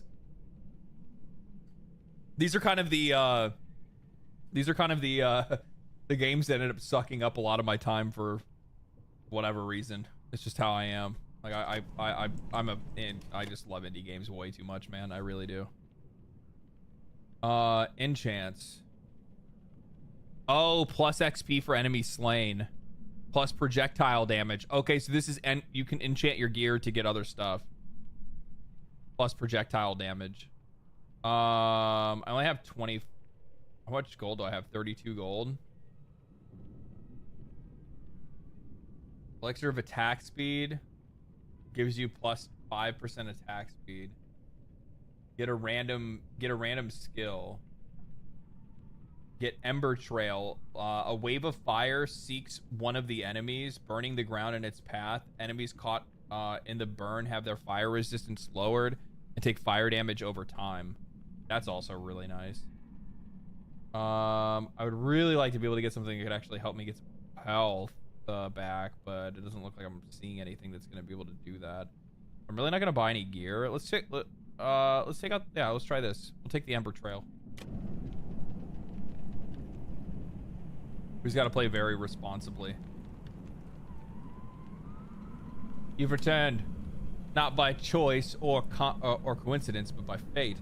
Well, it seems our stories are intertwined, but sadly I can't give you any guidance or solace. I'm too blind to see it myself. Once my prayers are answered, I might be able to see the way forward. For now, your fate is just your own. Okay. Is this like another exit on this side? No, this is where I came from.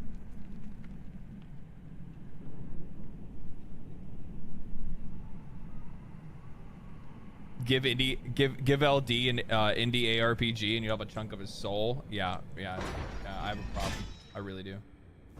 I'm not afraid to admit it, to be honest. Not afraid at all.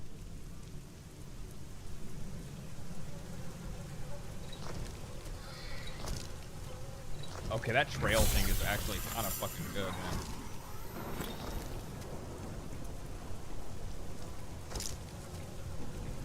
So I can hit this and I can like reset my cooldowns, it looks like. Right? Yeah.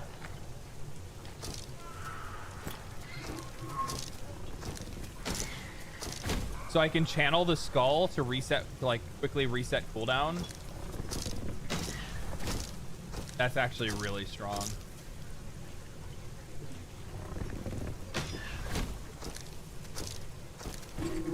Okay.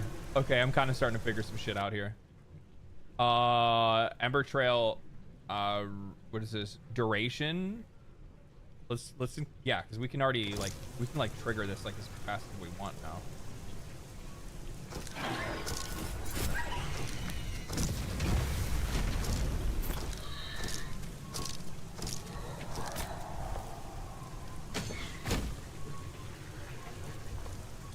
I don't think that's the way that I want to go up.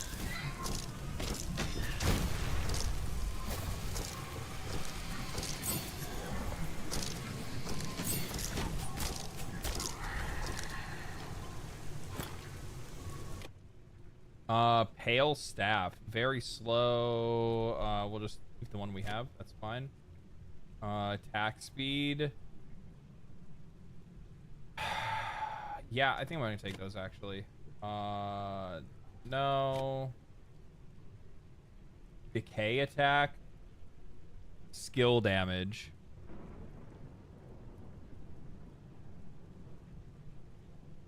I'll take that.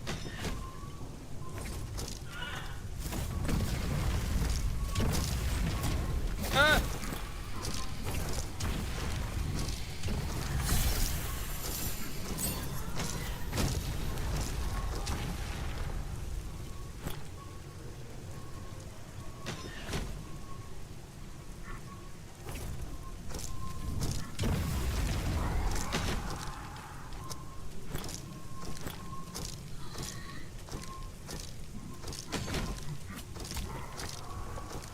I didn't know those guys have range and short range. Kind of bullshit, actually.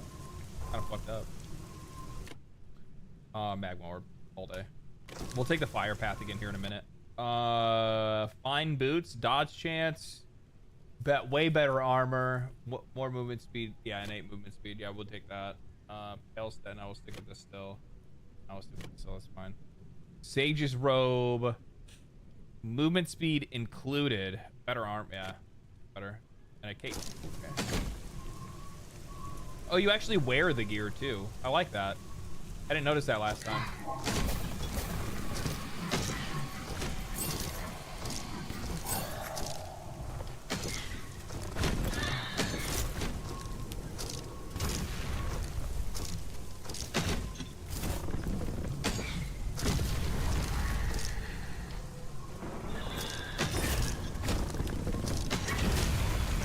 God damn. It's still tough to play though.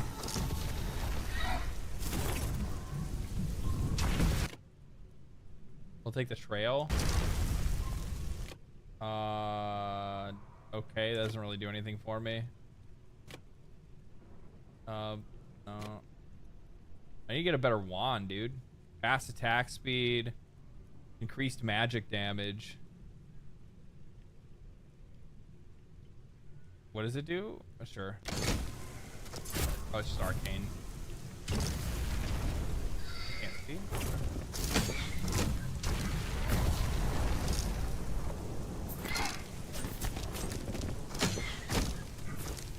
Need my path? There it is. There it is. And they just get fucking melted. The path is super good.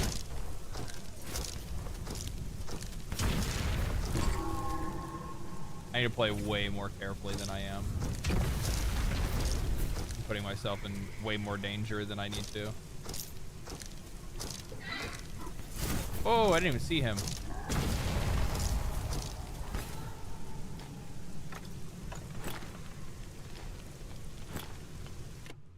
See what we got here. Dexterity, knockback.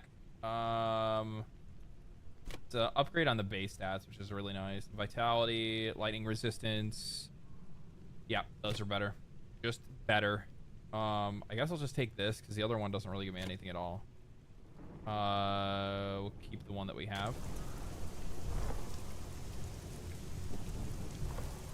Oh, okay, so those souls that you find on the building, those are permanent upgrade points or permanent passive points. So that's your like roguelike part. I don't have the currency needed to start the ritual, so I'll have to keep moving.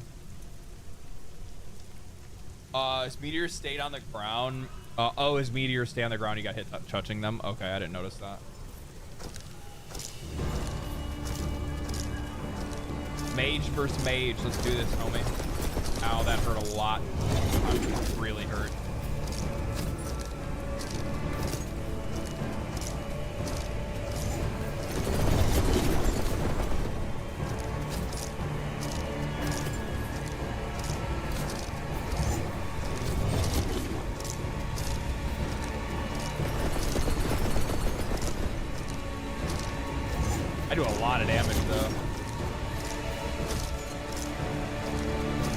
Like, I deleted that motherfucker. That was way faster than the first time. Holy. That was crazy fast. Take an Ember Trail again.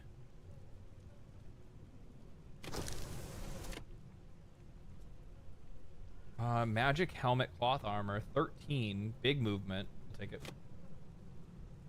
Magic Sword. No, that doesn't really do anything for me. Magic Gloves, Strength, Frost Attack. Not really using Frost. Doesn't really do anything for me.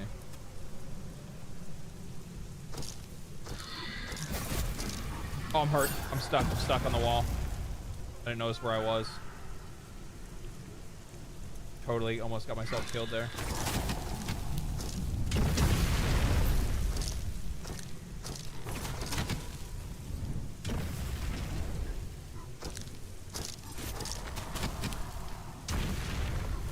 Not gonna reach far enough.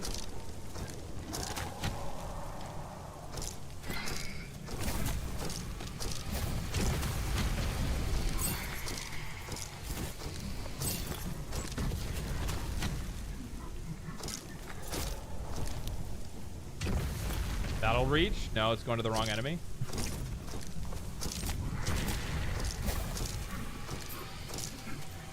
Oh shit, he's still alive. I thought he died. I didn't see him. I'm gonna fucking die.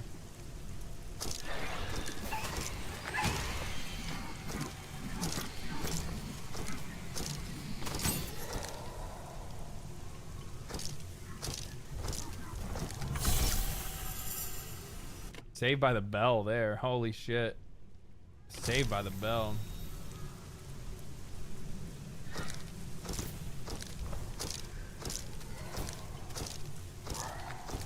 I just kite well enough and give myself enough distance. You still have to be like kind of careful because you want to make sure you're like gonna be within like range to be able to get like the fire trail to actually hit them. But fire trail is very strong. Look at that. Like, look how much fucking damage that did to that elite. Especially in these like corridors. Like it's super effective in these corridor fights. Remember when you get away, get away, get away. Everybody dead? Okay.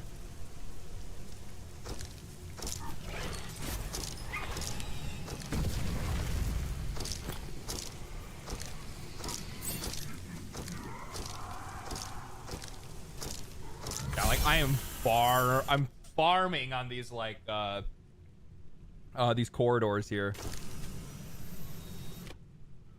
Fire resistance 10 and 4. No, we'll keep these. More legend to more damage to great enemies. I think I'm gonna take that actually. Pale wand. Finally a big wand situation. That's what we needed. We needed that really badly. Block force, no. Frost resistance, no. Traveler's Cloak, quantity of items found, no. Ooh. 8 and 8. Magic attack, really good. HP, good. Cooldown, I mean, that's just like a no-brainer, right? Okay. Sure. Fire increases my fire damage, and I got a ring. All right. That was a big come up there loot-wise.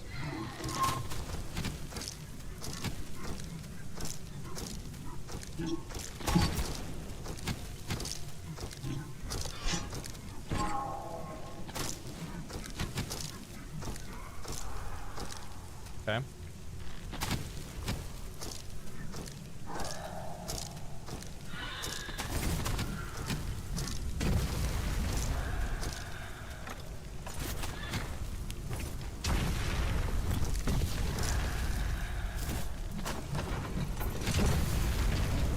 Okay, nice elevator.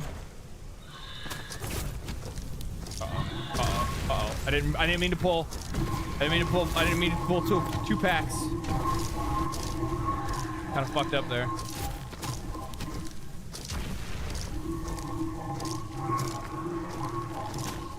God damn it, I still got there.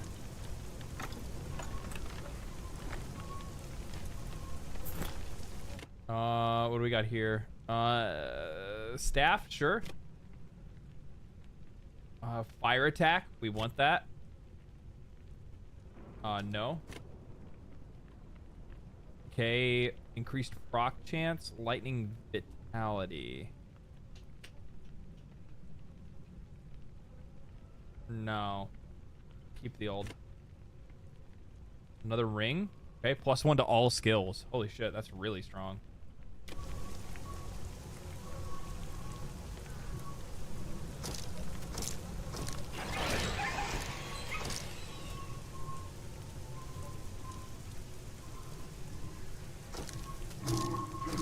Absolutely fucking deleted.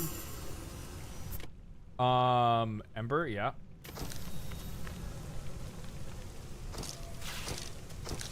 Absolutely fucking annihilated. Holy shit. Builds coming together.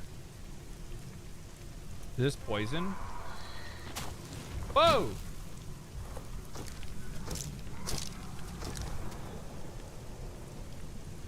Is this like another area? Oh, okay. Well, wait a minute. Wait. We're not done exploring yet. We're not done exploring yet. +1 skills is huge. Dude, +1 skills is busted in like every fucking game. Any ARPG, +1 skills is like biggest come up.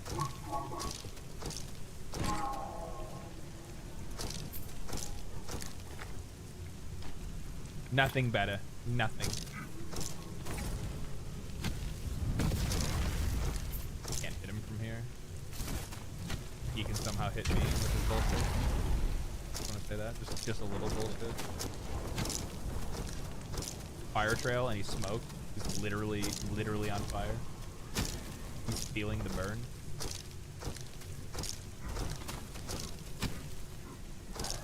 Okay. I think this might be the run. Intelligence, frost resistance, magic resistance. I don't know how magic scaling works. I guess we'll try it. We'll take the int. I don't know how much int scales more than magic damage, but I'm kind of already doing so much damage that it probably doesn't really matter that much. Because I don't know what like, because like int's going to have to be a damage scaler because it's definitely not going to be for anything other than that, right? And I am leveling up so quick. Sure, whatever.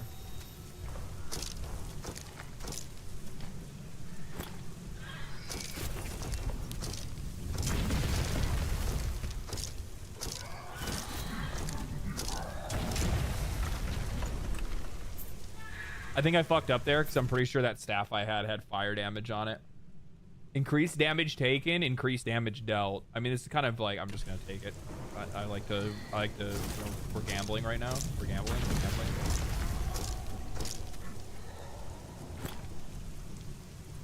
Leveling seems to equal heal. It does seem to equal heal.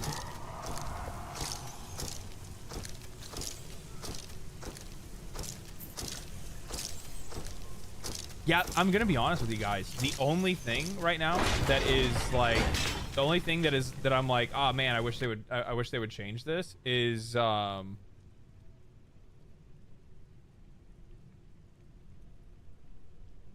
only thing that like is like a little bit more on the audio. I mean, here's the thing. It's a roguelike, so you don't want it to be like you don't want it to be like crazy with the audio. Right? You don't want them to like really pop off and be like, oh, like constant boom, like big noise and constant noise and shit like that. Like you don't want that. Nobody wants that.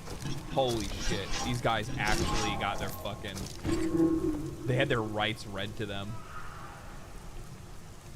How fast can I kill this guy? Because he fucked me up last time.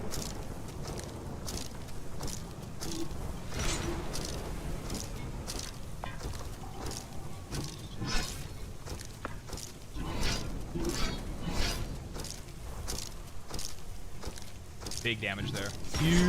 Huge damage there. Yeah, the game's just a little bit quiet. That's the problem. That's like the only thing that I would say that I'm like, oh man, like they do something about that. They're sitting fucking pretty. We've already been all the way up this way. saying this is a great little game. I really like it. This meteor. Oh, I already read that one. The game UI reminds me of a different game, but I can't remember which one.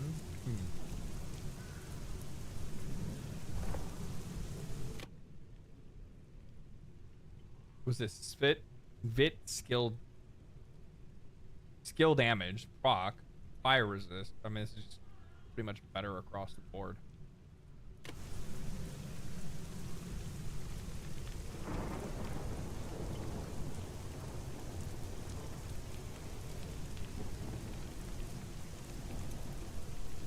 The thing about roguelike plus ARPG has me scratching my head a bit that it sort of means that it's implicitly a hardcore ARPG. Yeah, actually, you're kind of right.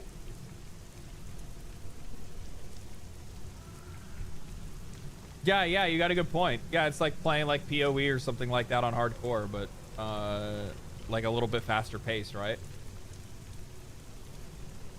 I wonder what the negatives of this are. Dodge chance or armor? I don't have anything to do with that.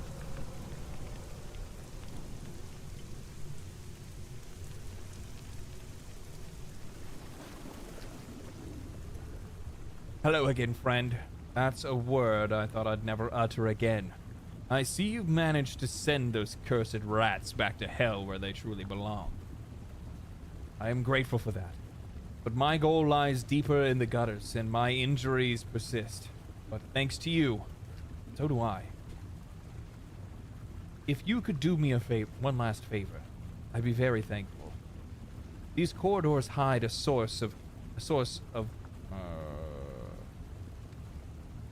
the source of those gnarly creatures, the rat's nest. Rotten beasts, those things. I can't clean them. Oh, I can't clear them on my own. If you could purge the way, I would meet you in the chamber leading to their master, the Rat King. Right. I don't know Asmongold was in this game.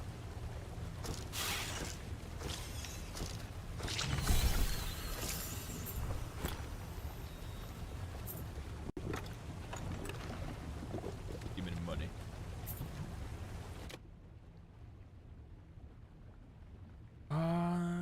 Physical damage, decay, damage over time. Ooh, 8% of damage over time and fire damage.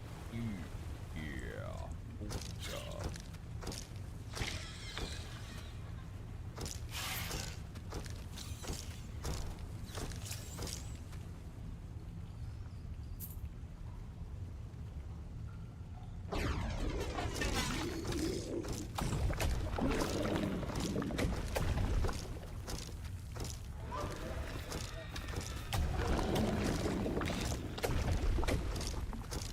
Okay.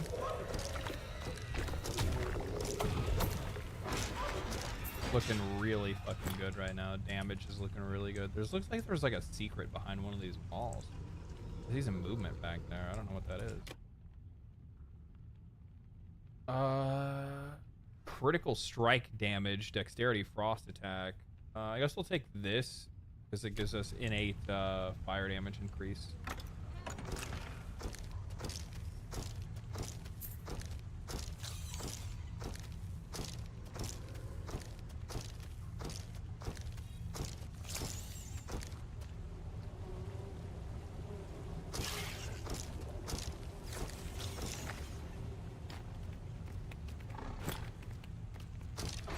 Holy shit. Plague rat horror. Ah! Oh, fuck, he's fucking me up. Oh, God. Luckily, I had like my frost shield built up. Otherwise, that could have been troublesome.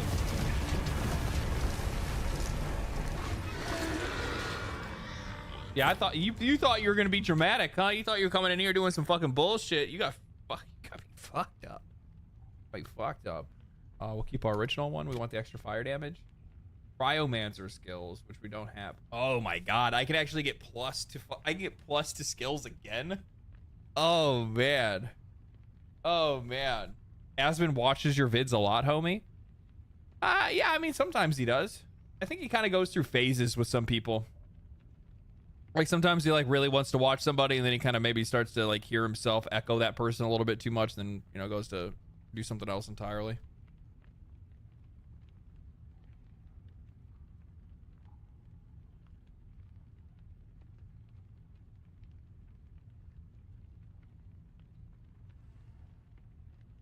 I would really like it if this actually had more.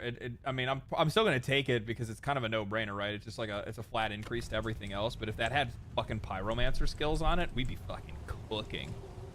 We'd be cooking. This run is looking really good so far. It's looking really good, dude. The corridors are making it a little bit more difficult for me to be able to get like my my fire trail to where I needed to. But outside of that, like it's yeah, we're doing really good.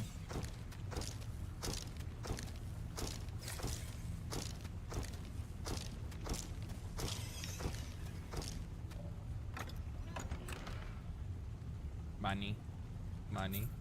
We got to be getting close to a boss fight. Absolutely fantastic. Absolutely fantastic. Love to see it. What are you doing over there? We got guys with guns. I don't really like that much. Whoa! Whoa, whoa, whoa, whoa, whoa, homie. Homie.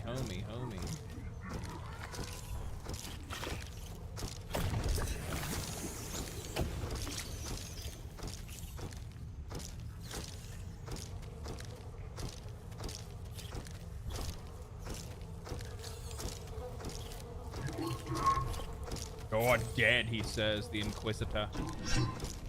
Stand on my fiery ground and burn. So what's really good about this combination is the fact that the fire ground, like the fire trail, what is it called?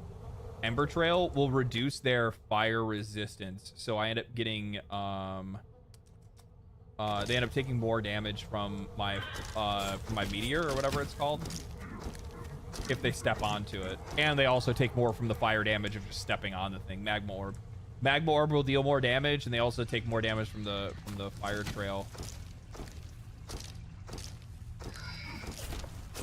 Come on.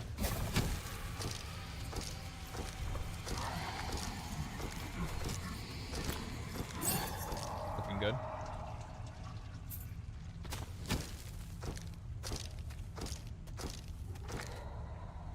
Give me the money. Anything good? Anything good? Anything good? Increase damage over time. Magic damage. I mean, the frost attack is kind of like whatever. It doesn't really matter. Sure. Lightning attack. I mean, it doesn't really do anything for me. I think we just keep what we got.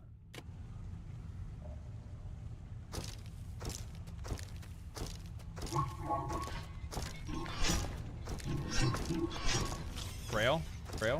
There it is. Gone.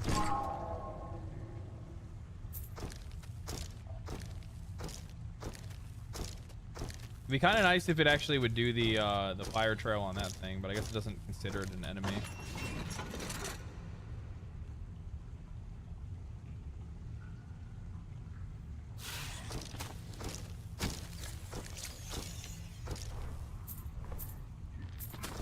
Oh!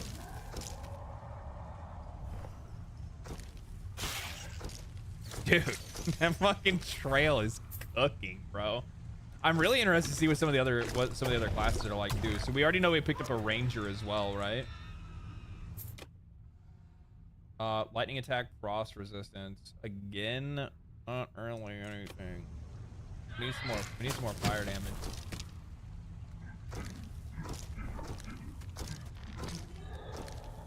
Fire damage, damage over time.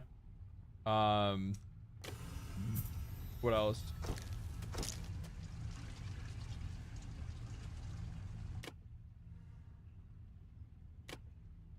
Can I do this now? Oh, I gotta be at a well of stars to be able to use these.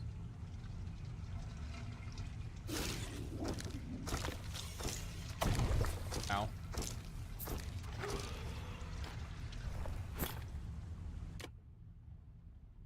Bro, stop trying to give me this fucking ring. That's the third time it's trying to give me that same ring. Oh, it's because I need to choose what I'm gonna do.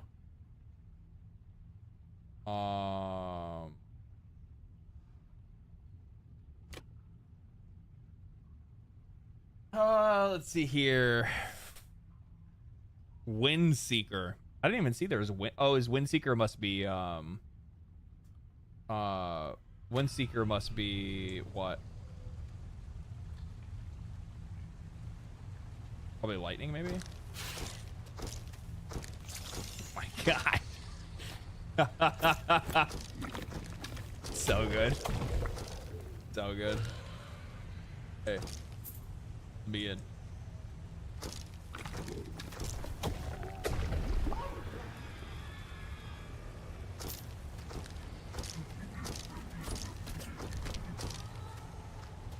Yeah, by all means, run all the way down the hallway to come get me. Yeah. Yeah. Ow, ow, ow, ow, ow.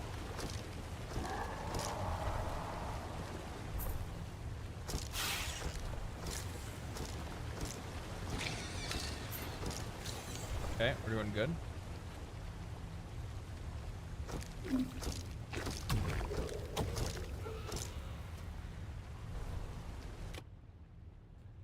Skill damage? Sounds good to me.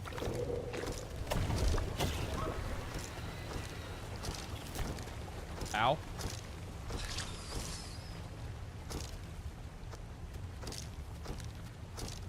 Fun. There it is. Big damage. Big damage.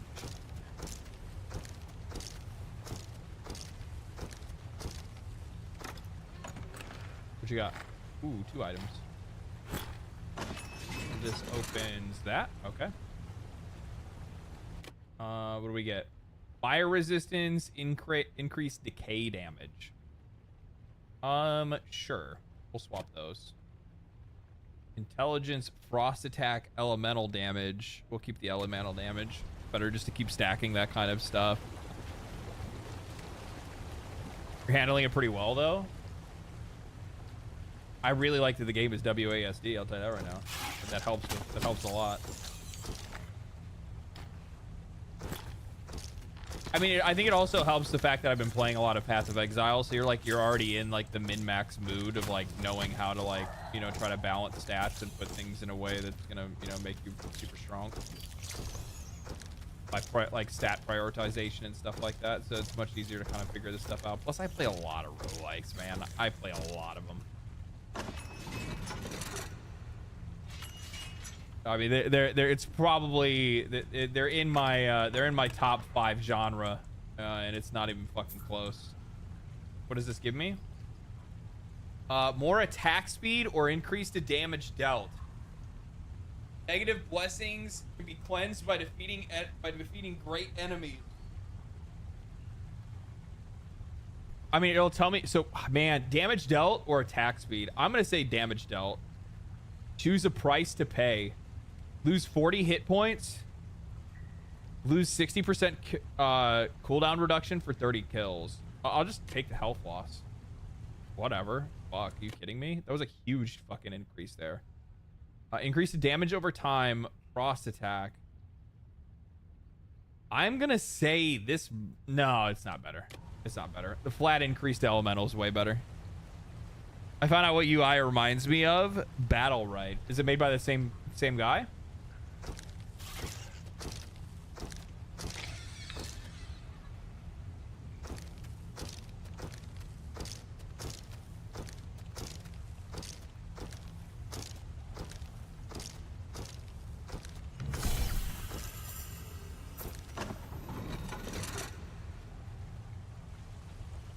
Contraption above the creeks. Contraption above.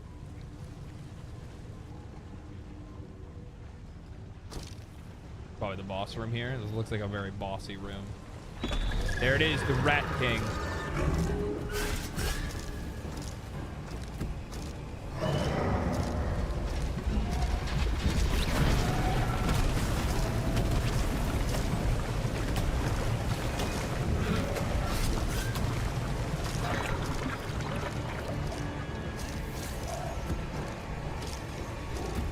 Stand right there. Stand right there, buddy. Hold on. Lightning damage, damage over time. These guys will help me get my energy shield up by standing in my Nova. Then he comes and stands in the fire. I kite him here, hold him here, move.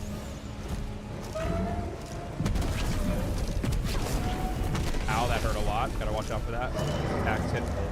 His attacks are very strong.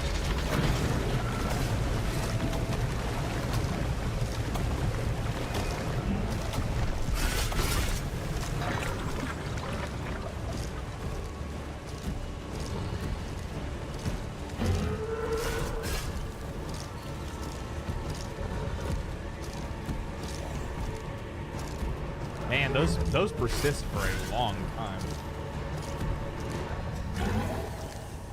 His zone denial sits around for a way longer than I want. Get some energy shield. I gotta be really careful with that right there. Oof.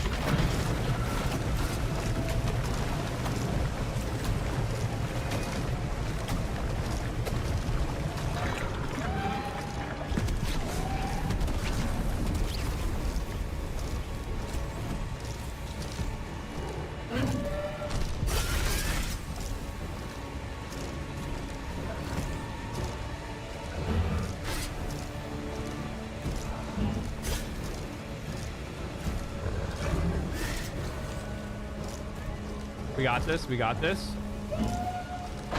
Got his ass. Got his ass. Got his ass.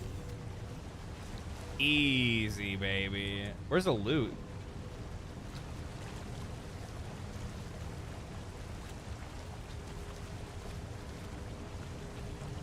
Where's the loot?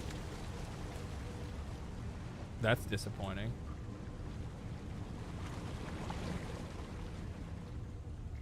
Big chest at the end? No, enemies. I didn't get any loot for fighting the boss?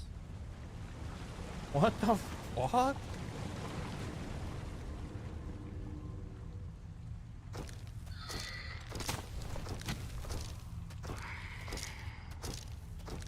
That's fucking bullshit.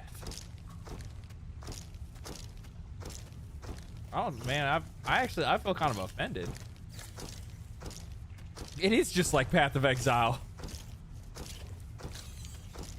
Kill a boss and you're like, I got nothing. I got a shoestring. Remember, I killed the Pinnacle boss and I was like, that's it? That's all I got from this? What the fuck?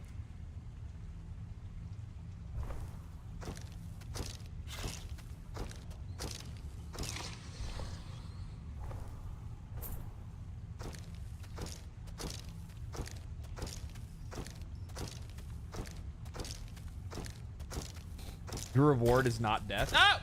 I looked away for 1 second. I was like, there's no rats coming. And then all of a sudden a rat.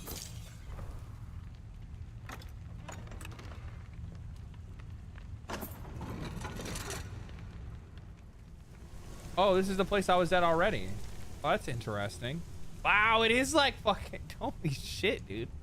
Does that mean I get to, next time I come here, I get to like just beeline it straight to the fucking boss? That's crazy.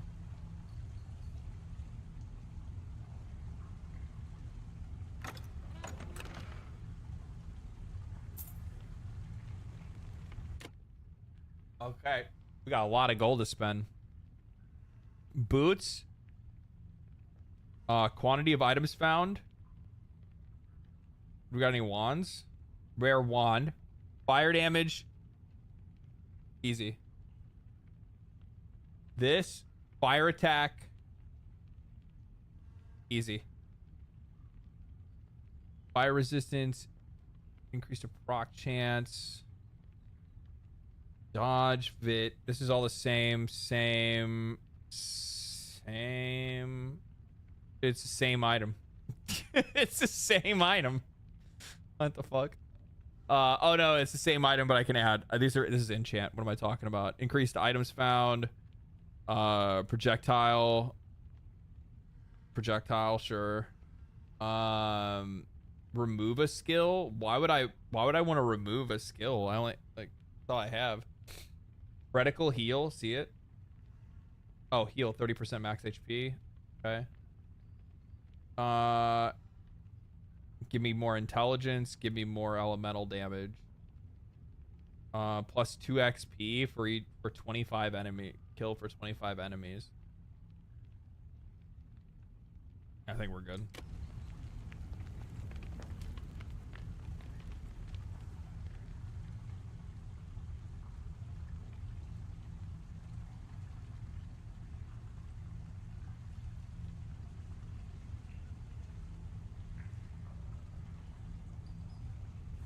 Where am I supposed to be going? Oh, right. I think I gotta go back to the magic fence, maybe?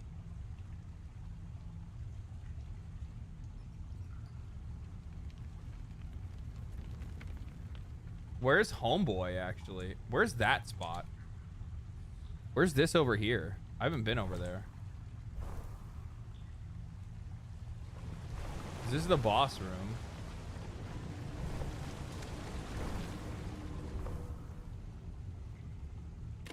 Do you know, to be really nice for a game like this? A fucking mini map. That would actually be kind of very, very nice to have. Illusory walls? No fucking shot, right? No. There's like a fence here, but you can't get through there. This looks like you'd be able to go through because there's a door right here.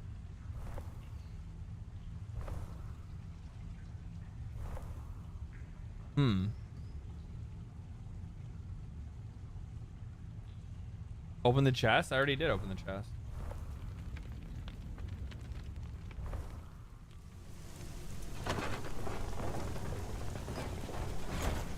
This takes me back to the settlement.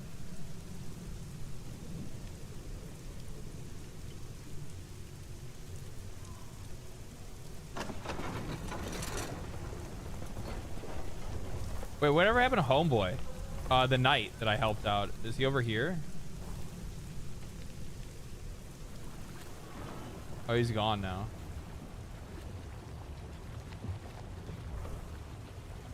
Okay. I thought I was like helping him, and I ended up killing the boss that he apparently wanted to fight. So I figured that was gonna like unlock the thing from him to like for us to be like friends. He looked like somebody that used like two-handed swords, which would be kind of fucking sick. Oh, what's going on over here? What's up, boys?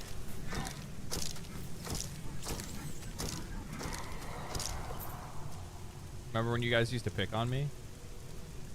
You can pick it on me now, huh? This should mean I can go through the other area, maybe? I don't know, because I don't know where else to go. To be real. Oh, don't see shit. Does one have anything good? 22% increase to elemental damage. What are my negatives? Lose current coins. I can take my money. I don't give a fuck. Why would I give a fuck? I don't even have. I didn't even have that much gold to begin with. Like easiest. Like. Thanks. Yep, I can go through there now. I'm gonna kill these guys because I can. Because I got 22% increased elemental damage. Also, I need the XP so I can get some. I can get some more mana. Oh my boy! Oh my god! Oh my god! Oh my god! Oh my god! Okay, there's some gear.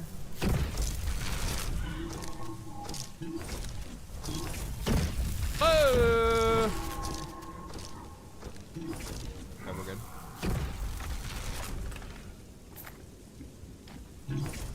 Who's doing? Stop doing that. No! Okay, that's cool. It like stuck me. It's like stuck me in the anime. Like I couldn't move around after I talked to the NPC. I'm used to games that like let me talk to somebody and keep moving, but it like sticks you in place.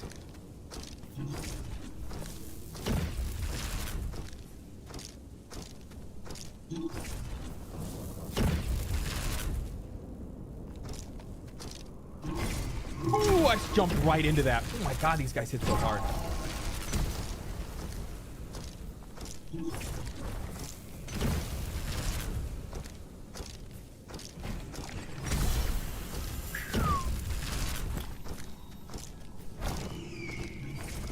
Gotta watch out for these gargoyles, boy. Gotta watch out for that gargoyle. Almost caught my ass. Holy shit. So technically everything these days is a roguelike because all of these incorporate some progression among rungs. I mean, I guess kind of. I see what you're trying to say, but who's just throwing shit?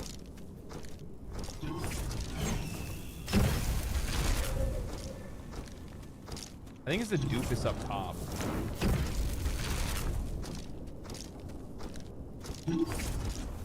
It is.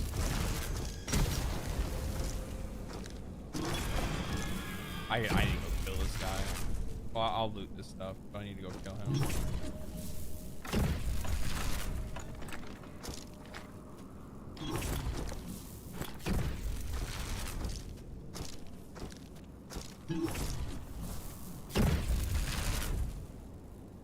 Just a car.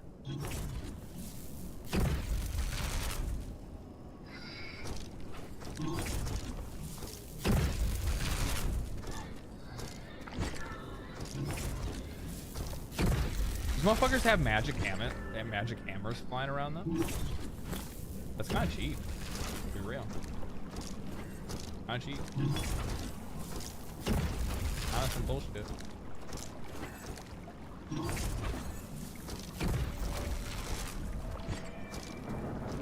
You die.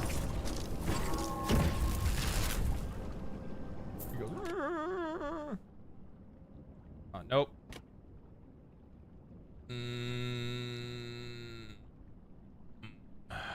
This looks like another tier of armor, I guess. 9% increased fire damage, or 10% increased elemental damage. I don't know. I mean, I feel like that's probably the better route to go. I'll lose some damage over time, but whatever, it's not a big deal. Elemental. This is just better, I think. This is like a fence I'll need to open up. Some more loot here. The heal potion? I mean, I drank it already. I think you drink it immediately, like right after you pick it up, if I'm not mistaken. What is this one?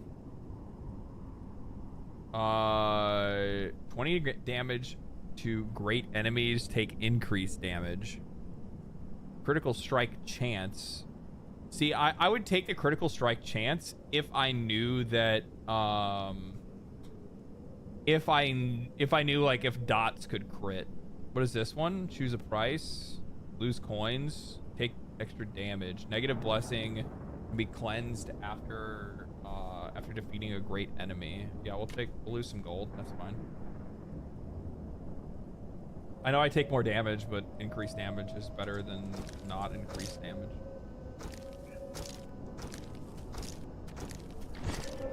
Because the faster they're dead, the less damage they can deal, right? I do want to say I think it's absolutely bullshit that they given these guys fucking holy hammer or whatever it's what's the ability called? You know what I'm talking about?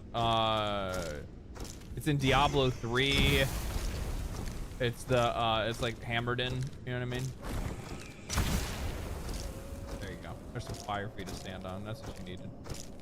These guys are like super resistant to magic.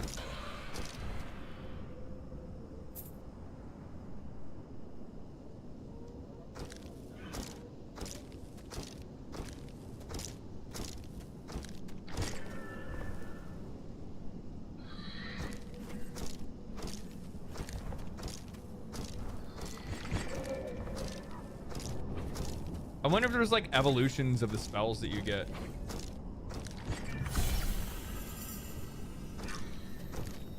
Because like I'm looking at the bottom and there's 4 extra slots for skills. So like I have to be able to get more skills or unlock skill slots at one point. I don't know how. Maybe it's level based. They really didn't say how that happens. At least not yet. Ministry Mask. 19 to the good shit. Increased skill damage. Yeah, so this is just like straight up better equipment. This is just like the higher tier of equipment. So now it's like, so, okay, that's an interesting way of doing it. So basically it's like early equipment, and then as you go on, you're going to get higher tiers of equipment, and the enemies will level up with the higher tiers of equipment, and then you will start over like back onto magic gear, and then go and then try to find rare gear. That's interesting. I likes it.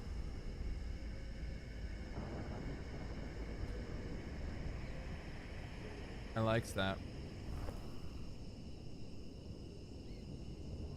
What's this? Peculiar rose bush seems out of place. Can I attack it?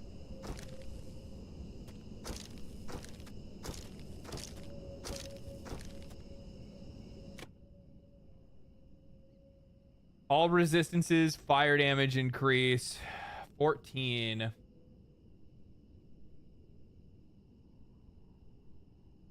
Like, I'm gonna take a little bit of a hit, but it's probably better just to kind of get this done. Royal Wand. Frost damage increase. No. No, I will not take that. I will not. I mean, 10% magic damage. No, we want elemental. I realize that magic is a different type of damage. Very RPG-ish progression. Yeah. Strength, fire resistance. Skill damage. Yeah, no, we're gonna keep the one we have. All right, we'll take it. That's fine.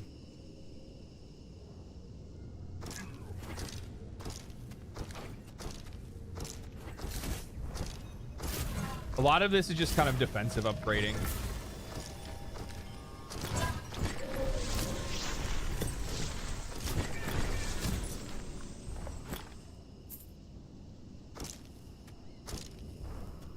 Clear. There's a couple more hammered-ins up here, it looks like. Oh, this is a secret entrance. How do you open it?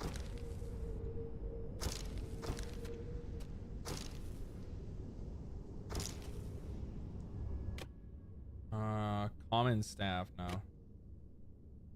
Skill duration, quality of items. Sure. 5% elemental.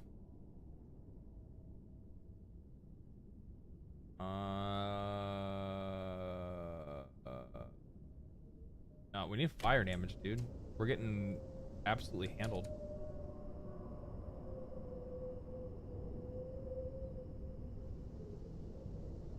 Is it an illusory wall? Can I attack the wall? No. Probably has something to do with that bush, but I don't know what to do with that bush. It's cool, so there's actually like secrets and stuff. I like that. I guess I gotta go up.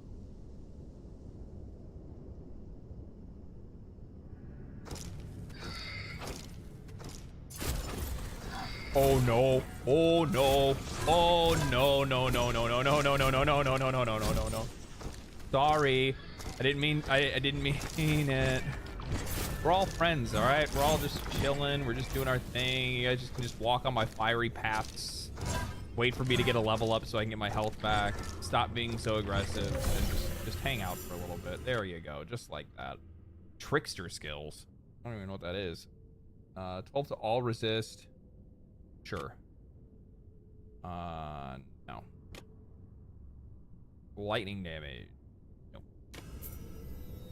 That was close, man. I like peeked my head out here and there was like so many enemies. I thought I was fucking cooked. I almost cooked myself by stepping into my wall right there, though.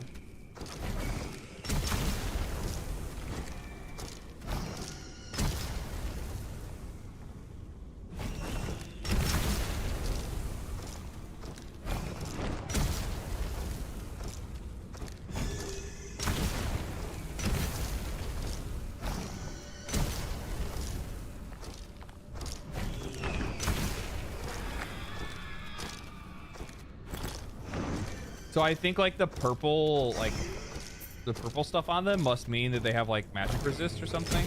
The gargoyles are thick. Either that or they just have a shitload of health. It might just be that. I mean, they are gargoyles, right? You kind of go either way on that one. What's in here? chest. Okay. No.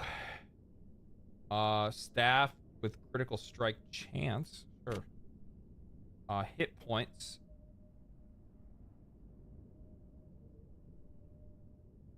Yeah, sure.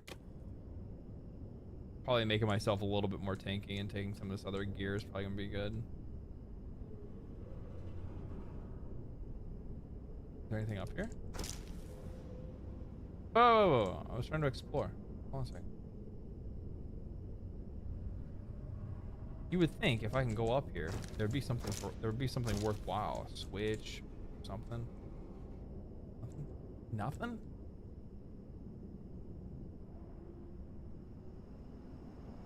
We'll check out this other way real quick. Let's see what this is. Lowers my movement speed. Cooldown reduction, attack speed. I don't know what darkness is. I don't understand what that mechanic is. I noticed that there's like a health pool thing for it over on the side, but I don't know what it does.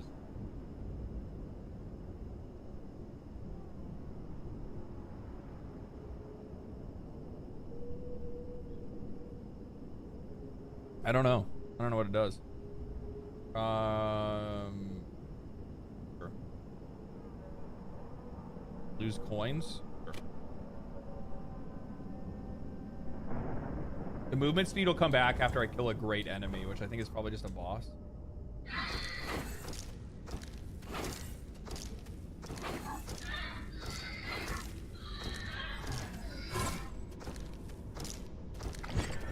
Ow.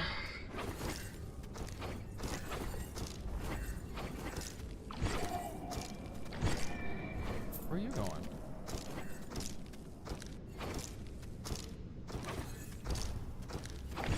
Oh, bullshit how he hid in that corner like that. Made it really hard to see him.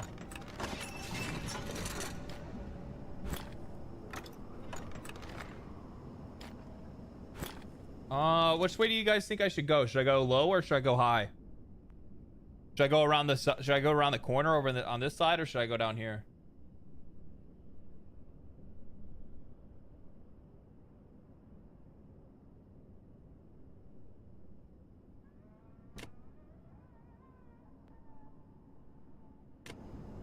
Go up? All right.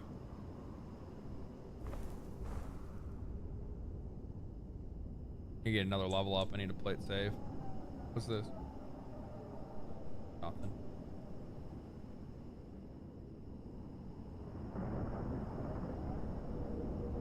There's a drop down here. I think they do a really good job with the atmosphere. Just some music would be kind of nice. Skill damage. Yeah, it's just a upgraded, full upgrade. I love it when they make it easy for you. There's somebody down there to talk to. Ow,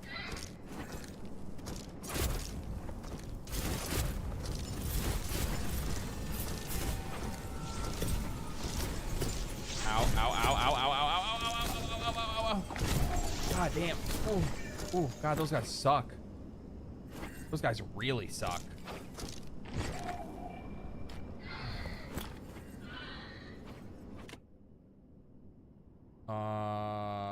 We keep these. Crit chance. No.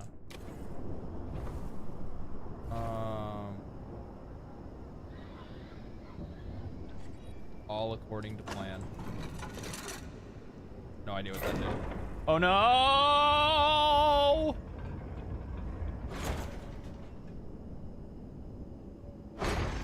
I fucking knew it was a trap!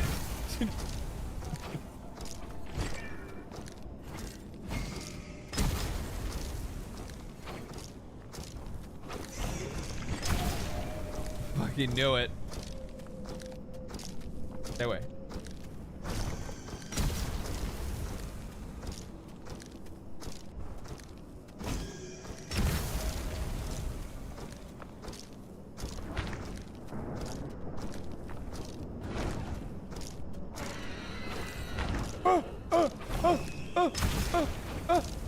Get rid of the rangers. Get rid of the fucking mages. The other guys that can kite, these guys will fuck me up.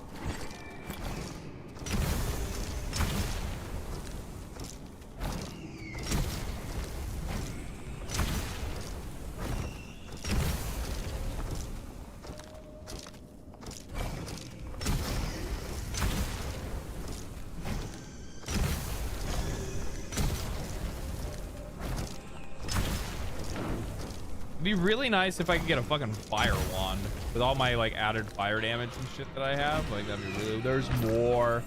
There's more. Oh my god. There we go. Huge heal there. Huge heal.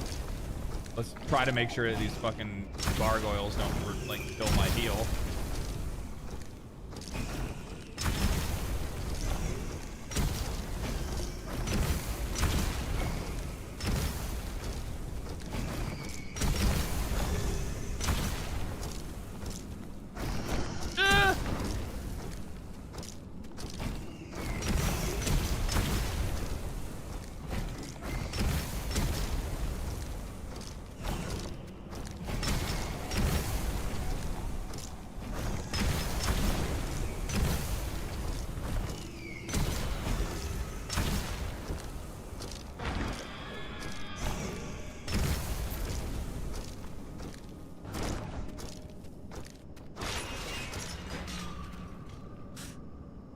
Oh no.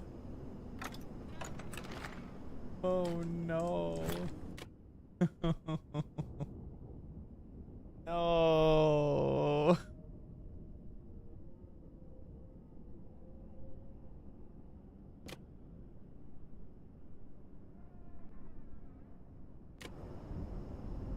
That's not good.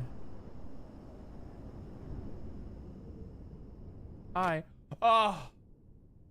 Oh, thank God. Oh, thank God. Oh my God. Rarity of items found. Quantity of items found. Chance to blind on attack. Man, elixir of magic damage increases the magic damage you deal. Critical chance, speed. No, we'll hold on to our gold. What's up here? What's it? Hi. Those half-wit initiates in the garden had the audacity to get themselves gored in the middle of my lecture. I had to seal the gate to stop that stag horror from rampaging through the courtyard. Despite what is this? Despite the fact that he managed to break into the backyard is deplorable. There's a stroke of luck that I need. Stroke of luck. I need an eye from that creature. I will lift the seal in the garden. Make sure you gouge out his eye of the corpse and bring it back to me. Okay. I had to come up here anyway. Okay. Can I use this? This is like the level up pool. Can't use it. I have to probably use it after I have to use it afterwards. Yeah. They want me to go kill the boss first. It's over this way. The panic is real. I know. Well, especially when you've gotten like this far already, right? Like this is our second run and we're doing like really fucking well. Like really, really well. I'm basically a pro player. That's why they sponsored me, is because I'm a pro roguelite player. Should I go down and kill the boss? I think I'll go kill the boss before going down here, because this looks like I can't get back to. Oh, I can't even get back to where I wanted to anyway. Doesn't matter. I'm already committed. I've already committed myself to whatever horrors that this is gonna be. What is that? I don't know what that is. Looks like a motherfucking. Oh, it's a boss fight. It's just like, oh, here's this like fucking boss fight. Okay.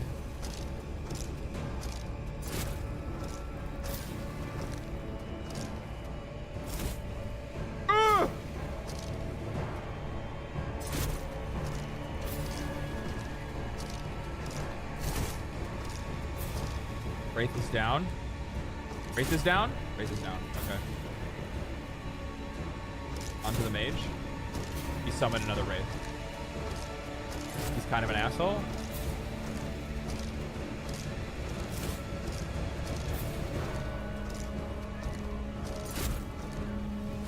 Why am I getting frozen? Who is freezing me? I don't even know what I was getting hit by. I don't even know what I was getting hit by. I'm gonna be real. It was good though. It was a good run. Almost an hour long. Damn. Total XP gain. Yeah, see, this is the thing. We haven't unlocked the ability to get 3 more skills. This is what we need. Because right now I'm only running on 3 skills. Imagine how much better I'd have been doing if I had more skills. How do we get more skills? Proceed to main menu. Great run. It was a really good run. Lack of passive healing is rough. It's super rough, especially because you like constantly need to be healing, or not constantly need to be healing, but unknown random character. Tizian? Is that what his name is? Lost Ranger. In a world ruled by coin and cunning, Tizian, the peerless mercenary marksman, was contracted for a simple heist to plunder a merchant's caravan, but fate had other designs. Instead of merchants, he stumbled upon vile slave traders, their cages brimming with anguished eyes of enslaved children. Shock gripped Tizian's heart, and in that vulnerable moment, an unexpected blow from the guard's weapon found its mark. Darkness enveloped him, and when he awoke, he was not in the realm of the living, but in a mysterious expanse of the afterlife, haunted by the memories of that fateful encounter. Okay. His main ability is Deadeye, increases attack range as a chance. That's weird. That's really weird wording. Increases attack range and increases attack range and has a chance to slow enemies when damaging them. Additionally, you shoot missiles towards all nearby enemies when attacking. Ooh, that's interesting. Okay. How do you unlock more skill slots? That's what my question is.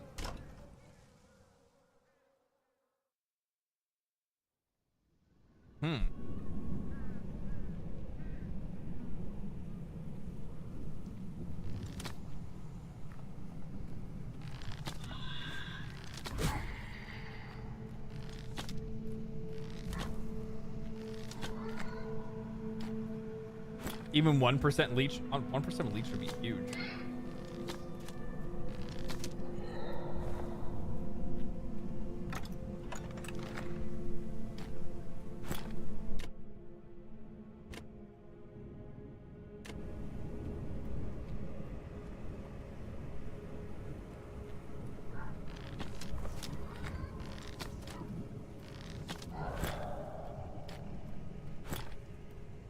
Maybe some prophecies. Ooh, you probably are absolutely right. When I go to talk to the person up here, I'll probably get it.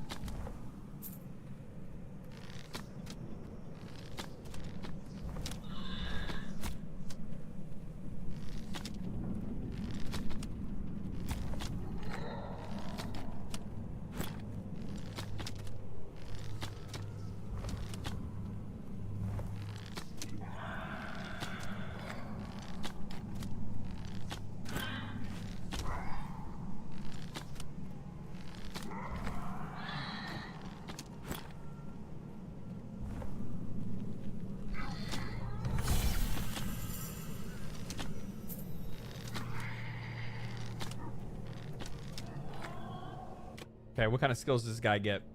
Swirling Carnage, we already know that one. Toxic Trap. When dashing, plant a trap which activates. It does decay damage over time and slows enemies in a small radius.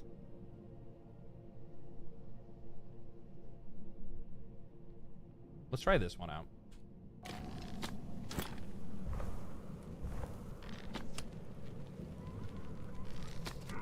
I've never really been like a huge fan of using like traps on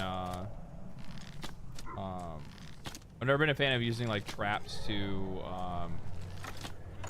like on my dodges, like using skills for my dodges, unless it's like dodge through an enemy, right? Like I like that kind of stuff. Like dodging and dashing through an enemy. That stuff I'm cool with. I just don't really like trying to use my dodges to set up traps and stuff like that. I think like Diablo 3 caltrops is pretty good. Like stuff like that I like, but yeah.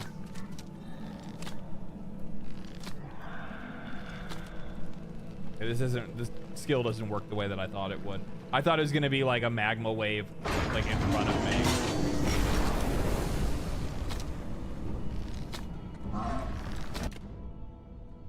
Sure. Sure. Sure. Sure. Easy. Sure. I guess. Yeah. Oh, I took a wand. I'm so stupid.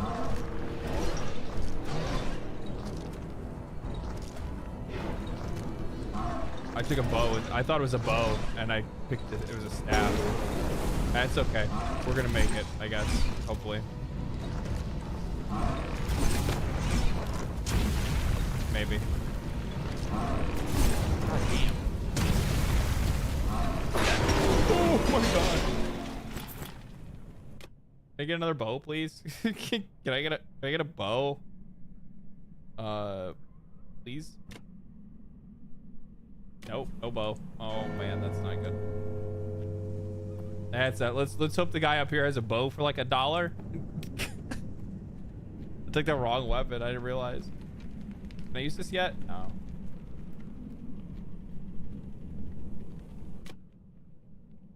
Nope. Not lucky enough for that. I guess we'll just kind of hold off. There's really no reason for me to take anything. Let's see here. Cleanse the Church of the Forlorn. Reward. Hold on. Wait, is that, what does it mean? Cleanse the church. Okay. Fulfill prophecy. 1 skill slot. Yep. Is that what that said? I don't know what it, I think it said, I think that's what it said. I think it said 1 more skill slot. I'm pretty sure. Yeah, 1 additional skill slot. There it is right there. Yeah, Exterminator. Rarity of items found increased permanently. Gotta love that.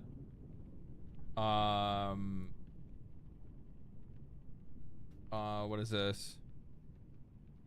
Reward new item can drop from enemies. Ooh, okay, that's cool. So there's also like legendary items. So this is a legendary weapon called Stormcaller Blade. This blade does 20 lightning damage, 20 lightning bonus damage. If the this bonus damage is increased by 3 for each level of Windseeker skill you have. 20% or 32%. Okay, that's really cool. Really cool. I like that a lot. This is a bow, so there's a legendary bow that you can get, Heartseeker bow. This is a new skill. This is another new skill. This is another new skill. And these are other prophecies that I'm trying to fulfill. And you'll probably discover more prophecies as you continue forward. Very cool. That's an interesting system. Big gear situation. Oh, okay. So you allocate these points. These are permanent skill points that you get, and each character is going to have its own skill tree that you're going to try to build off of them. Interesting. So we'll take this. Dodge, speed, movement chance, projectile. We'll take all of these actually. And then it's probably worthwhile to take this. Each level up grants extra dodge chance, crit chance, projectile, dexterity, projectile damage. Yeah, it's really good. Okay.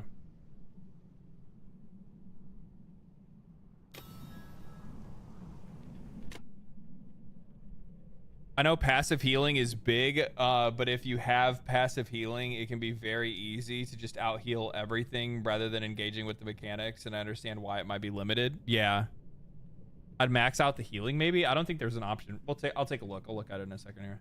A wave of fire. We're doing Ember Trail all fucking day. It's so good. We get another skill. Hunter's Mark. When ready, a random enemy is marked, reducing its defenses by 30%. Increasing the chance that it will bleed. If the enemy, if a marked enemy dies, you gain bonus experience, coins, and the cooldown is reduced.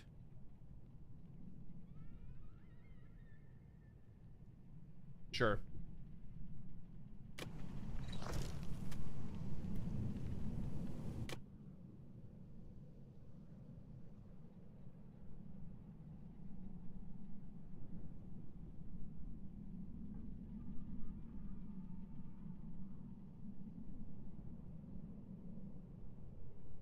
Yeah, the only thing that you can do, I'm seeing for like health specifically, is like I could take this right here, which is increase healed, like plus HP healed with level up. So when I level up, I get more health back from level ups. Like that's really the only thing that you could take. I mean, like I don't really feel like I need that all that much. I mean, like level ups pretty much kept me like healthy for most of the playthrough, but yeah. Whatever. No. Magic damage over time. Yeah, it's fine. Bro, can I please please give me a bow? Please give me a bow back. Barbarian skills? No. No! I guess I'm a fucking ranger using a two-handed sword, I guess? I don't know. It's not what I was expecting. Okay, now we can skip all the bullshit.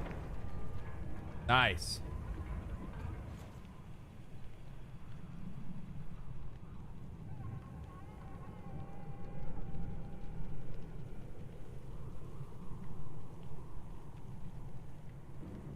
Your flesh reeks of the curse. You can't avoid it. It follows you beyond the grave and beyond. The way to stave it off. Look within yourself. You'll know what you must do. Oh, thanks for the cryptic fucking nothing that you told me. I appreciate that. That's awesome. Give me one sec. I gotta feed the cat.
What's this game?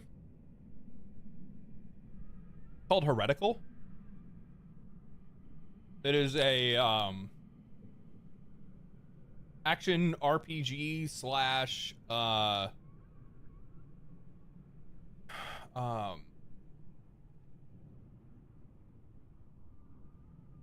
action RPG slash roguelike.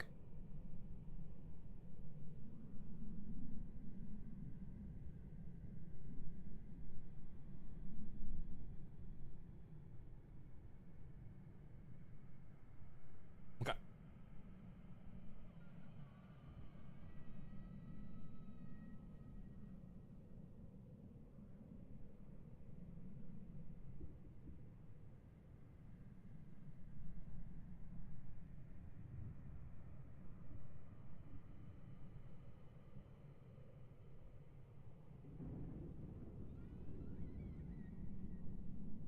If there's anything else here, I think we're good.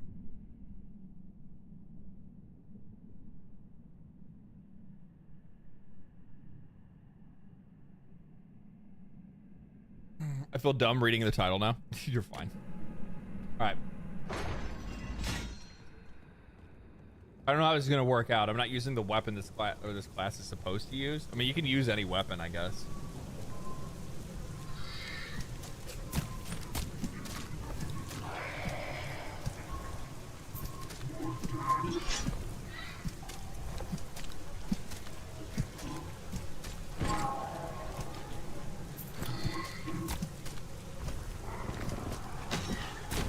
Ow, I can't even see that.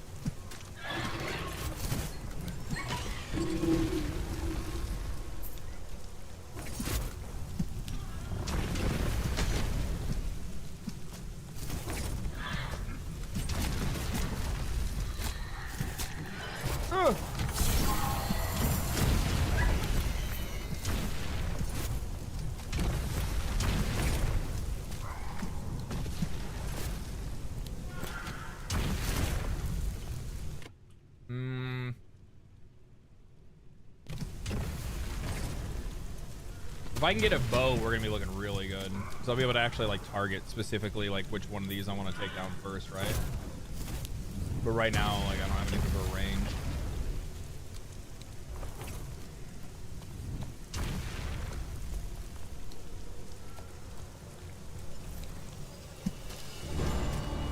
Boss might hook me up though. Should go down pretty quick too because he's always gonna have Hunter Mark on him. He'd be the only one to get Hunter Mark once it's off cooldown, and then my the flame path will do like even more damage. I don't think I can make him bleed. I don't know. I don't know if melee weapons just automatically apply bleed or not. Or have a bleed chance.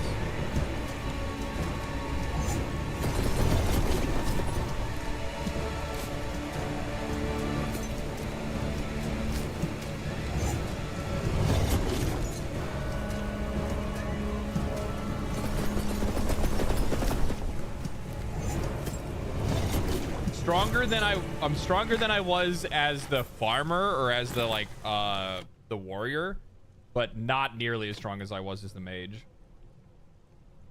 Not even fucking close.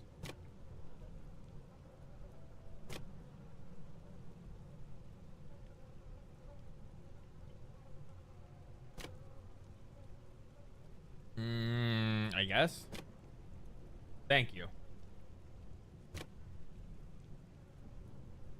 Critical strike damage. That looks good to me. Max hit points. We like to see that. We stay with our bow.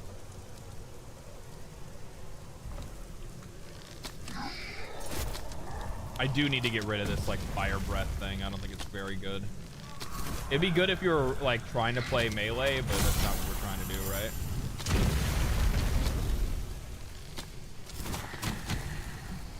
Bro, are we gonna get a summoner class? Shut the fuck up. That's bullshit.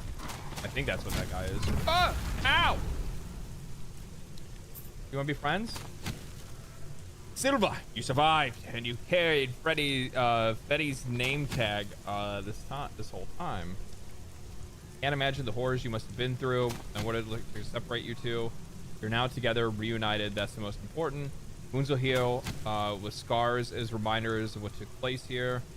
For those who did this to you, there will be no scars left for them. I will make this their final reminder. I prayed to Inod every night to guide you back to me. And swore a gift of vengeance to those who took you from me. But now those who did to you too, for now, those who did this to you will have no scars left. It'll be their final reminder. Is that what that is? New class? New class? Ooh, Summoner, Animal Whisper, Wild Heart. That sounds really fun. That sounds really fun. I'm actually, literally, I'm going to sell because I want to go play that class. I want to go play as that class. I want to play it now. Proceed to the main menu.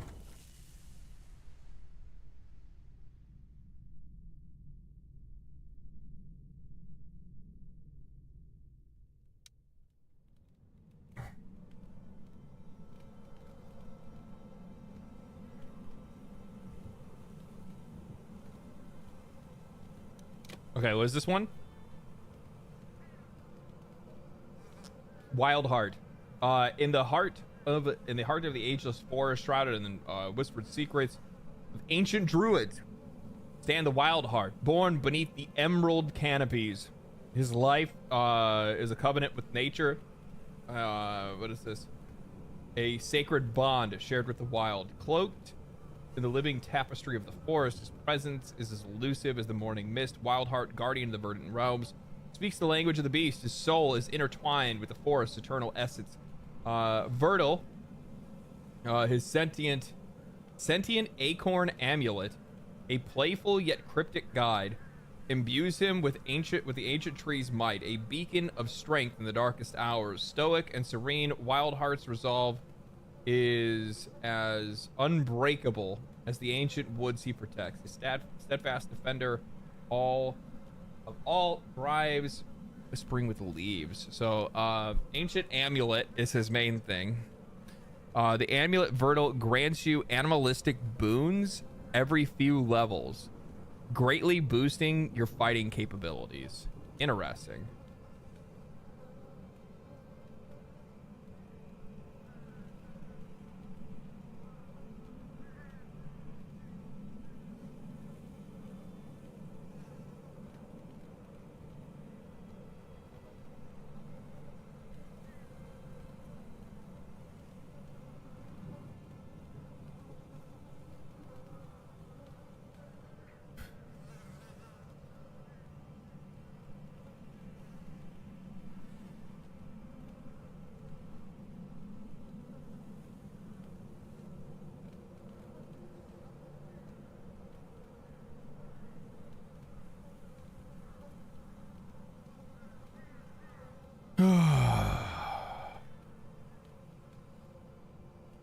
Okay, let's give it a shot.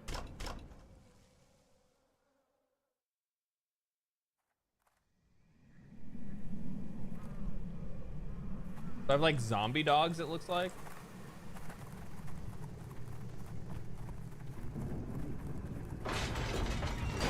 Oh, do I not have to fight things anymore? There's just no enemies here. Okay, so you don't get anything from this place anymore now that I hit this.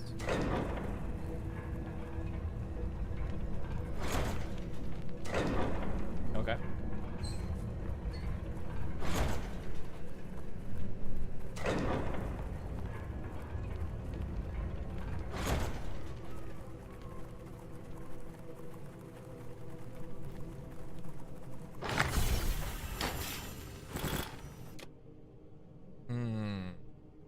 We still probably want the dex, I would imagine, yeah? Intellect probably wouldn't be that bad either, though. Cooldown reduction is really nice to have. Cooldown, quality, movement. Resistances, increased proc chance, rarity of items. Skill damage. Let's take this. And take these. Because I'll probably still go with bow. Take the dex. Yeah, Let's give this a shot. Spark. Charge. Did I get any no. Not.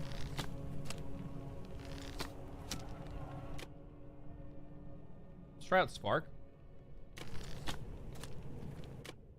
Check out our gear real quick. Wand.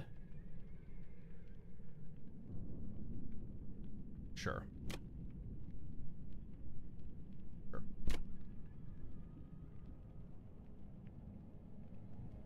No.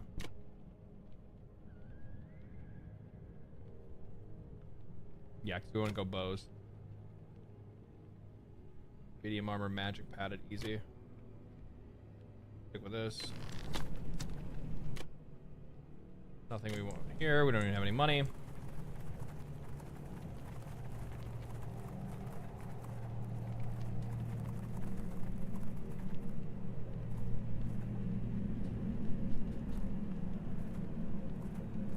Who is your god? Who is your god? There is no god here.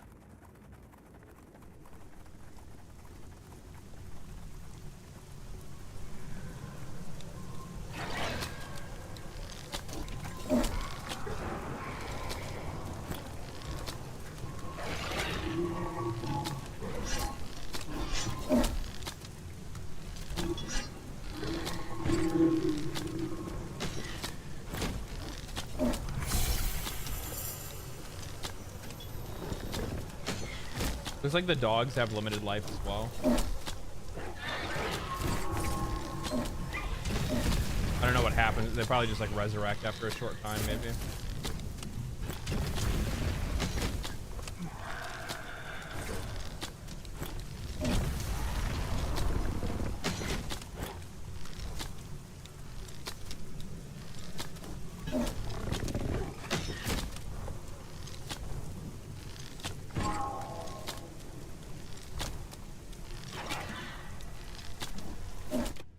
What do we got here? Magma orb? Toxic trout. Ah, we'll take magma, sure.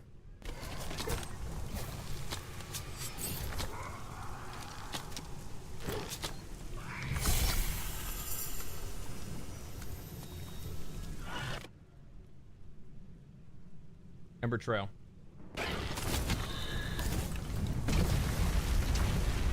It would have nice to have been able to get the Deadeye. I would have liked to have had that. But if I can get the thing to be able to like remove stuff, that'll be really nice. Cryomancer, no. Sure. No, stop giving me Cryomancer shit.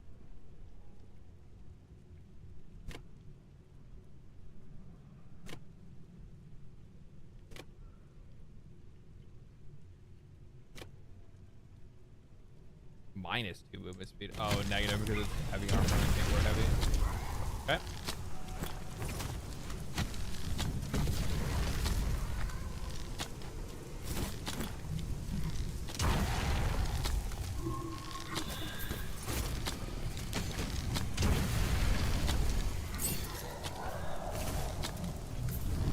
What is this game? Oh no, my god, I just read the same chat message. My bad. Everybody's in lurk mode. I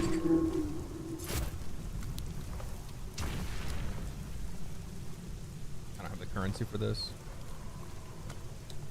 VS vibes like Vinland Saga? No, yeah, a little bit.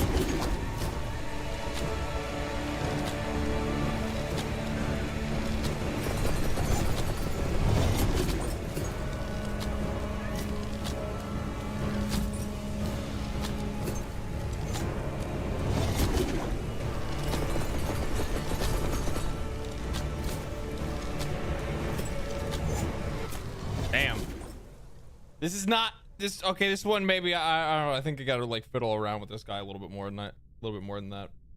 Because obviously he doesn't. I gotta figure out how like the scaling actually works in this game. Because it's obvious like certain abilities are gonna scale off of certain things. So like, you know, using magic stuff on a dexterity based class doesn't really make a lot of sense, right? So I kind of screwed myself by doing that. But we have like a lot of magic based stuff unlocked already, so we'll try to run it one more time with the mage.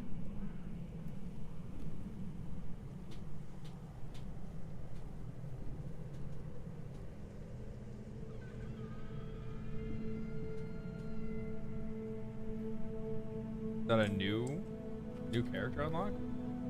Oh, the god, you found it. Do you see? I told you. Smaller than I remember anyhow. Give me a moment. I need to find a page. No, not that one. Ah, here it is. Let's see. I'm going to perform a ritual which should allow us to tap into the spirit world. Be on your guard. To be honest, I'm not sure what's going to happen. Okay. Whoa.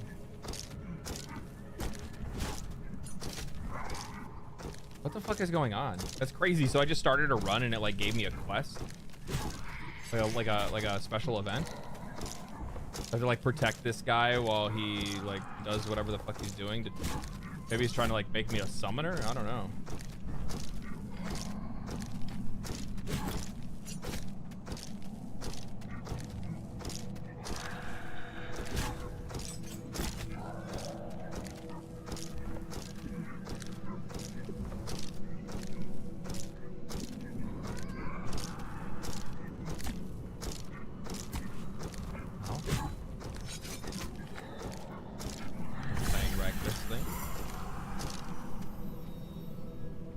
We did it.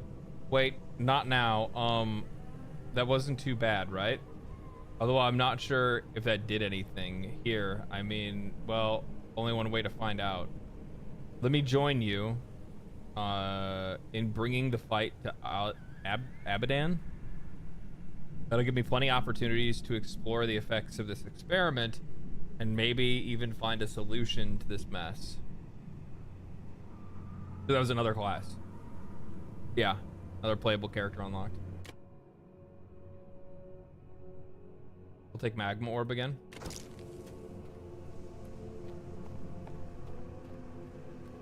When was this game released? It's not released. It's released into early access. It just recently released into early access. Do all the characters feel unique when you're playing them, or is there more or less just attack range? No. It's right now they feel pretty similar because of the fact that you're playing a lot of because like they all kind of use the same. They all have the same like roguelike skills that you pick up over time. You know what I mean? But past that, like the individual like play style of each one of them feels a little bit different because you're gonna probably try to build them differently, right? Like you're not gonna play the sword and board like warrior one. Like you're not gonna play him like a mage. You're not gonna play him at range or anything like that. But these games usually kind of the characters kind of feel relatively similar just because of the style of game it is. Flat increase to items found. Okay, no problem there. Pale Wind. Legendary bow. Ooh, new skill. Necrosis Aura. Every second, deal damage around you.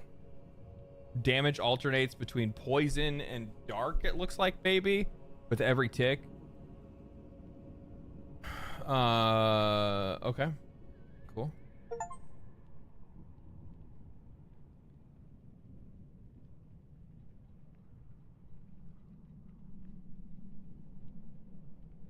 You will endure 250 fire damage, and then I'll get burning blood. All right.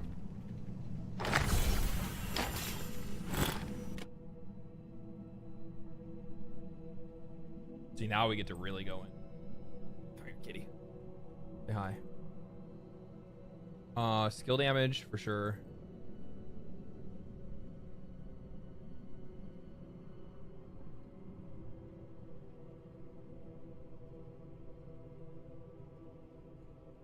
gonna say movement speed. Okay. Obviously, it's not even a fucking question. We take fire. We take Ember Trail. Now we'll just have to figure out what our third is gonna be. Maybe the necrosis one, like the necrotic one, where I deal damage around me.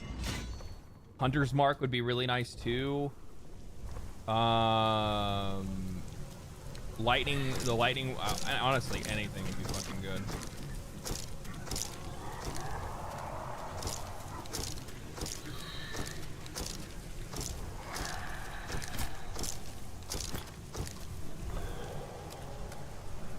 Okay. Oh, I got a bunch of gear to put on.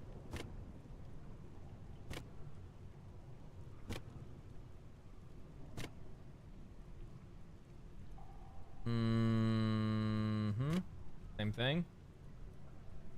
Damage to husks. I don't even know what that means. Thorns, sure. Skull fetish, nice. Hit points. And skill damage, easy pick. Stick with this. All right.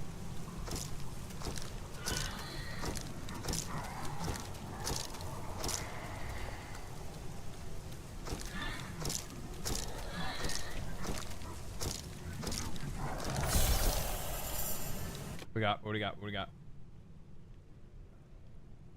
Every few seconds, a bolt. Oh, man.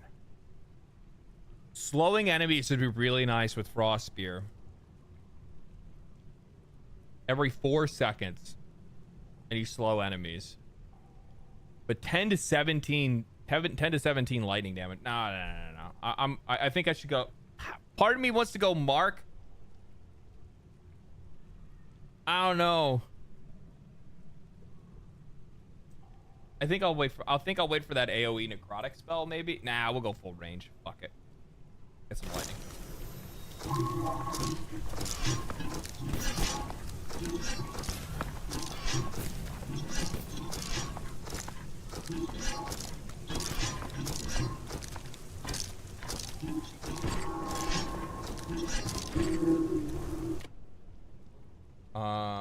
Pale staff, slow, big attack damage. We like it. We'll stick with the boots that we. No, we'll take these.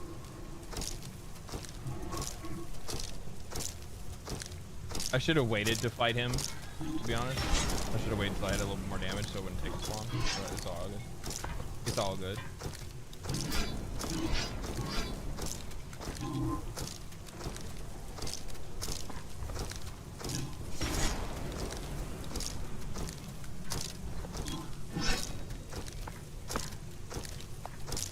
Crowd control. Oh man, you got a really good point.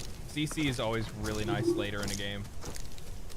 But this isn't like a Vampire Survivors or anything like that though. You know what I mean? Like, yeah, you'll fight some like larger groups of enemies, but there's not like that many to the point where you'd really need a lot of CC. But you are right though. Crowd control ends up just continually like being a quality of life feature all the way throughout a game like this.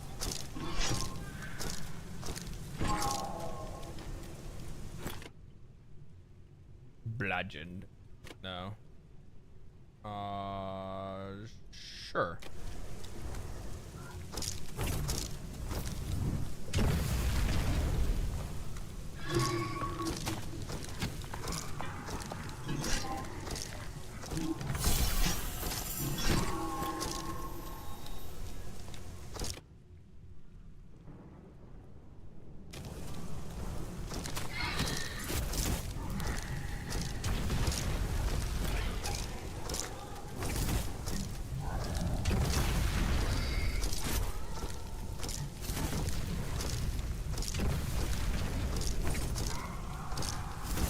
I really like games like this because it kind of feels like, I think the reason why you stay so engaged with it is that you're constantly making choices.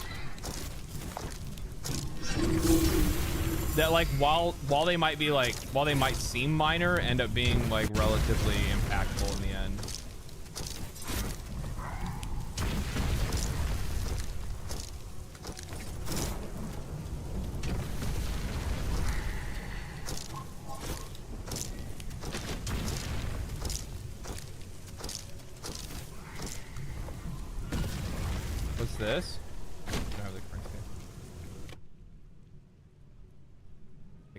orb. What kind of gear we got going on here? What's the gear situation we got fucking rolling? Big movement, big resist. Yep.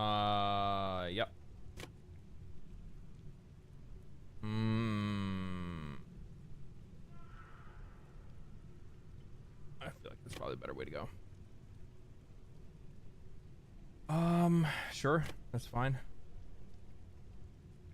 Big wand situation there. Gotta love that. Get these gloves, and then we just immediately get better gloves. We're good.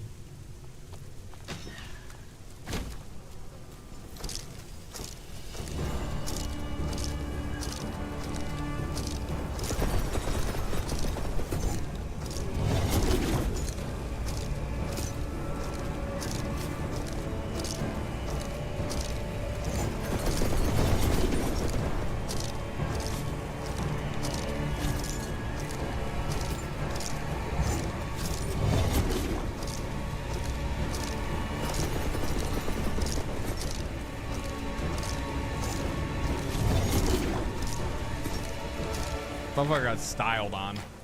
Absolutely styled on. Holy shit. Windseeker skills, I guess. I don't know what that actually even means. But we'll take it regardless. Hit points. Just a better robe. Nothing wrong with that.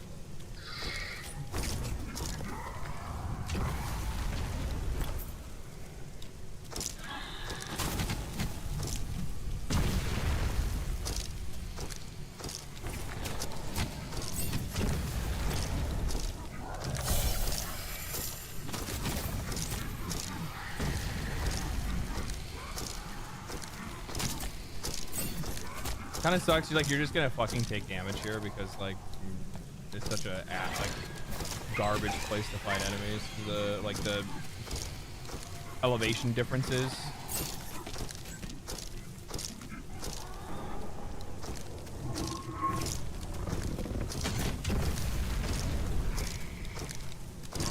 Fucking Overseer does a lot of damage, especially just for using a bow. Let's take more for Ember Trail.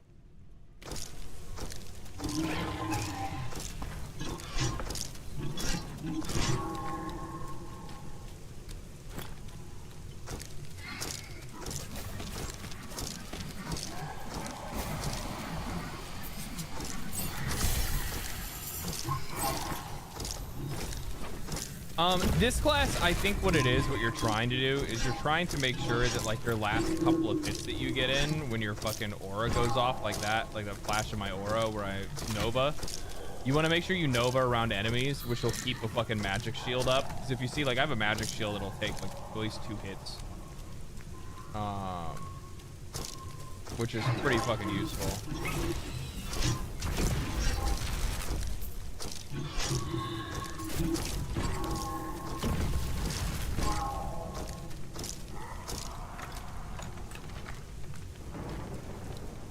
I'll have to figure out how, like, what's the best way to balance this, because like you want to get levels, right?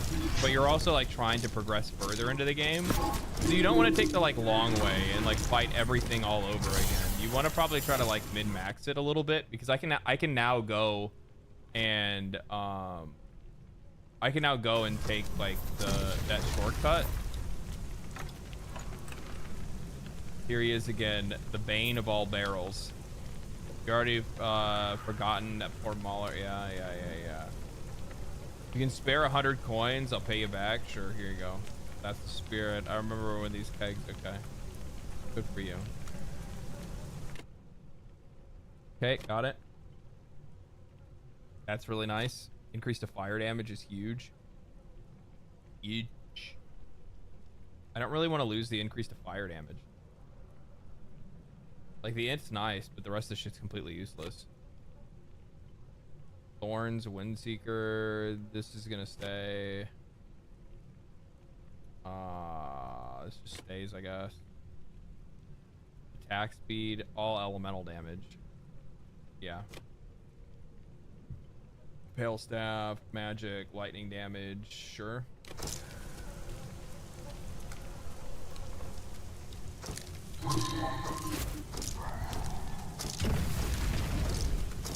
Like, I'd imagine it's like, let's find out how worth it is for me just to go fight this boss now.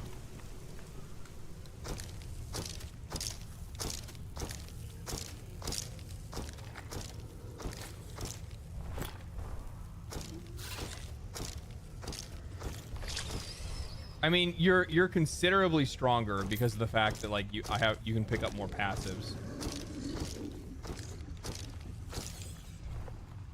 Oh, so you can't just drop in on the boss like that. That sucks. Kind of disappointing.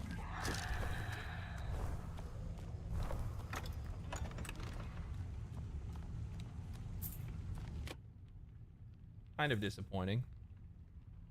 Let's see here. Remove a skill.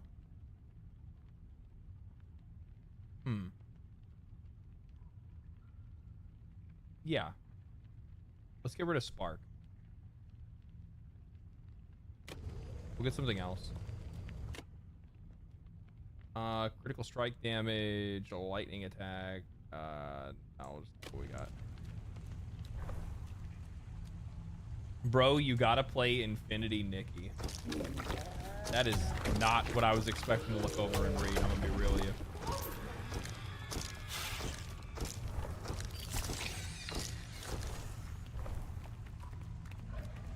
Bro, you need to dress this girl up. You don't understand. You don't understand. Fashion is the answer.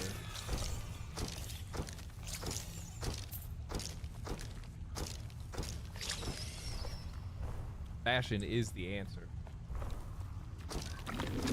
I watched Giga and his wife make videos about it. Like they made they got sponsored to play the games, and they did like a fucking stream or a video where they like showed off their own like fashion sense and put together outfits and stuff.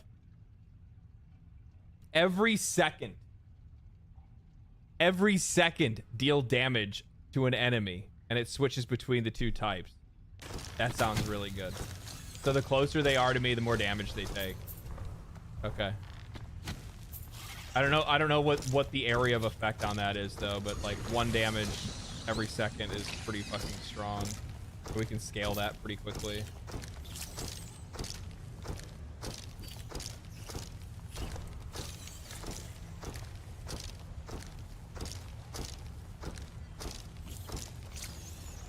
Oh, hey, it's the homie. Oh, my dear friend, you made it this far, much further than I ever would on my own. If my wife and child were still alive, they'd be so proud of you as much as I am. The final challenge lies ahead, but I'm afraid I will never regain my strength and heal from what I was before. Regrettably, I don't think I'll be able to do this challenge by myself. The loathsome Rat King waits ahead, a fearsome foe. He wasn't always like this. He used to be my friend back when he was still human.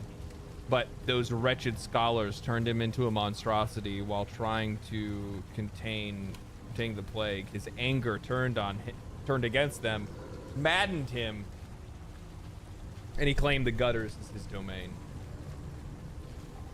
But he must be dealt with so that his misery can come to an end. This is an act of mercy, you see.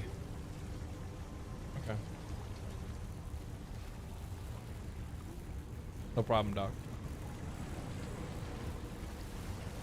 I don't know how I got hit by that.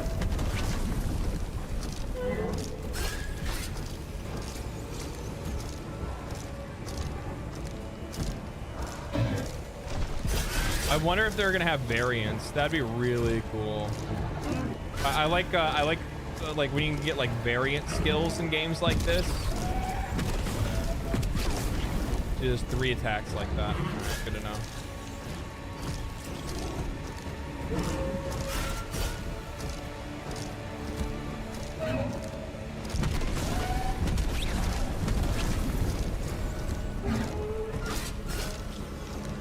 I'm not sure what game it was. Maybe it was Death Must Die. I know Death Must Die had it where like you could choose to level up a like take on an augmented version of an ability that had like a different effect, like a slightly different effect.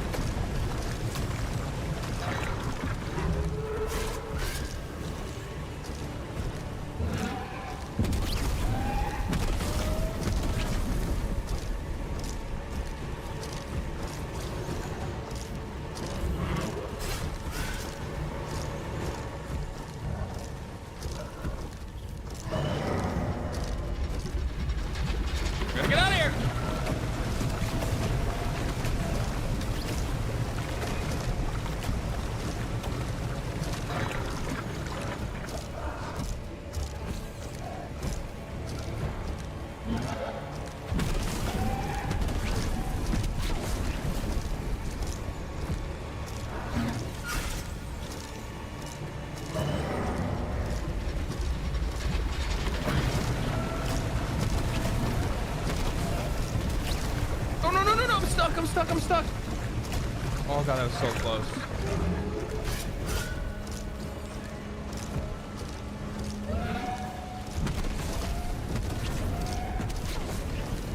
Give me my shield. We got his ass.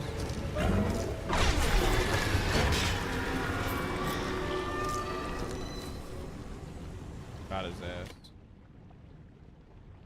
Elemental, sure. Vitality, sure.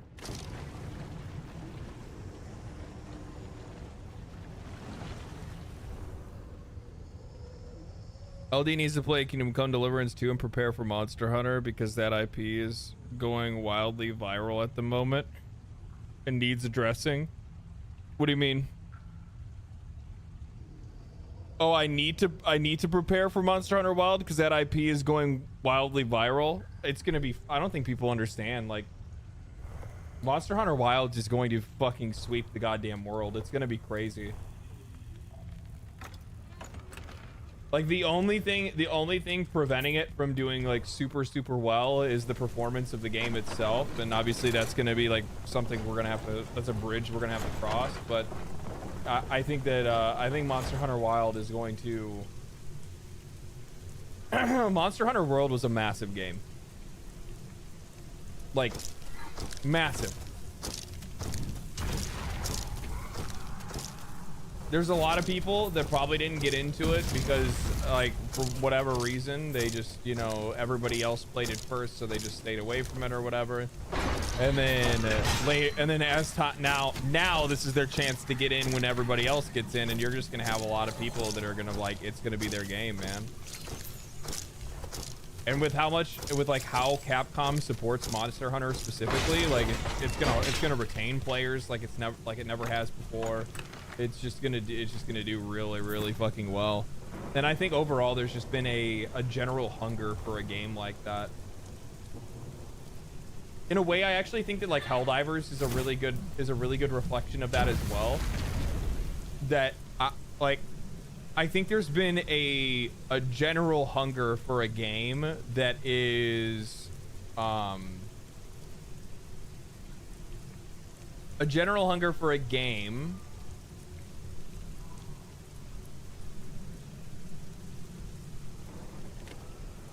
that is, how bad is the dash range? Really, that's not that bad. General hunger for a game that is how do I say this? Like a co-op, like a world experience, something that's not like players competing against each other, something that's more cooperative, and like I think more people are looking for experiences like that. And I think that I think Helldivers 2 is a really good example of that. And I think that I think this is going to be the same kind of thing. It's not just like it's not something as stupid as like fucking what's his goofy ass Andrew Wilson being like, oh, they want shared world experiences. No, you fucking idiot. What they want is like there's very specific experiences, very niche experiences that are not being fulfilled by other games in the market right now. And that's what actually needs to be tackled. It has nothing to do with not shared world. It's just like there's not a lot of like purely cooperative live service games that aren't competitive, right? I think another really good example of this is something like some people stay away from MMOs because MMOs, even though they have like this really wide like cooperative net of like content for you to do, like raids and stuff like that, those are still steeped in competitive, like being competitive.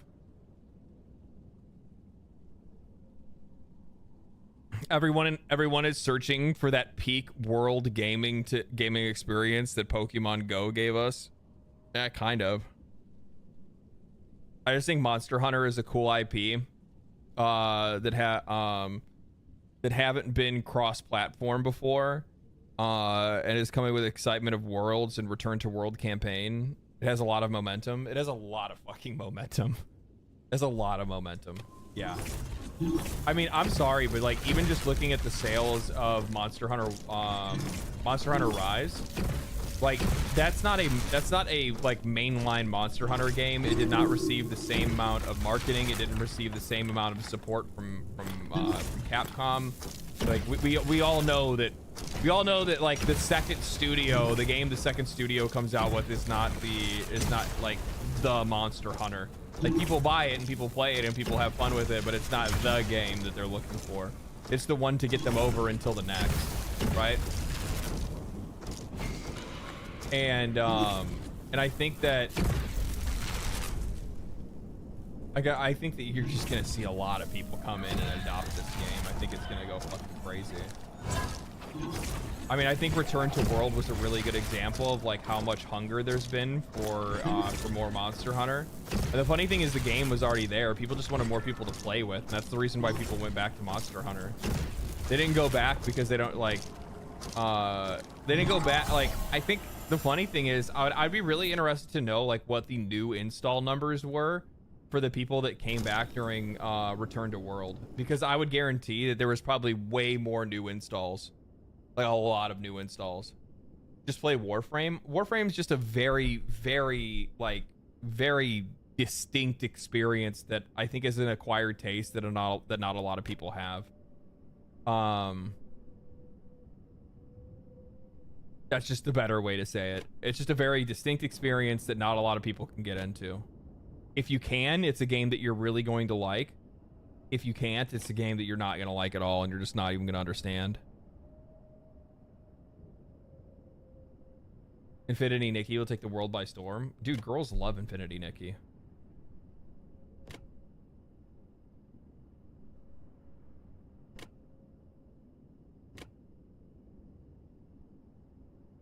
Like, they fucking love that game.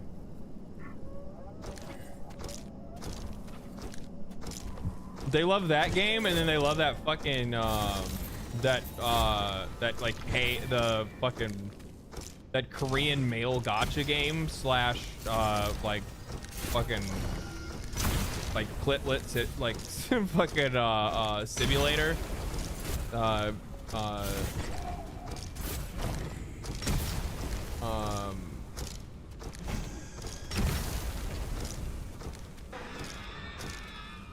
fucking 50 Shades of Korea.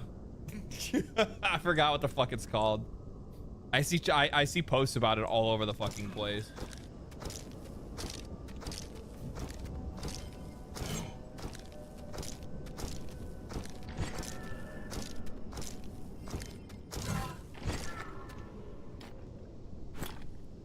It's like a dating simulator. I think there's like I remember a long time ago, I think Asmongold actually reacted to like a clip of it. And I think if I remember correctly, the name of the clip was "Women Have Some Explaining to Do." I think that's what it might have been.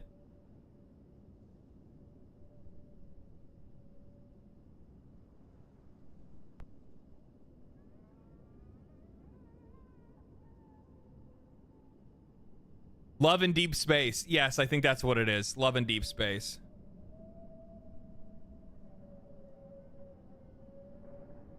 Yeah. Yes, that's the one.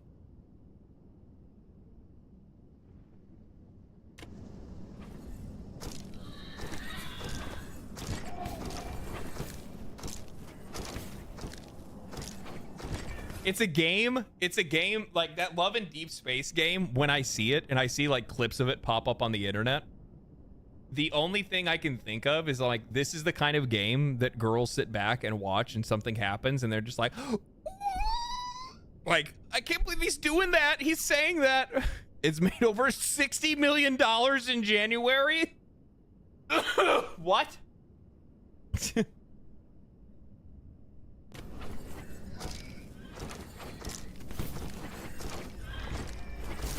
I like how people say like, oh yeah, like Rebecca from like, well, how does one play that game? What does playing really look like? Never mind. No, never mind. Never mind.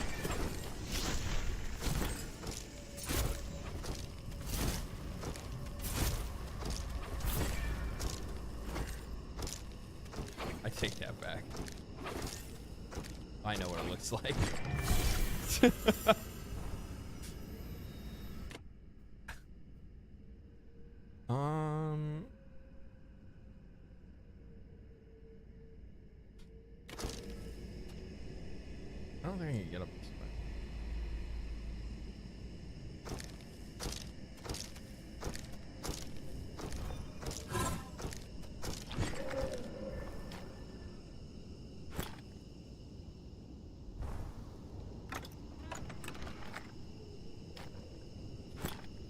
It's huge in China. That's where the majority of the money is coming from with Love and Deep Space. Yeah.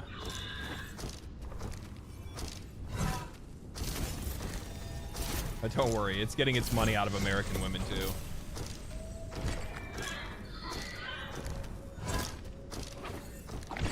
Or actually, probably American men. Everybody's getting their piece. I could have just walked around this way.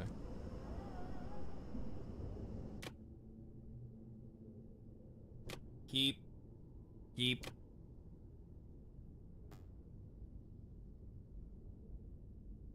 Yep. Take that. Keep. Take it. Keep it. Keep it. Keep it.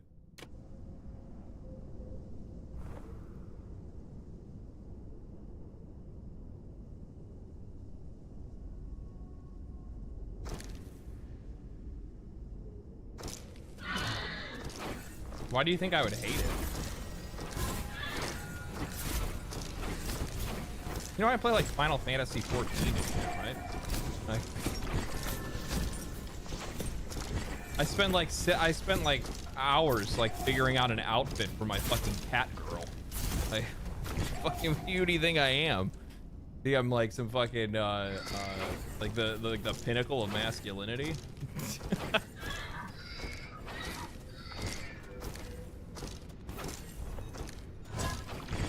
I can be. It just depends on the day and what the fuck I'm in the mood for.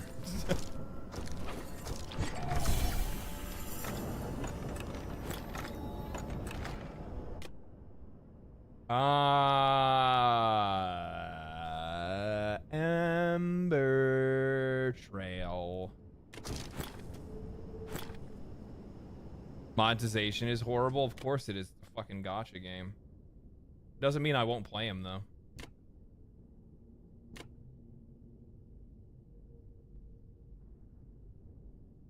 To be like full transparency, I would have no problem playing a Gacha game. Zero. None. I used to love playing Gacha games when I was like absolutely fucking bored as shit and traveling and had like a ton of expendable income and nowhere to fucking spend it on. Nowadays I don't, right? Because I don't like the monetization. I'm not gonna pretend like I do, but the games are fun and pulling is fun. I play Magic the Gathering. I like opening packs of cards and pulling a rare and stuff like that. Though at least with that I actually get something tangible. Full transparency, I would love to play a Gacha game. I'm just not gonna play one until somebody sponsors me to play one.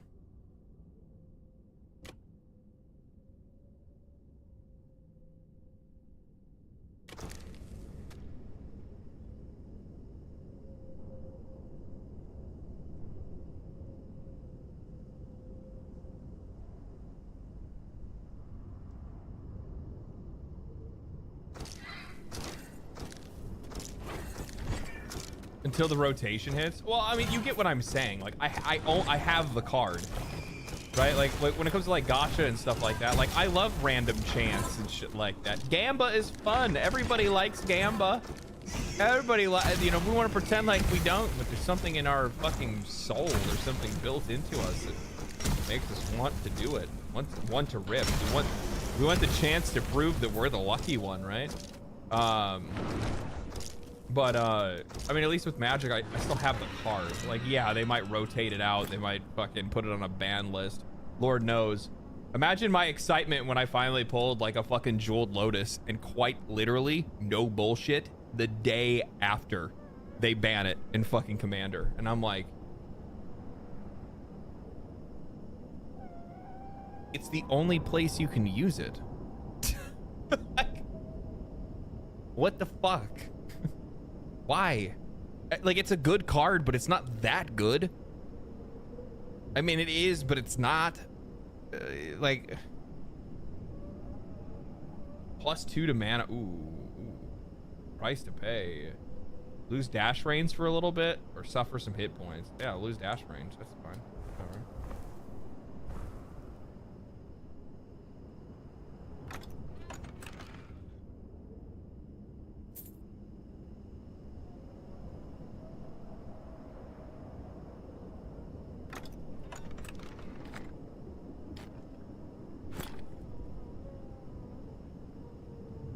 So I have a really cool looking jeweled lotus I can't use.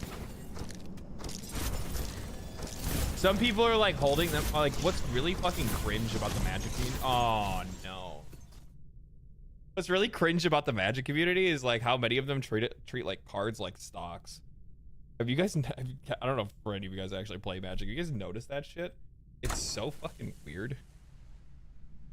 It's so weird where they're like, oh yeah, no, I'm holding, you know, I'm holding right now. I'm holding on to this. I'm holding on to this card or whatever it might be. That's all TCGs now, dude. It's so weird. So many of them do that now. I don't like it. There's entire like YouTube channels that are built around like treating cards like they're fucking investments. I mean, don't get me wrong. I mean, back in the day, like, I mean, to be honest, it's actually kind of always been like that. Like, my mom was completely fine with me buying like Pokemon cards when I was a kid because she assumed that they'd be worth something later.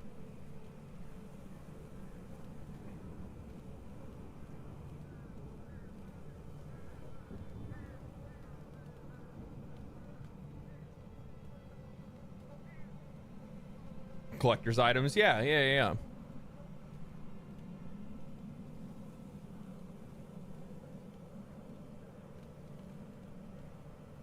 Exactly.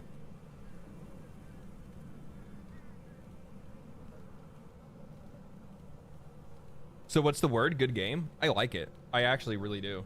I think it's really cool. If I had it like I'm trying to think of like maybe some feedback that I'll give to the developers, because I think that's like a worthwhile thing to do, is to try to, oh, I unlocked another class, Warlock.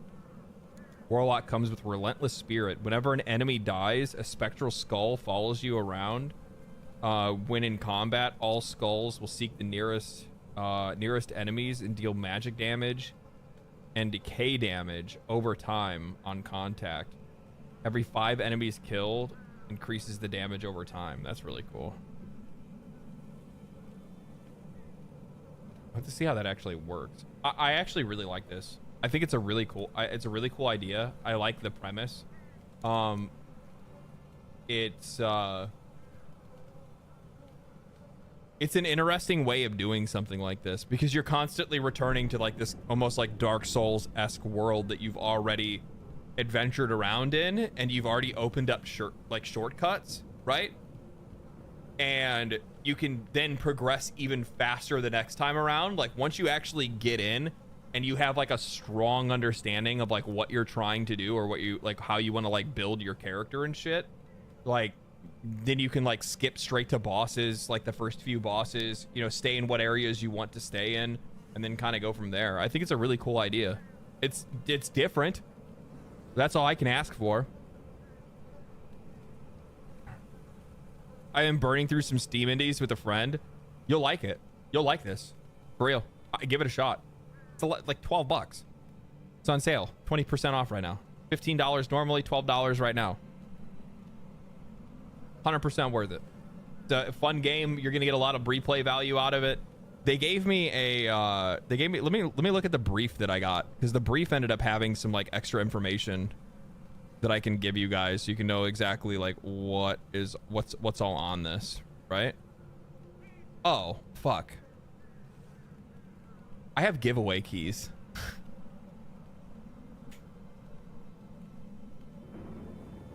Whoops. I should have probably thought about that. Let me bring up, I'll give away some keys. Hold on. Hold on. Let me bring up Streamlabs, and I'll have it check the chats, and I'll have it Hey, let me try to run away. I know how you are.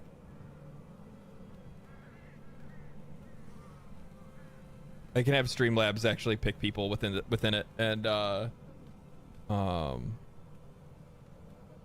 forgot about it. I could have done that like earlier, but I didn't. Let's see here. Streamlabs, and then I can use the giveaway feature. I have 1, 2, 3, 4. I have 4 keys to give away to chat. 4 keys to give away to chat.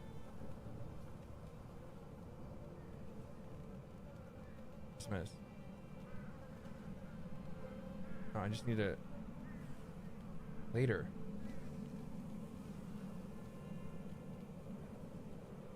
Dashboard. Good thing I'm poor. There you go. All right.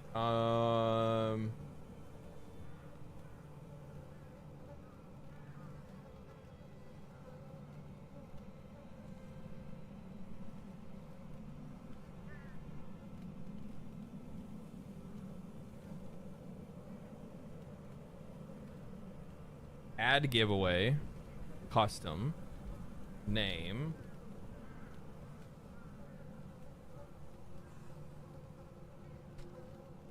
Heretical keys, permission everyone, prize, key, timer duration, confirm, start giveaway.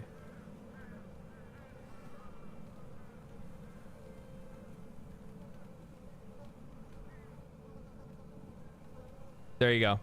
It should have popped up a notification both on Twitch and YouTube chats. All you guys got to do is type it in to put a ticket in. Exclamation point raffle, and you guys can win a ticket or win a key. I'll give you guys time. Give you guys time. I'm gonna have another piece of jerky.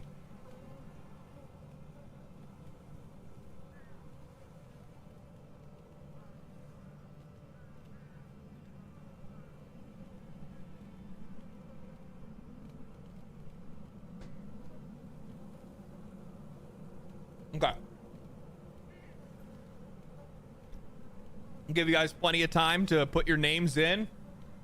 Exclamation point raffle puts you in to win a key. We got 4 keys to give away, so there's plenty of keys. What's the next big game you're looking forward to? Monster Hunter. Kingdom Come. I'm gonna play. We'll play. I'll probably stream that a little bit tomorrow. I will actually stream that tomorrow. I'll go to the gym. Jerky from the fridge. They're hunter sticks, actually, not jerky. But they have to be refrigerated after you open them. But,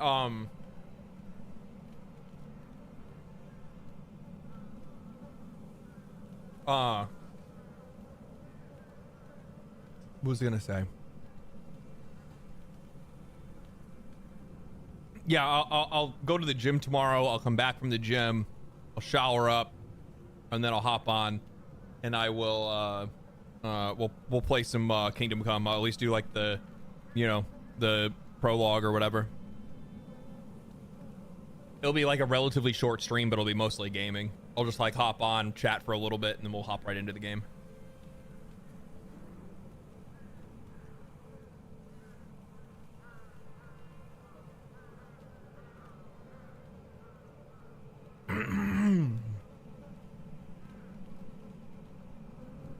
Give it a few more minutes if you want to get in on the raffle. Get in on the raffle. Exclamation point raffle. Talking about Gamba, huh? Well, you're not fucking spending money on this Gamba, so.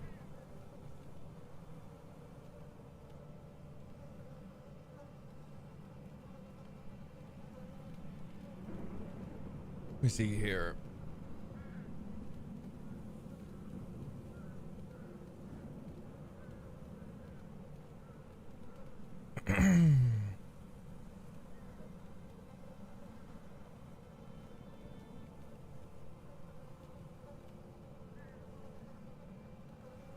What are they? Let me see. I'll see what else they want me to tell you guys about the game. It says unlock characters when you find them in the world.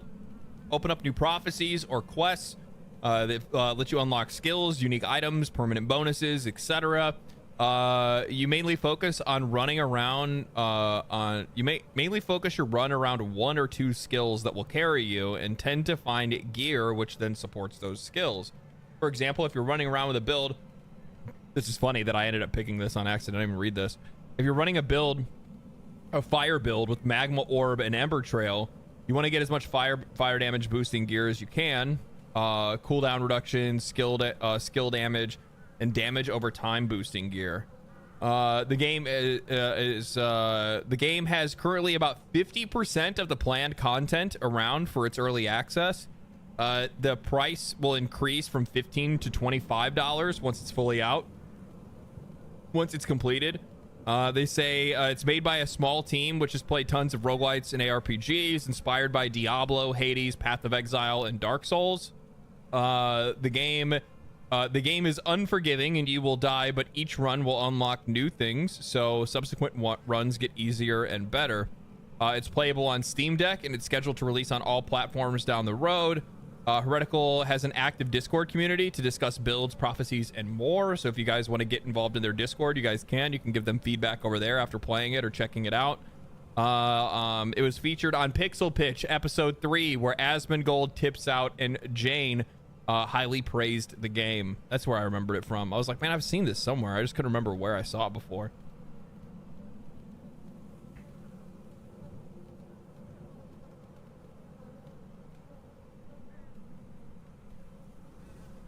I'll give it one more minute and then I'm going to close the raffle. One more minute and I'm closing the raffle.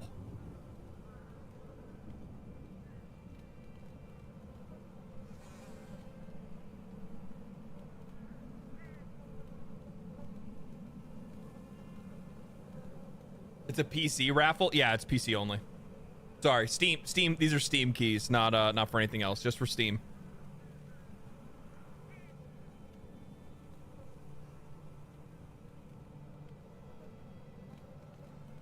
Just for Steam.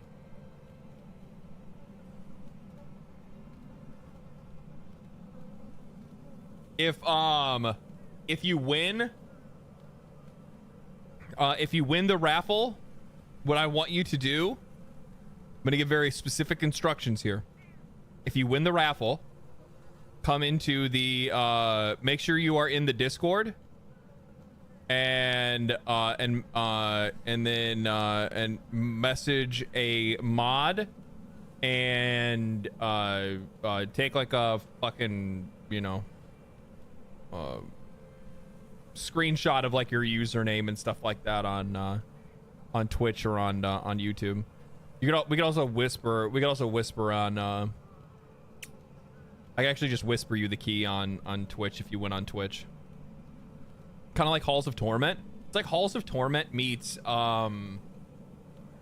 Dark Souls. They actually kind of nailed that because of the like open world unlocking different areas and stuff like that. They did a really good job with that kind of stuff.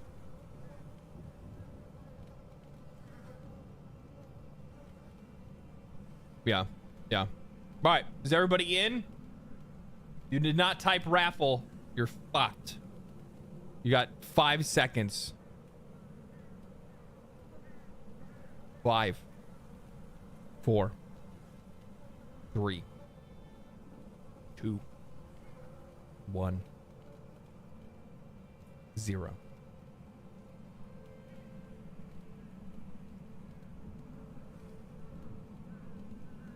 Chris, if you're actually trying to get into the raffle, you have to !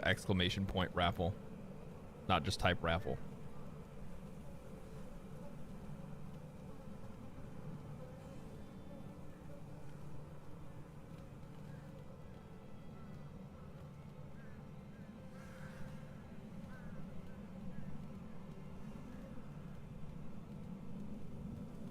There he goes.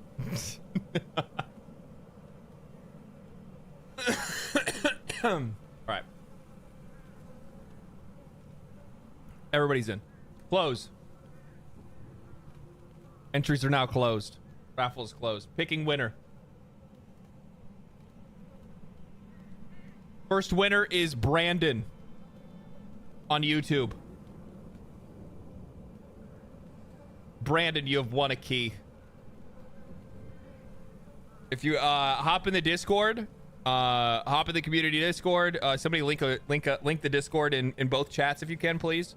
And then join the Discord and at Jax, and I will and she'll hook you up with a key.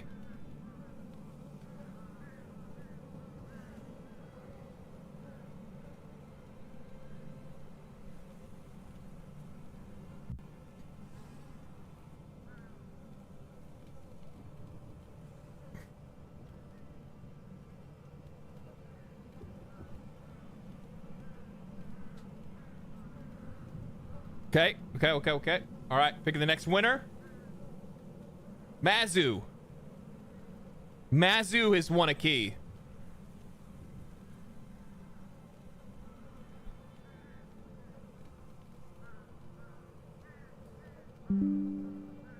My headset is dying. That was me, not you guys. That's 2 of the 4 keys that have gone out. Havoc? Is that who it is?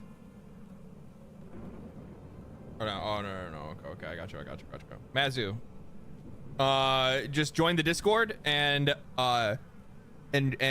ping Jax and she'll give you a key. Let me get your headset plugged in. There we go. Next one. Oh, we got a Twitch one this time. The Testers has won a key. Join the Discord at Jax. Let her know. She'll get you a key. I want to make sure that I actually get people to respond first, though. So we already got the other 2 have already responded. Not showing this? Sus. Or do you think I'd fucking cheat you guys? Feel better now?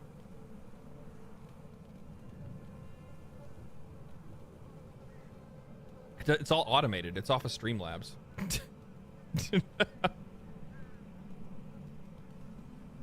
Yeah, it's all automated. There you go. Tester responded. Thank you.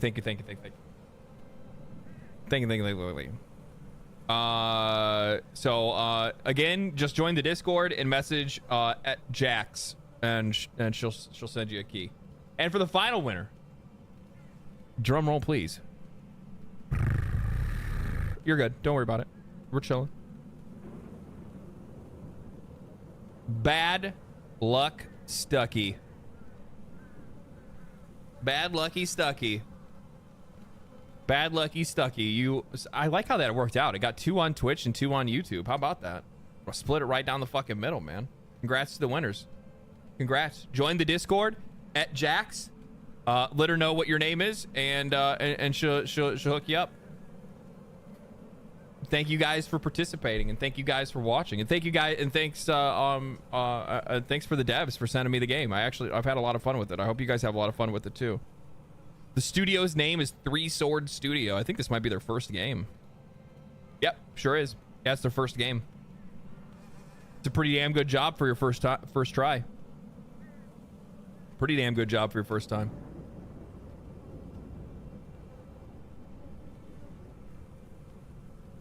Discord is open for everyone? Yeah, of course. Everybody can get in. Yeah. Just click the Discord and join. Come and hang out. Just a bunch of people that talk about me. Actually, they rarely talk about me. They mostly talk about other things. Sometimes they talk about me. So for the 4 winners, make sure you guys hop into Discord, message Jax, and show them a screenshot of your picture or your profile, or not picture, but like your profile on Twitch or YouTube, and then she'll know it's you, and then she can hand you the key, and then that'll be it. That'll be it.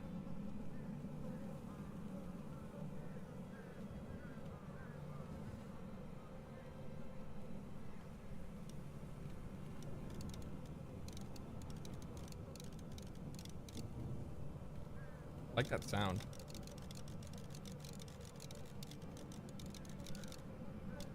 What is this thing? Garments.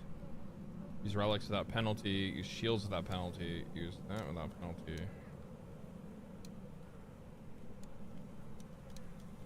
Damage over time. Skill duration. Oh. This is your fucking... This guy. Oh. Now I get it. So Elementalist, what you probably want to do with him is instead what you'd like to do is probably use like lightning and ice. Whereas this is going to be your fire guy because he automatically has damage over time. So if you use him with the fire trail and the other one, you're pretty good to go. You're pretty chilling at that point.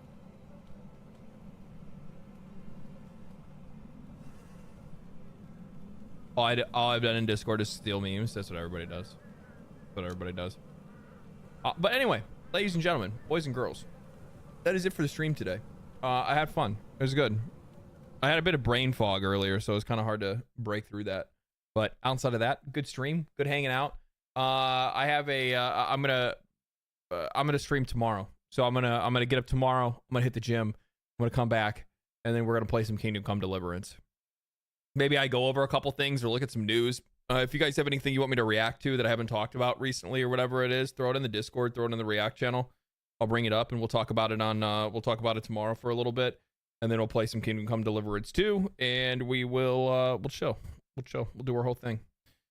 I have another video that I was supposed to put out this week, but I'm kind of waiting on it because there's some like other information that's kind of popped up recently that I want to add to it and flesh out a couple of other points and things like that I want to make. But yeah, I was one video short this week. I was trying to do two. I was trying to get back on the track of like doing like Tuesdays and Thursdays for videos, but I think I still just have to like be okay with like it just is what it is. They get out when they get out. You know what I mean? They get out when they get out. No reason to try to rush it. I'm afraid that if I try to rush videos, I'll just kill the quality. You know what I mean? So yeah. But I'm gonna get some dinner in me. I'm gonna hang out. I'm gonna do my thing. Thank you guys for watching. If you guys, hopefully I see you guys tomorrow. If I don't see you tomorrow, then I'll see you next week. Stay cool, stay righteous, stay safe. Have a good weekend, and thank you guys for watching.